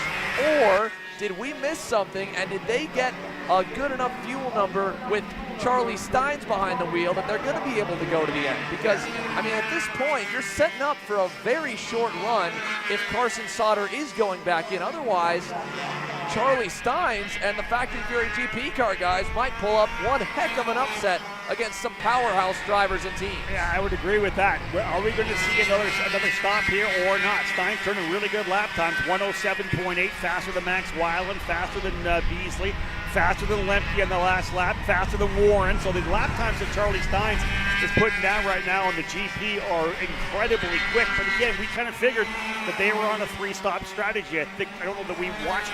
Xander's going to go look over the lap data right now. The last time when they pitted was on lap 118. So right now we are already on lap number 50 of this stint for Charlie Steins. They would need to go 82 laps. That is pretty much unheard of. And at the speed that they're going, I can't imagine they're in fuel-safe mode. I got to think, Rob, they're looking for a last-second splash of fuel, as quick of a stop as they can. No tires, no adjustment. Just throw in about maybe a gallon or two and then send it back out and hope that it's only about maybe a 30-second, 40-second hit. But that's the big question we don't know. I don't know how many of these teams have driven maybe with a pass-through straight through the pit lane, just stop in the box and then leave to time. How much is the in and the out lap of getting through the pit lane? What's the delta? Agreed. Plus your time in the box, or again, just timing themselves in the box. So AJ now, Kenneth Hahn, this is an interesting strategy now, seeing how it's played out. Let's go back to fourth though. Max Weiland, good to the finish is the word we are hearing from the Magic Kart AFK crew. They should be good to go all the way to the end. And for this young man, wow, what a run today here for Max Weiland and Annie Rule, the tiny but mighty group. If they are able to run down Charlie Steins, I mean, at this rate, assuming Charlie's going to have to make a pit stop, they are sitting pretty looking at a third-place result. Yeah, I would say that is a huge result for these two drivers. Annie's a pilot we don't see in single speed, right? She's a shifter kart racer through and through. You see Max, of course, a young junior driver who's kind of punched above his weight class here this weekend. We'll get to run against Indy. Literally, not just experience-wise, not just where he normally runs. We're talking literally weight-wise as well. That kart will be the heaviest go-kart on the racetrack. I guarantee you that. The weight on that seat, I'm sure, is massive. Both those drivers quite tiny. But again, for them to be able to do what they're doing here right now, I would say, again, this seems like the Magic Kart crew, they pivoted, I think, kind of midway through to realize, hey, we're going to go two-stop, right? They were, I think, planning three stops, but a really quick pivot, realizing the potential pace that maybe was going to give them the opportunity for the podium. It's worked out so far. There's still a long way to go. There's still a number of laps, 29 laps still to go, Xander, but right now it's lining up pretty good to see them in P3. Now let's go back here to a looming battle right now for position number 6. Brandon Lemke handing the keys over to Jackson Wolney, and Eli Warren right behind. Lemke was flat flying in his last stint. Wolney was a little bit weaker of the pairing. They are less than a couple of tenths apart, and this is for position, and assuming that at least one of the drivers in front of them has an issue or has to go to pit lane, or they catch them because they're not terribly far behind Weiland or Von Beasley. This is the fight for the last spot on the podium. Here's Eli, big run to Wolney. He's going to work with him here. We heard from him in the booth earlier talking about how it was going to be so important to be smart about where you made moves, as in for the final stop is Logan Adams. I would imagine Joseph Newgarden will be the one they'll stick back in to finish this one out. Talking about the top 5, just a little procedural note here, talking to Mike Adams, being told that at the end of the race, the top 5 karts will come to the presentation here, the front straightaway presentation here, before they go to the scales. So they'll do the full presentation of the top 5, then take them over to the scales and wrap things up from there. So indeed, our full presentation at the end of the race, the podium of the top 5, including, of course, the $10,000 winner, the 200 lapper here today, right after the race on the front straightaway. 29.2 seconds, the lead for James Overbeck over Chase Jones. Two radically different approaches, a 2-driver, 3-stop approach to a single Ironman driver 2-stop run for Jones, and both those formulas, both those efforts, those approaches, of course, have paid off. The Overbeck Massimino team so super strong, but Jones all by himself trying to bring it to the end to get through and cap things off with a potential runner-up. But again, it's not all said and done. We talk about the fact we're putting 200 laps on equipment. Everybody on this racetrack is not out of danger in terms of an equipment failure. So it's all about bringing it to the end and hoping things all hold together as we, again, put in the laps down here with, again, Overbeck as the leader. There's that Wolney-Warren battle, though, for 6th and 7th, which could be for the final spots, Andrew, as you said, in the top 5. Now, looking ahead here, they are making up a lot of time on the cars in front. About a half-second a lap on Vaughn Beasley, couple tenths on Max Weiland. Now, that's still a big gap, right? I mean, we're assuming 107-minute lap. So putting these guys on the lead lap and then these guys 2.5 seconds back from race leader James Overbeck, that puts them, what would that be, around maybe 15 seconds back from Beasley and another 25 from Weiland. Not over yet, but check this out as well with Chase Jones here hanging on. He is starting to hold at a 108. Oh, sorry. There it is. I was just looking at laps, whether or not they were a full lap back or not, because I got to update Race Hero here. Wasn't giving me the full update, so Beasley 173 laps, yep. Yeah, so we've got 5 cars left on the lead lap right now. Believe Weiland good to the end. From our math, we believe Charlie Steins is going to be having to go and get a flash of fuel. There's Chase Jones stretching, trying to hang on here to the end of this thing, man. 175 laps so far. My back started feeling it. As soon as he started stretching out, my back kind of tightened down. I'm like, you've got to be kidding me. Listen, he's just trying to get through these last 25, 26 laps. Look at him. The shoulder's tight. You know how sore he is going to be tomorrow morning. This is so awesome to watch Chase, though. I mean, what a run. And look, he's going to be sore. He's going to be feeling it. But I guarantee, some Gatorade, maybe an ice bath, maybe a couple adult beverages to celebrate what could potentially be a $5,000 Ironman drive to bring back to the team. And who knows, maybe if he buddies up to James and Paulie, who James already has his Supernats entry, maybe they might be nice enough to pass that on down, one of those 2K entries to Chase. And we got issues in the pit lane. That is going to be Mau Mau Zoo. That has gone into the wall in the 64. So the Serenade Racing, they were looking to probably make, I would imagine, maybe their last stop and trying to get some help there to get him just into the pit lane. He's going to fire up, and that looks already like potentially a bent axle and maybe more. The first and only issue we have had of anyone getting in a bit too hot, pushing the limit on the barriers there to get into their pit box. But across the line for Chase Jones, 25 more laps to hang on. He's got a nice and healthy cushion back to Max Weiland, who is digging with everything he's got left in it. Weiland was 4 tenths better last time, but he still needs about another 13 seconds to drive up to Chase. He's only about 3 back, though, from Charlie. And the big question right now is Charlie Steins. Can he go plus 80 in terms of laps in the final stint right now? He currently runs in the 3rd spot. P3 would be massive. There's Braden Eves right there in the number 1. Right behind him, Pendragon in the 996. Braden Eves currently runs in the 8th position.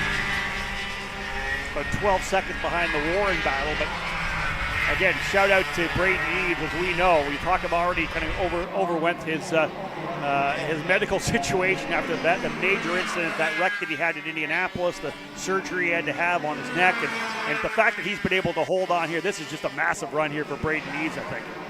Yeah, he's going to put in over 100 laps here, and we got a lot more intel down on pit lane. Let's kick it on down to you, Simon, here as we get to the last little bit of this 200 lap Mark Harrison Memorial 200. Continues on track and the laps wind down. I've just got a quick update on 2 karts that are on their pit stands, unable to get to the finish. First, the number 36 of the Driver's Ed group. They had a lot of fun today. That was the positive message they gave. They're looking to come back stronger. Just some carburation issues throughout the run, ultimately forcing them to retire. And the other one is the number 316 of Garrett Moran and Michael Cruz.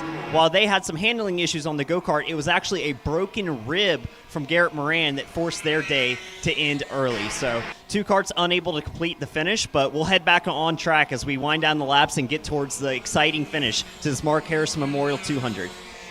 Don't want to speak too soon here, Rob, but I will say the fact that we have still 18 of our 20 original entries running with the leader now approaching 20 laps to go is a massive testament to the work and preparation these teams and drivers have put in, and a big kudos to all of them here for even just throwing their names in the hat to come and compete for 200 laps. Yeah, I agree. You see the battle here right now. Desi Pendragon still trying to find a way by Braden Eves. He's probably kind of just hanging on here at the end, having run a long stint. He and Jimmy Simpson doing just a two-stopper. So Braden started the race and is ending the race. So you're likely looking at probably about 140 laps. Run around 130 to 140 laps for Braden Eves out here. And as you said, electing to go to the neck protector. Here comes Charlie Steins. We expected that to happen, and indeed not able to go the 80. Charlie Steins coming into pit lane. They're going to be very likely a stop and go here, Xander. They're not going to need much fuel to get through the final 23 laps. It will be a stop and go, no tires, just a dash of fuel and a driver change to get a fresh Carson Sauter behind the wheel. The nice part of karting endurance racing, no belts to strap back in. As long as the drivers can fit with the inserts back and forth, if you needed one, they are all good. So there you can see the two blue suits there. A couple of teams started to drop their tents down, which hurt our angle a little bit into the pit lane, but we're going to keep an eye on the blend for Carson Sauter when he rejoins the race as we watch now Jackson Wolney and Eli Warren. We thought this was a bit of a battle, but there hasn't been any passing, and here's why, Rob. They are still a bit unsure, a bit uneasy in the number 32 camp for Eli Warren to go the distance all the way to the checkers. He's going to be tight on fuel, so they are trying to save right now, drafting off the back of Jackson Wolney to give them a chance to maybe push with a lap or two to go. Remember, they pitted about 2 laps sooner than Andy Rule and Max Weiland did throughout this entire run, and I believe they might have been maybe even 3 laps earlier from their last stop. So I think he's going the longest of anyone trying to two-stop it to the finish, trying to hang on, trying to keep himself in contention to maybe stand on the box here in the top 5, because with Carson Sauter into pit lane, the blend is going to be close, but these three, the 96, the 32, and the 908, I think are going to be fighting for that last spot on the podium. And just so you know, folks, the pit stop for Charlie Steins dropped him down to 7th position, I believe, in the order now. Carson Sauter now in the car. That's going to move Max Weiland up into 3rd, Vaughn Beasley up into 4th. We believe Vaughn may have to do a stop and go still as well. We're not quite sure whether or not his can be able to go to the end. We believe the intel we got was that we will see a quick fill for Beasley, so he's currently 4th. Jackson Wolney 5th, so that may move Wolney up into the 5th spot. But then that's the key right now. It's that Warren Wolney, if Beasley does come to the pit lane, that Warren Wolney battle could be the scrap for the final spot on the podium. Little $500 cushion for either one of them. How about that for their run on the day? And again, it's not over again. Knowing Carson Sauter has now cycled down the board. We're going to wait to watch this finish here really quickly. Just need to reset that feed. So to show you again the times that these guys will be in. Coming to the end of lap 180 here for James Overbeck. Showing Steins up in 3rd. Carson Sauter's actually in the 908 down the order. And currently in the 3rd spot is Max Weiland. So that's what's covered up there, but that we'll adjust that and fix that for you here in just a second.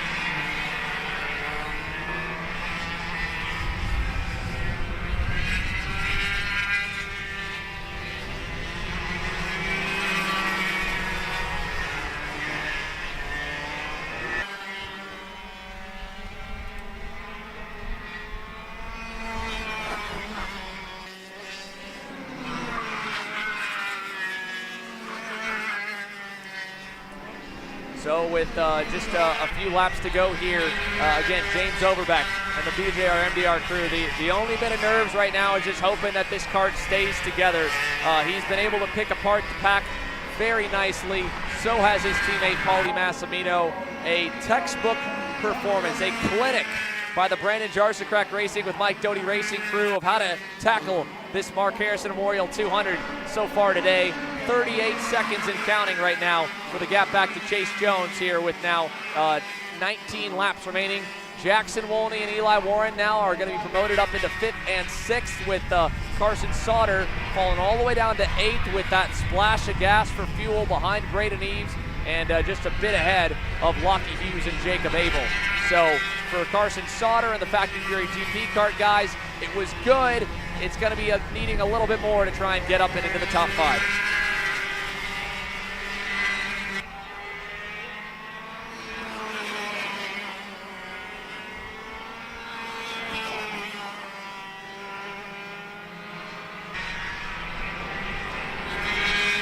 winding down to cap things off. Overbeck, Jones, Weiland, Beasley, and Wolney, your current top 5. Not said and done as of yet. We know that Wolney and Warren nose to tail right now. They're about 8 seconds behind Beasley. Again, whether or not Beasley comes to the pits, that's going to be the key differentiator on who we're going to see on the podium here. Overbeck, Jones, and Weiland looking pretty strongly here right now. There is Carson Sauter back into the 8th position after a late stop for Charlie Steins. Again, just coming through the final couple of laps here.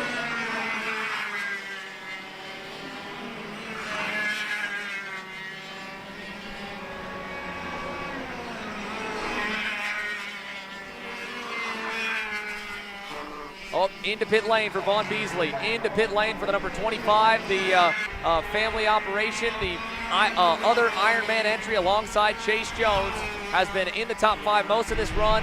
Now in for his final stop. Quick splash of fuel. Probably a little more fruit and water, but a quick stop hopefully for Vaughn Beasley to keep him in contention. Carson Sauter we're watching right now. He obviously dropped down the board in the 908 to 8. Might move up a little bit depending on how this pit stop goes for Vaughn Beasley. We know it's at least going to be a 45-second to minute burn. That would drop him down to 8th. It might drop him down to 9th behind Lockie Hughes and Jacob Abel. Could potentially even knock him down to 10th behind Kiffin Simpson and Will Power. We're waiting to see how that kind of shuffles around here. There he is back on the racetrack, so the 25 is going. And look at how far back he is from Carson Sauter. I would think that at least Lockie Hughes has gotten by him and moved up into the 8th position. Question will be if Kiffin Simpson and Will Power will also get to move up one spot ahead of Vaughn Beasley and in 9th. But still, for the 25 of Vaughn Beasley, for both of our Ironman entries to be in the top 10 is incredible at this point in the going. Vaughn there, you can see a little adjustment for him. Little stretch as well down the straightaway. Flex the muscles one more time here. You got about 16 more laps to hang on to this thing. 16 and a half for Vaughn Beasley in the 25. Now, looking at the gaps as well as they come across the line. Chase Jones now to 40.5 seconds back from your leader who just went by right there on the dog leg, James Overbeck. There is a look over at the MPG driver, and Max Weiland is only 9.1 seconds away. Can the young man for Magic Kart USA and Adrenaline Fix Karting take himself and Annie Rule, a driver average weight of probably no more than 110 pounds, all the way up to second and track down Chase Jones here? It would be a long shot. They need a just shy of about a second a lap gain on Chase. Last time by for Max Weiland was a 108.1, Jones a 108.5. So at the rate things are going, it's not going to be enough. He's only given up about 4 to 5 tenths a lap, but never say never. It still very could change as Chase Jones tries to hang on to the end of this thing. Again, the battle right there in front is Lockie Hughes in the number 51 machine. He's, of course, having a great run here. He was into the 9th spot. We talked about the fact he's got that blister on the right hand. So, again, soldiering through to the finish here for Lockie Hughes in the battle, that race with his teammate Jacob Abel. But again, this young driver, Max Weiland, super impressive. This is Chase Jones just digging. You can imagine how these last couple of laps may feel that we watched him stretching out the shoulder, stretching out the back. The neck muscles have to be absolutely gone by this point here, just trying to hold on to bring it home. You can see the head kind of bobbling around every time he gets into a corner. It's just so hard to keep that head up. You can see it tilting away. Oh, he's digging. You can tell what he is dealing with right now. 15 laps to go. Listen, there's still a pre-final still to go for a lot of national races. Think about that. These guys have already done 185 laps, 15 laps still remaining. Chase Jones, the Ironman, what an impressive run. He and Vaughn Beasley both earning the respect of the booth here for sure as these drivers dig it in. This is a long run. Oh, without a doubt, earning the respect of us here. I mean, this is so impressive to witness here right now. Chase Jones hanging on for as much as he is, but again, we know it's the end of the race. This is where the drivers behind will be pushing that last little bit they've saved up, and for Chase, this is trying to just nurse it around. You just saw him flurry by as he exited the bus stop chicane that Max Weiland entered it.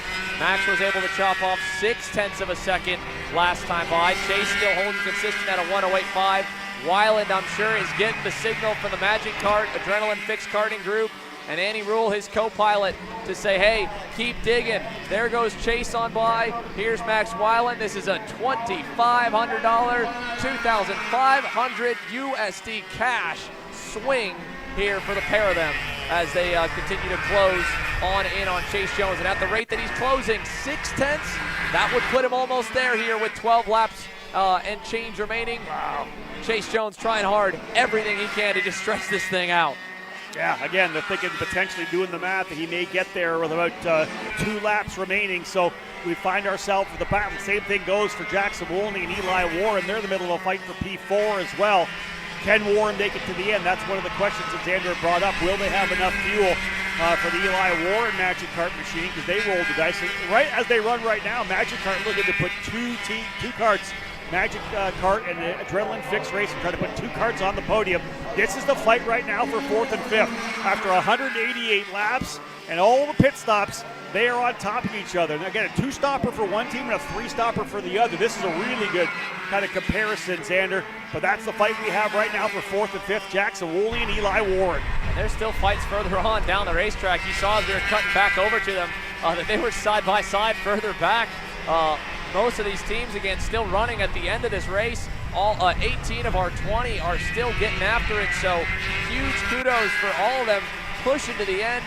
No different than, again, running a marathon for your own personal best, trying to see how many laps you can do, the fact that you can, how consistent can you be, how good can your pit stops be, the personal goals I have to imagine, and the learning lessons or the lessons learned for all the teams on this return year, for a young man like Sam Tutwiler or even Logan Adams, who Logan's, grown up in this racetrack. He's never gotten the chance to race this race before. Sam Tutwiler never would have had the chance to race this before. Neither had Jackson Deal or Austin Olds, Kiffin Simpson for that matter, Lockie Hughes and Jacob Abel also. I mean, there are a lot of drivers that are learning a lot here this year. I would imagine they're going to come away and go, all right, next year we're coming back, we're doing it better, we're doing it bigger, and we're going to go fight with James Overbeck and Paulie Massimino and whoever else shows up to try and take the crown. Yeah, trust me, there's going to be some work in the war rooms over the next 12 months to get everything dialed in for a number of teams that we expect to now come up here to be part of the action. A triple stint day as well for Logan Adams, like just a single stint for Joseph Newgarden. He came back into pit the 3rd time, but stayed in the race car, so a triple stint for Logan Adams as well, and that number 2 Comet Kart Sales Machines. He's got Kiffin Simpson still pushing him right now. They're a little further back. Logan currently runs in the 14th spot. Kiffin looking to bring the Sim Power team with he and Will Power a top 10 finish, currently running in that 10th spot as laps winding down. 12 to go here for James Overbeck. And a last second, really kind of coming together for this team. First, Kiffin Simpson was attempting to try and do the Simpson-Dixon combination for a Chip Ganassi entry. Then Scott Dixon couldn't make it. Then, funny enough, Chi-Chi, from my old relationship with him, called and said, hey, do you want to drive with Kiffin? I was like, Chi-Chi, man, we got to build this race back up. I also had walking pneumonia last week for 5 days. I didn't get back to him. By the time I got back to him Friday to politely decline and say that would be so much fun to get to join Kiffin and race for my old team owner, at the same point, he's like, all right, you know what, Xander, it's too late. You took too long. I know you were sick. Sorry, but I called you Monday. You called me Friday. I canceled everything. And then Sunday night, all of a sudden, Will Power's like, you know what? I want in. Kiffin, you want in? And they're back in. And big kudos to Chi-Chi for putting it all together, and for both drivers for putting the effort forth that's going to result in a top 10 finish, it looks like, if things hold to the end, ahead of Joseph Newgarden and Logan Adams, who again had their issues that have put them outside the top 10.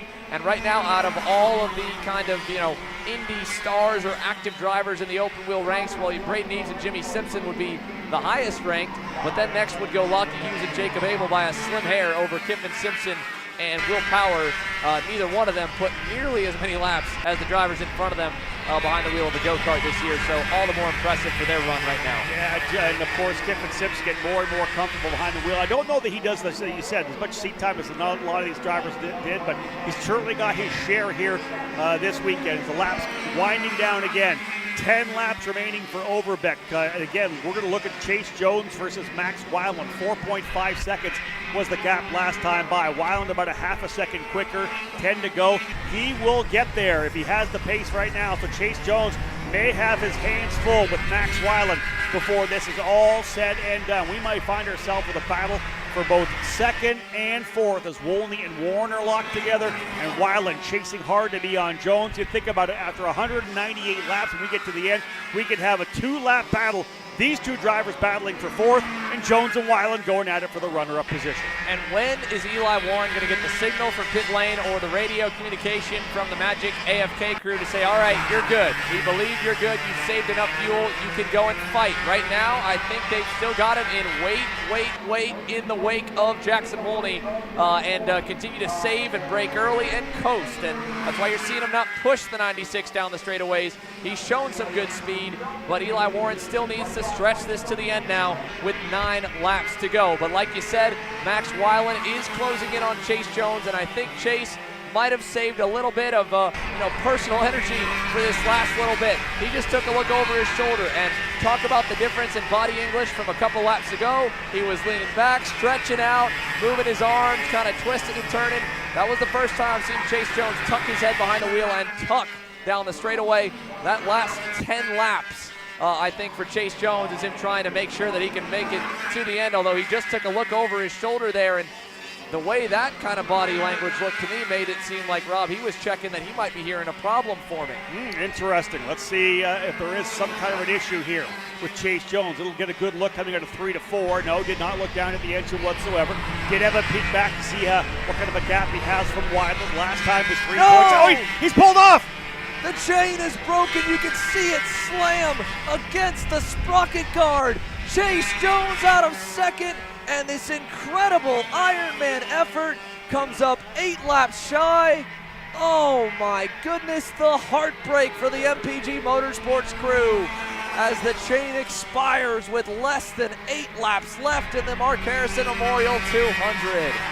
Look at that shot right there, folks. The thrill of victory and the agony of defeat. The number 54 of Jones had gone 191 laps. Came out of turn number 3. Did not look down at this time. Looked back, but then coming out of the corner, obviously the mechanical, the loss of the chain, gave up after 191 laps. That has put Max Weiland up into second. It's going to move Jackson Wolney to third. Eli Warren up into 4th spot, and Braden Eves is going to move up onto the 5th position here right now with a couple of laps to go. We're still not done with P3, obviously, as Wolney and Warner are going to be able to battle, but another look there at Chase Jones, who laid it all out for 191 laps, only to come up short.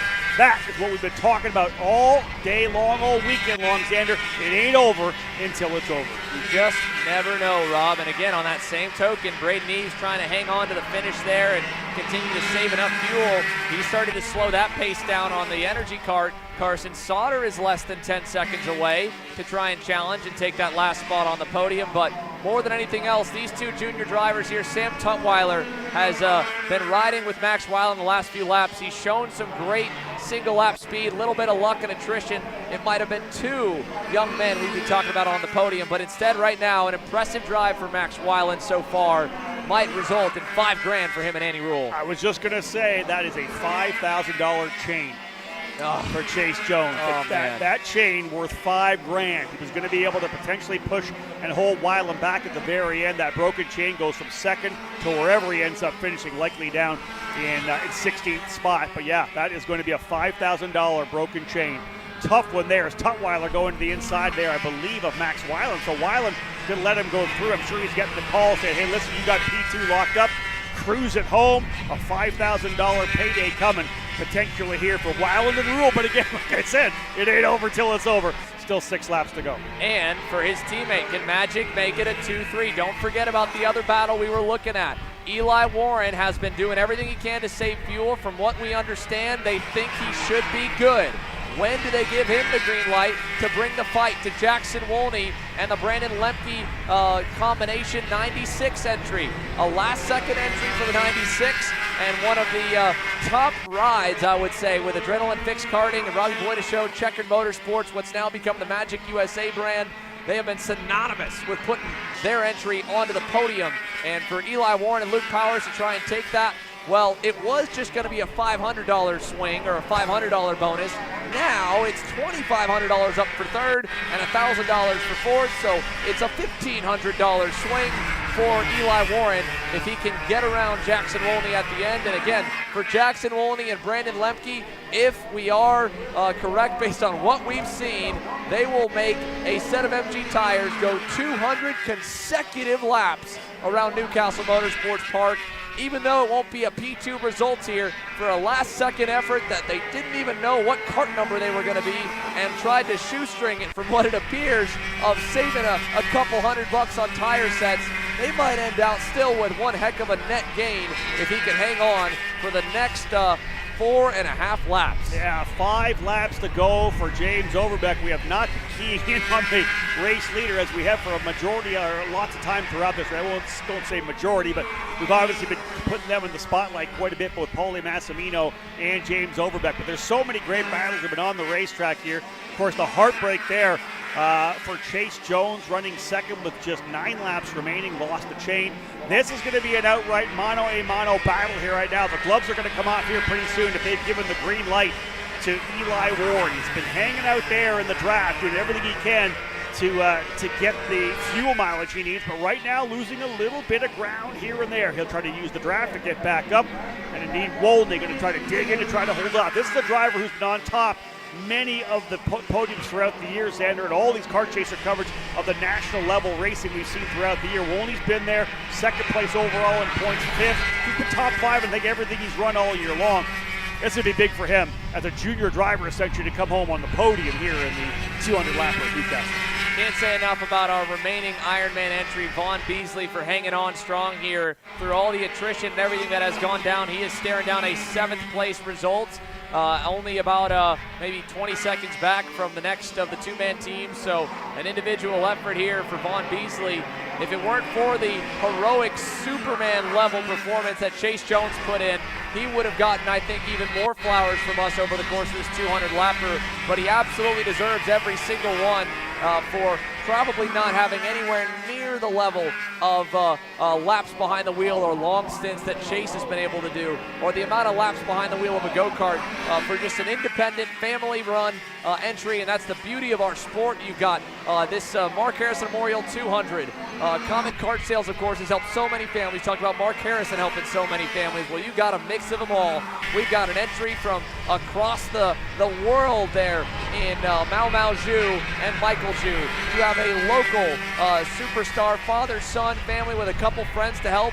Ironman and Vaughn Beasley. You've got some of the top teams in karting with James Overbeck, Paulie Massimino, Brandon Lemke, Jackson Wolney, and you've got the 2-time reigning Indy 500 champion and a 2-time IndyCar Series champion in Joseph Newgarden and Will Power. All right, we're going to see the white flag in a little while here right now, working lap number 197. It'll be 198 next in the books. We'll pick up our leader here right there in James Overbeck. One quick shout out.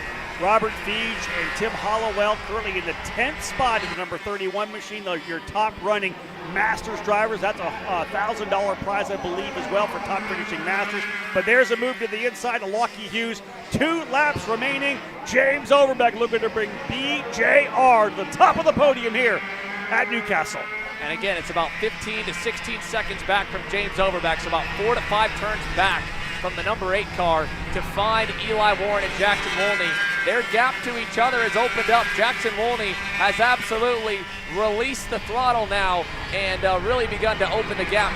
4 to 5 tenths a lap. I wouldn't be surprised if maybe at the last second Eli Warren took a look down between his legs to check the fuel, seeing it sloshing left to right and going, maybe I'll coast a little bit more so I don't give up P4. Braden Eaves again right now sitting in that 5th spot is Wolney now over a second clear. Looks like he should be safe in 3rd. So a great run on a last-ditch effort for Jackson Wolney and Brandon Lemke.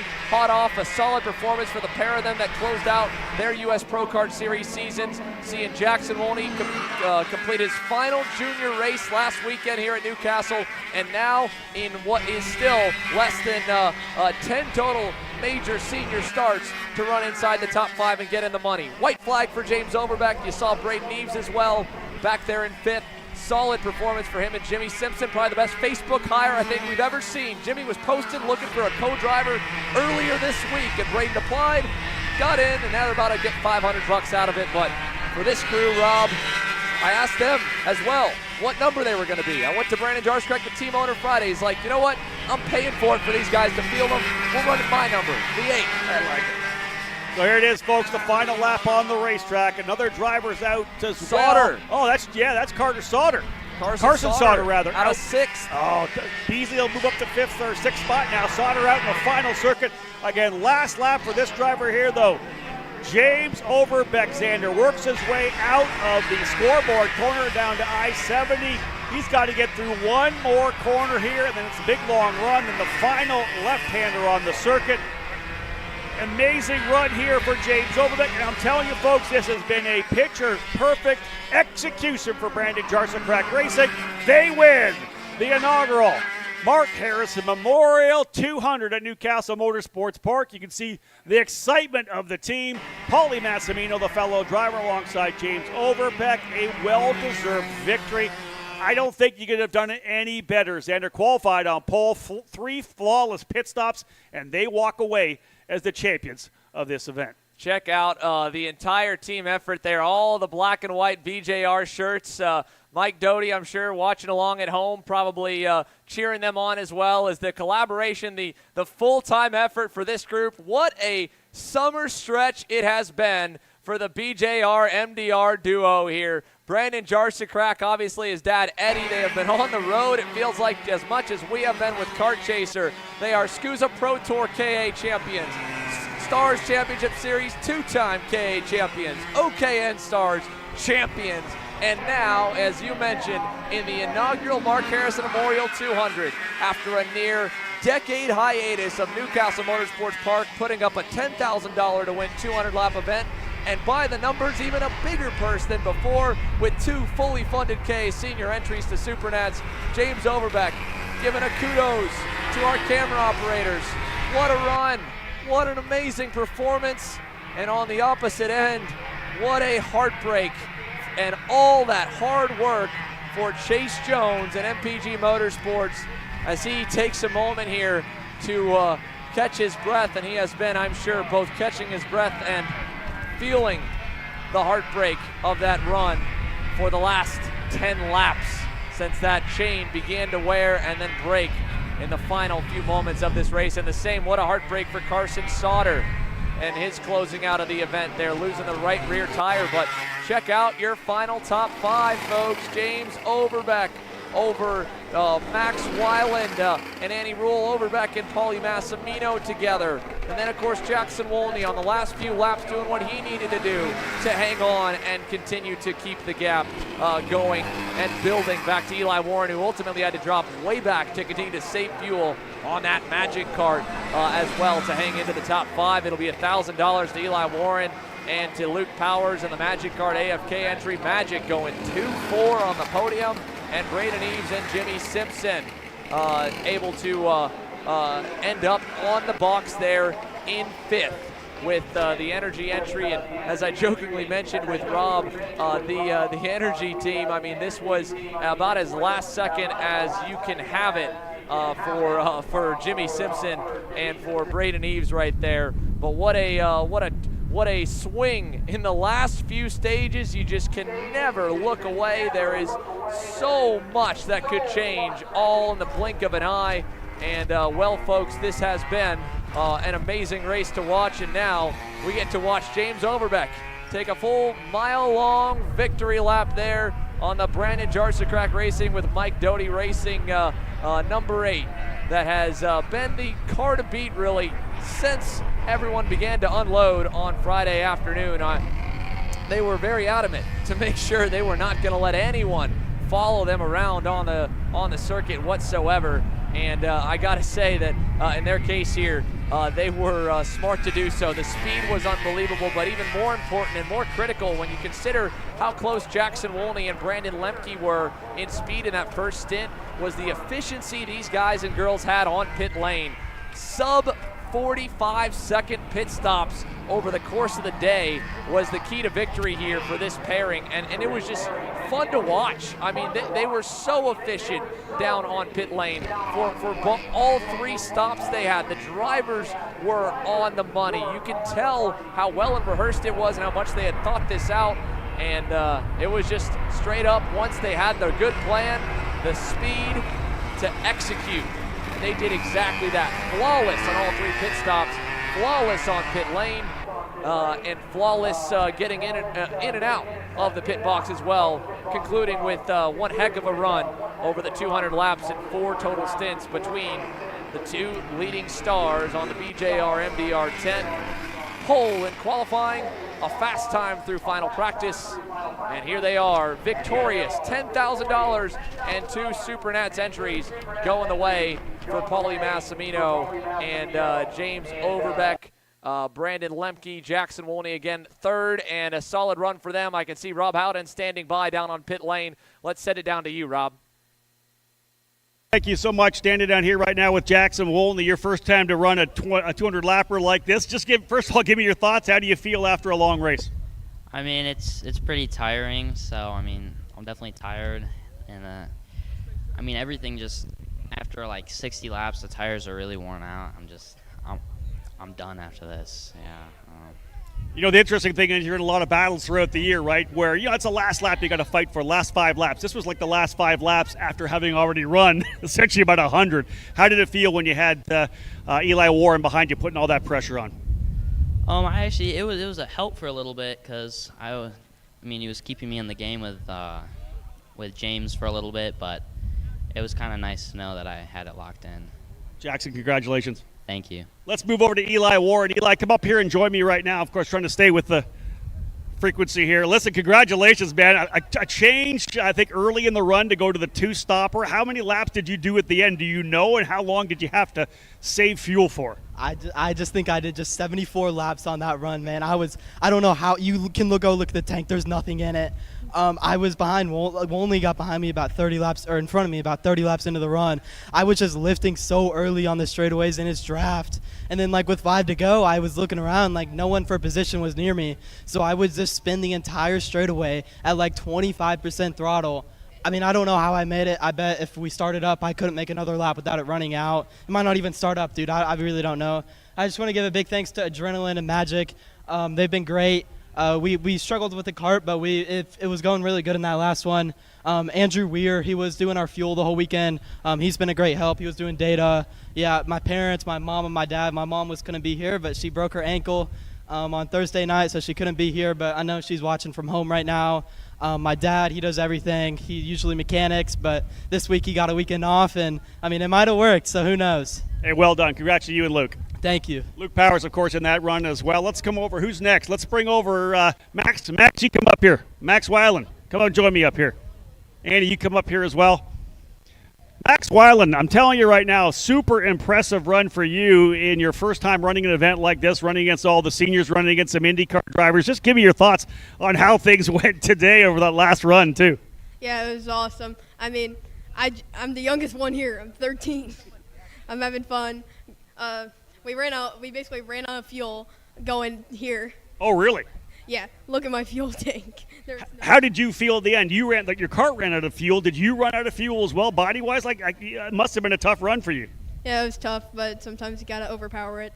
Let's talk to Andy Rule as well. Andy, congratulations for your stint as well. Let's talk about how it was like to get behind the wheel of a single speed. You're usually a shifter karter, but that's got to be the heaviest go-kart in this paddock for sure with how small you guys are. Tell me how that went for you. Yeah, it was definitely different. I haven't been in a single speed in about 5 or 6 years, but I'd say about 50 laps in this is like 10 laps in a shifter.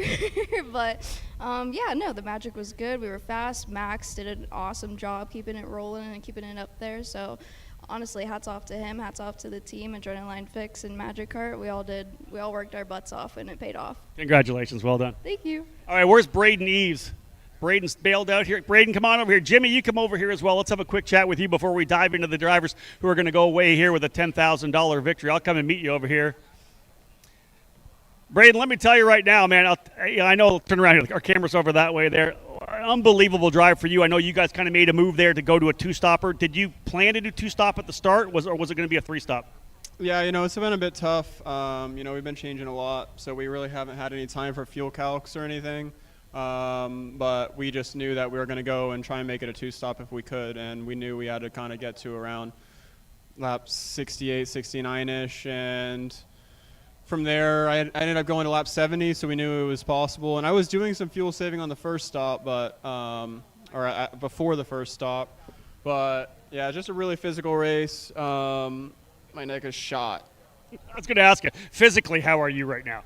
I mean, apart from my neck, I'm good, but my neck is gone. So I was hanging on there in the end. But, yeah, I mean, we just struggled a little bit with the go-kart, and we just didn't really have a package that was quite as good as the winners. But I still think we did an all right job. Just a decent hiccup in the last stop really cost us a good amount of time. Couple of stud drivers, though. Jimmy, come on over here. You're a former winner of this race. Congratulations. Again, you kind of put this thing together really late. Let me get your thoughts on coming home, at least on the podium.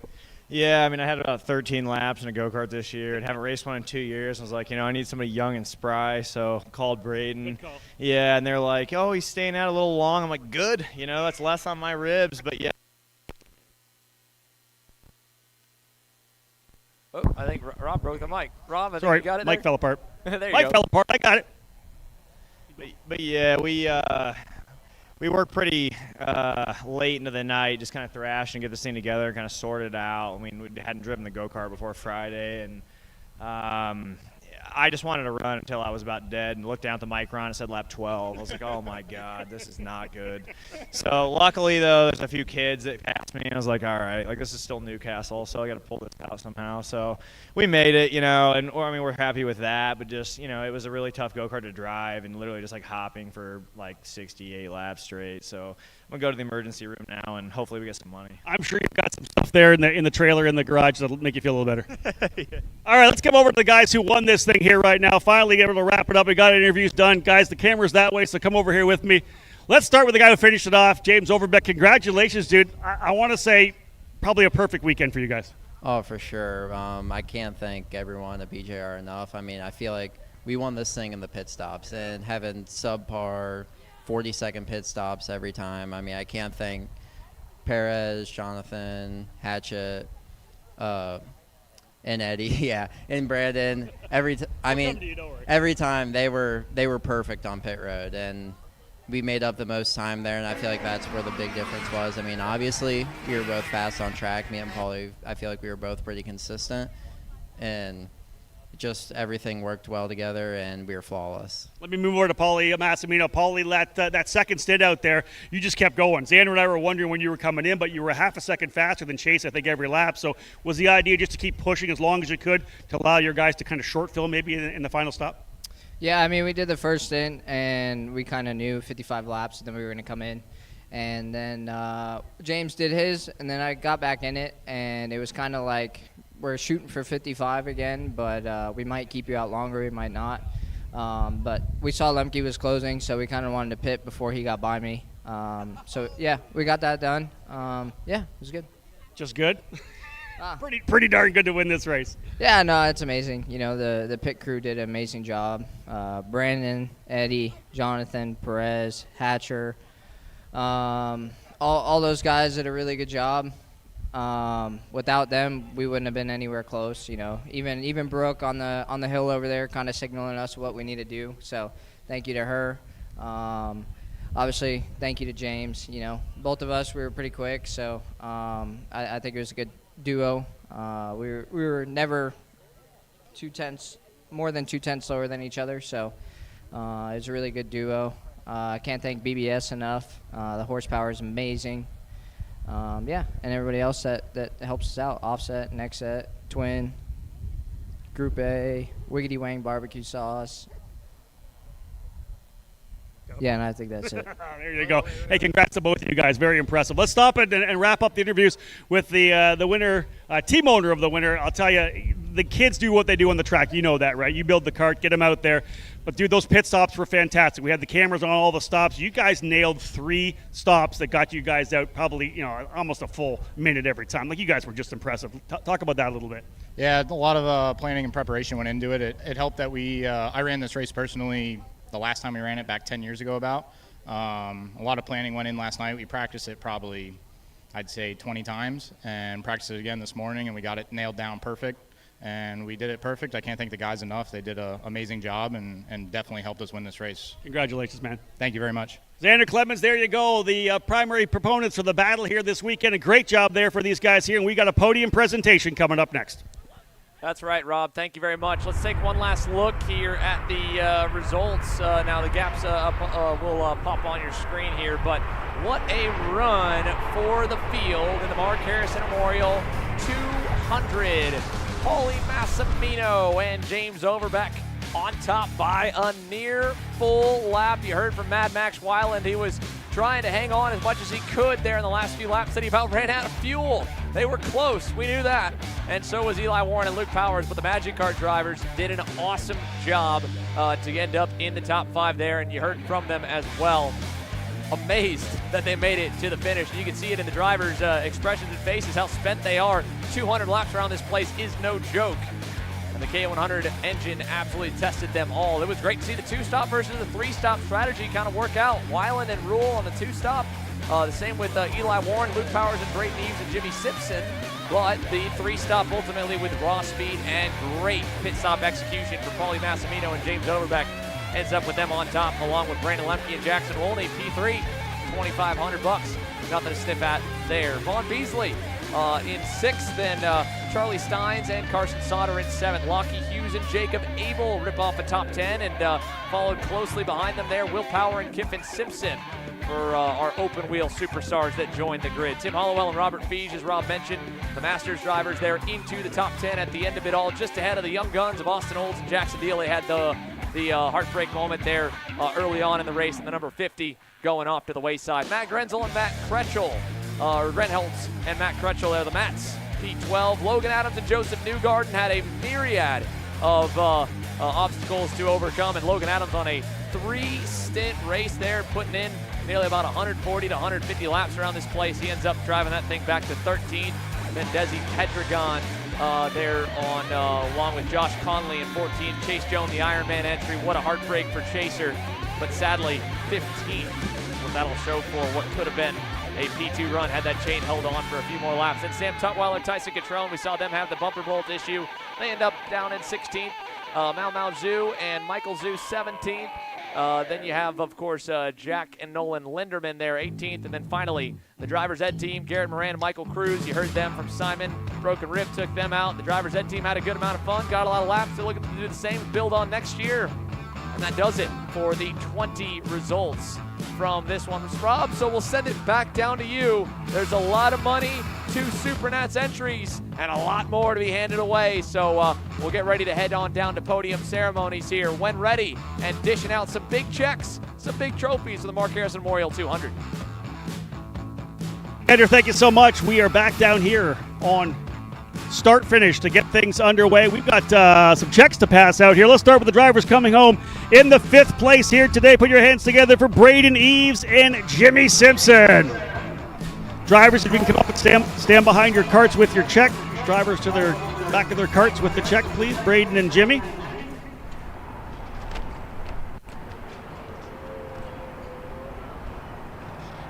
$500 for the drivers coming home in P5. Finishing in the 4th spot, Eli Warren and Luke Powers. $1,000 win. Great job for the drivers here. Again, a mid-race strategy change. Finishing in the 3rd spot, Jackson Wolney and Brandon Lemke. $2,500. Great racing, great strategy throughout the event. Of course, Xander going through the rest of the field, finishing in 2nd. What a run for these drivers from Magic Kart USA and Adrenaline Fix Karting. Max Weiland and Any Rule.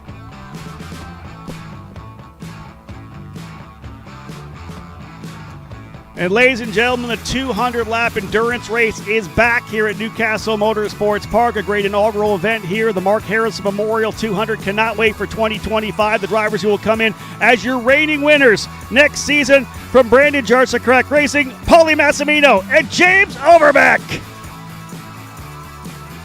$10,000, $5,000 for second, $2,500 for third, $1,000 for fourth, and $500 for P5. But it's a $10,000 first place prize for Paulie Massimino and James Overbeck, and flawless execution throughout the entire event. Great job during practice and qualifying. Of course, Paulie putting it on the pole position. 4 great stints for both of those drivers. 3 fantastic pit stops that were kind of the class of the pit lane to get their drivers back out there and on the racetrack, and each time giving them a little bit more cushion. Massimino's bailing. He's gone. He's taking the check.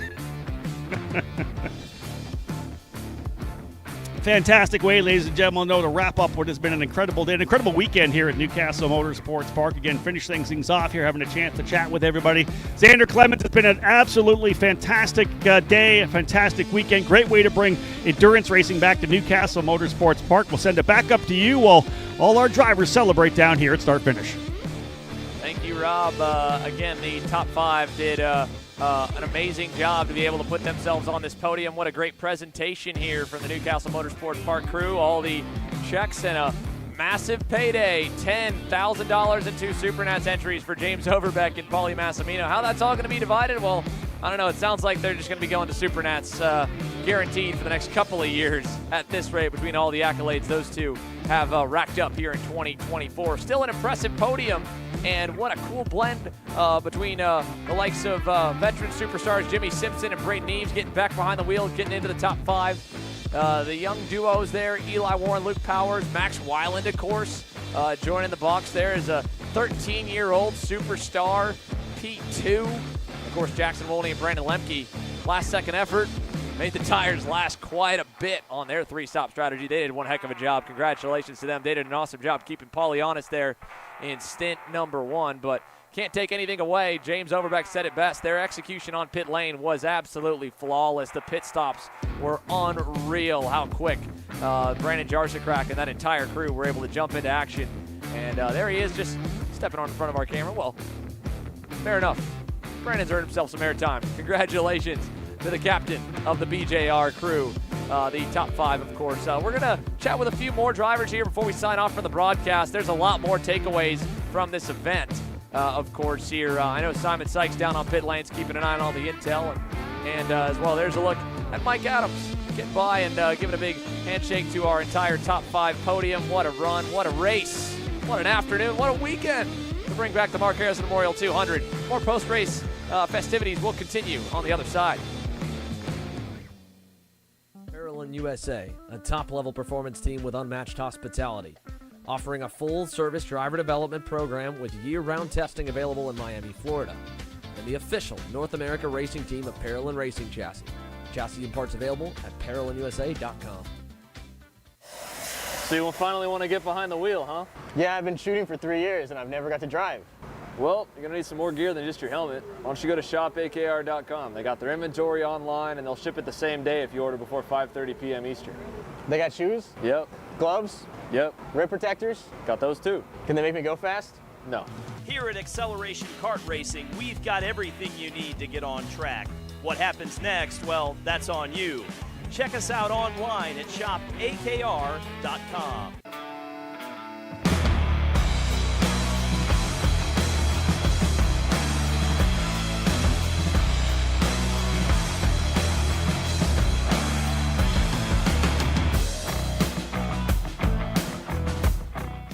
Are you looking for an advantage in your competition? Well, Kart Class has done the hard work for you. We've traveled to your racetracks to give you the inside knowledge. So what does Kart Class offer? We've got drone footage that captures the racing lines, visual markers for your braking points, acceleration zones, and the best overtake opportunities on your racetrack. Pedal cam to show you where to brake and when to accelerate, and 360-degree footage to make sure you don't miss any parts on the racetrack. We've covered 13 racetracks in the United States, and Australia, you're up next. So visit kartclass.com to get your track information.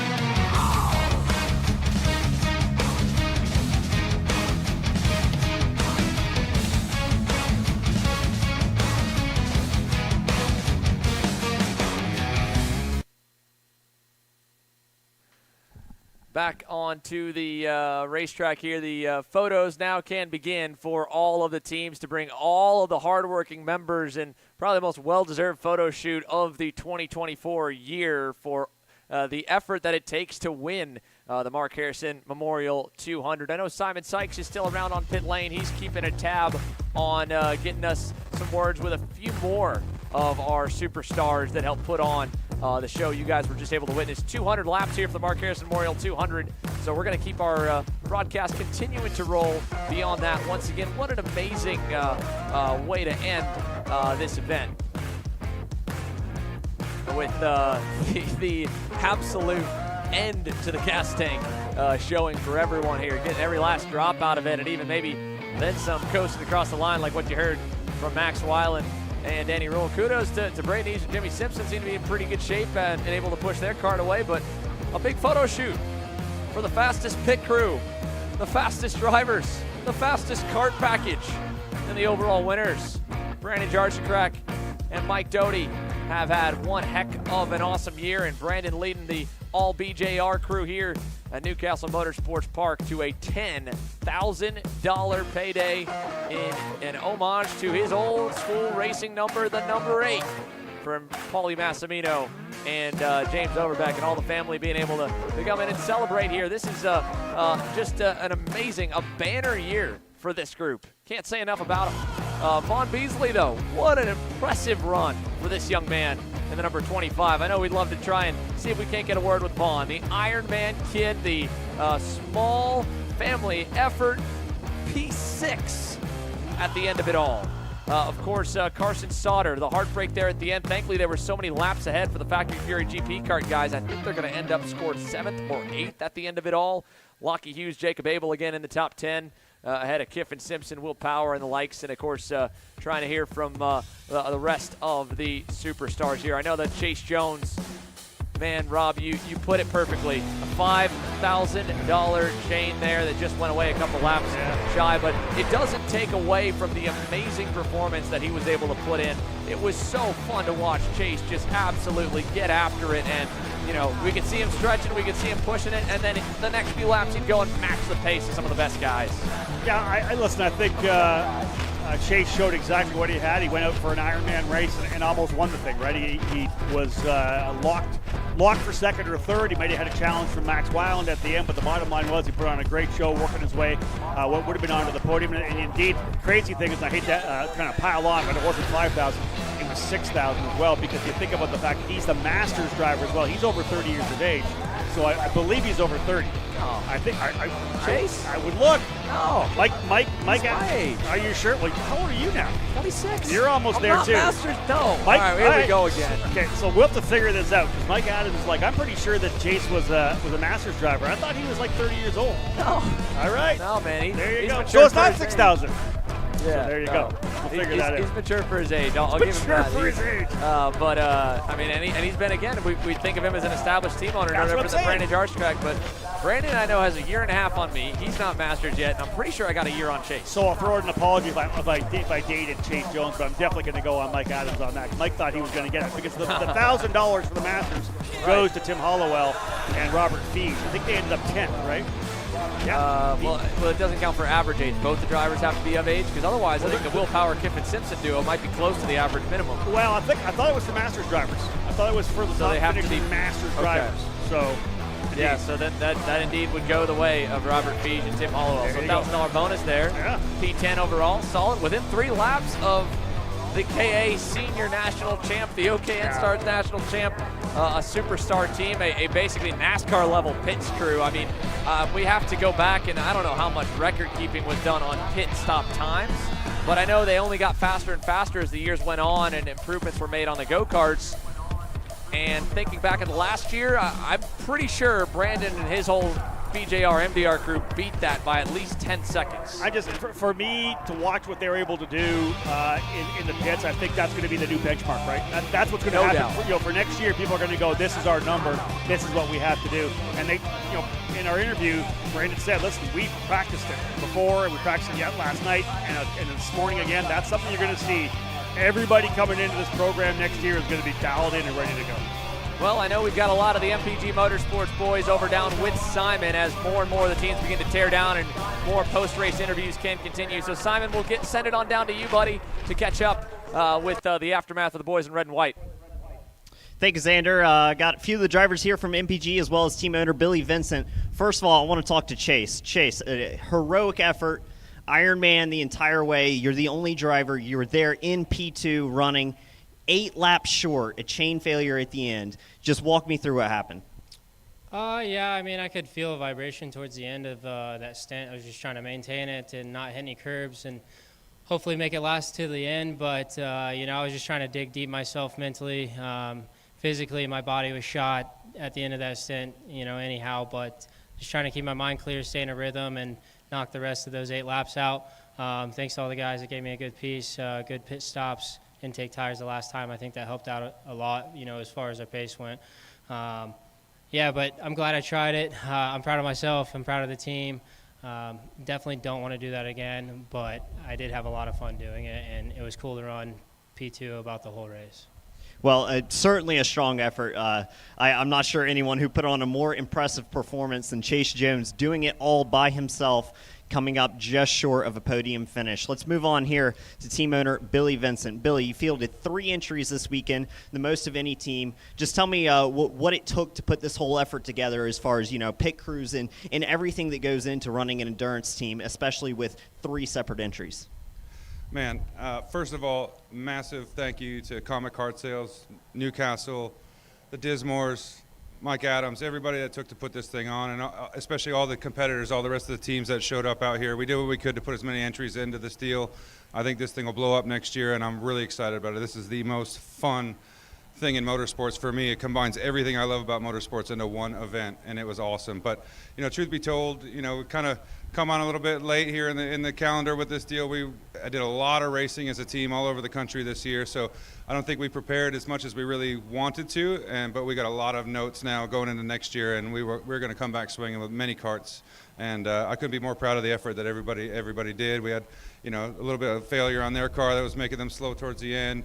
Olds had a little mishap with getting punted off a little bit, and then his spark plug boot came off, and that kind of set them back. But man, this guy, what the hell, man? This guy just put on a freaking clinic. Like, to Ironman it, 2-stop race, man. Like, to no fault of his own. Like, we were going to finish second, maybe third. Man, Weiland was coming strong there at the last 6-8 laps, and it was going to be an exciting finish. But what an event, dude! Everybody needs to come back to this event. I'd love to see this thing 100 entries.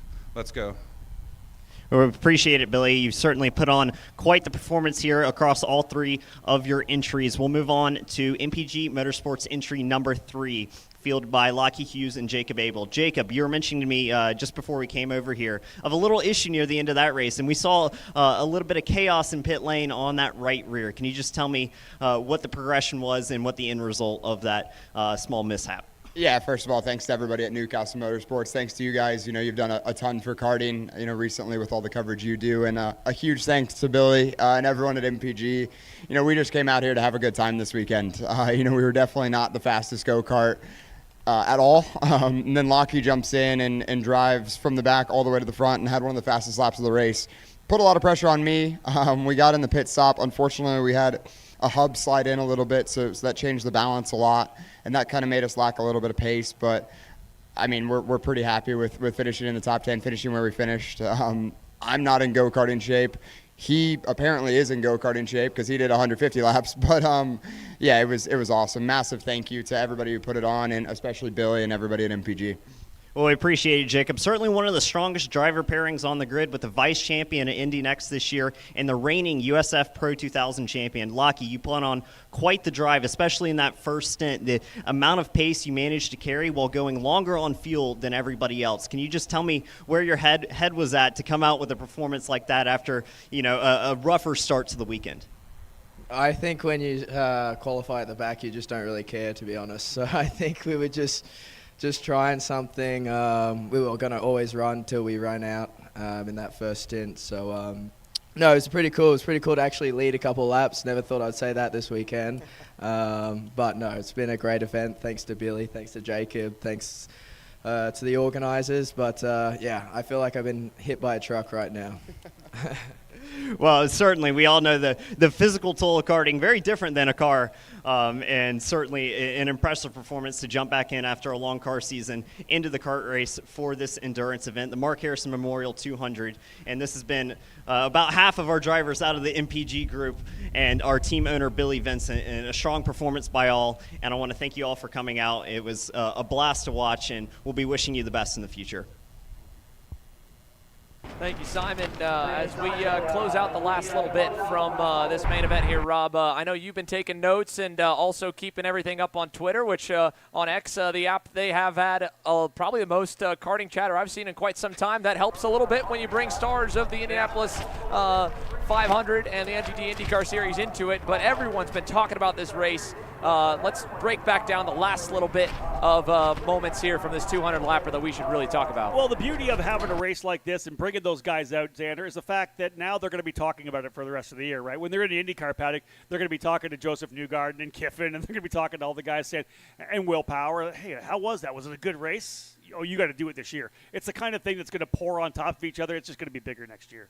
No doubt. These 20 teams, I think, are going to have a bit of a leg up on all of you that are wanting to join them. But hopefully, from our broadcast, you're able to learn a little bit, maybe study a little bit of game tape to get ready. This non-traditional event, so different, so much fun. You heard it from Eli Warren when he joined me in the booth here as well. He went to bed excited. He said he couldn't remember the last time he had done that on a karting weekend. And that's not to knock that this sport isn't awesome, but this event, this is something else. And it has been a pleasure to be able to call it with you, Rob, and have Simon down on pit lane. So what an amazing day. Beautiful weather, awesome racing, and of course 200 laps later we've found our champions of the Mark Harrison Memorial 200 with pit stops, 2 stops, 3 stops, different strategies, and drama all the way down to the end. But ultimately the flawless execution of the BJR MDR crew against all odds, against all challenges, was able to dominate. And of course, as well, while there's winners, there's heartbreak. Chase Jones, what an amazing run. But $10,000, James Overbeck, Paulie Massimino, and the BJR MDR crew win the inaugural Mark Harrison Memorial 200. Thanks for watching.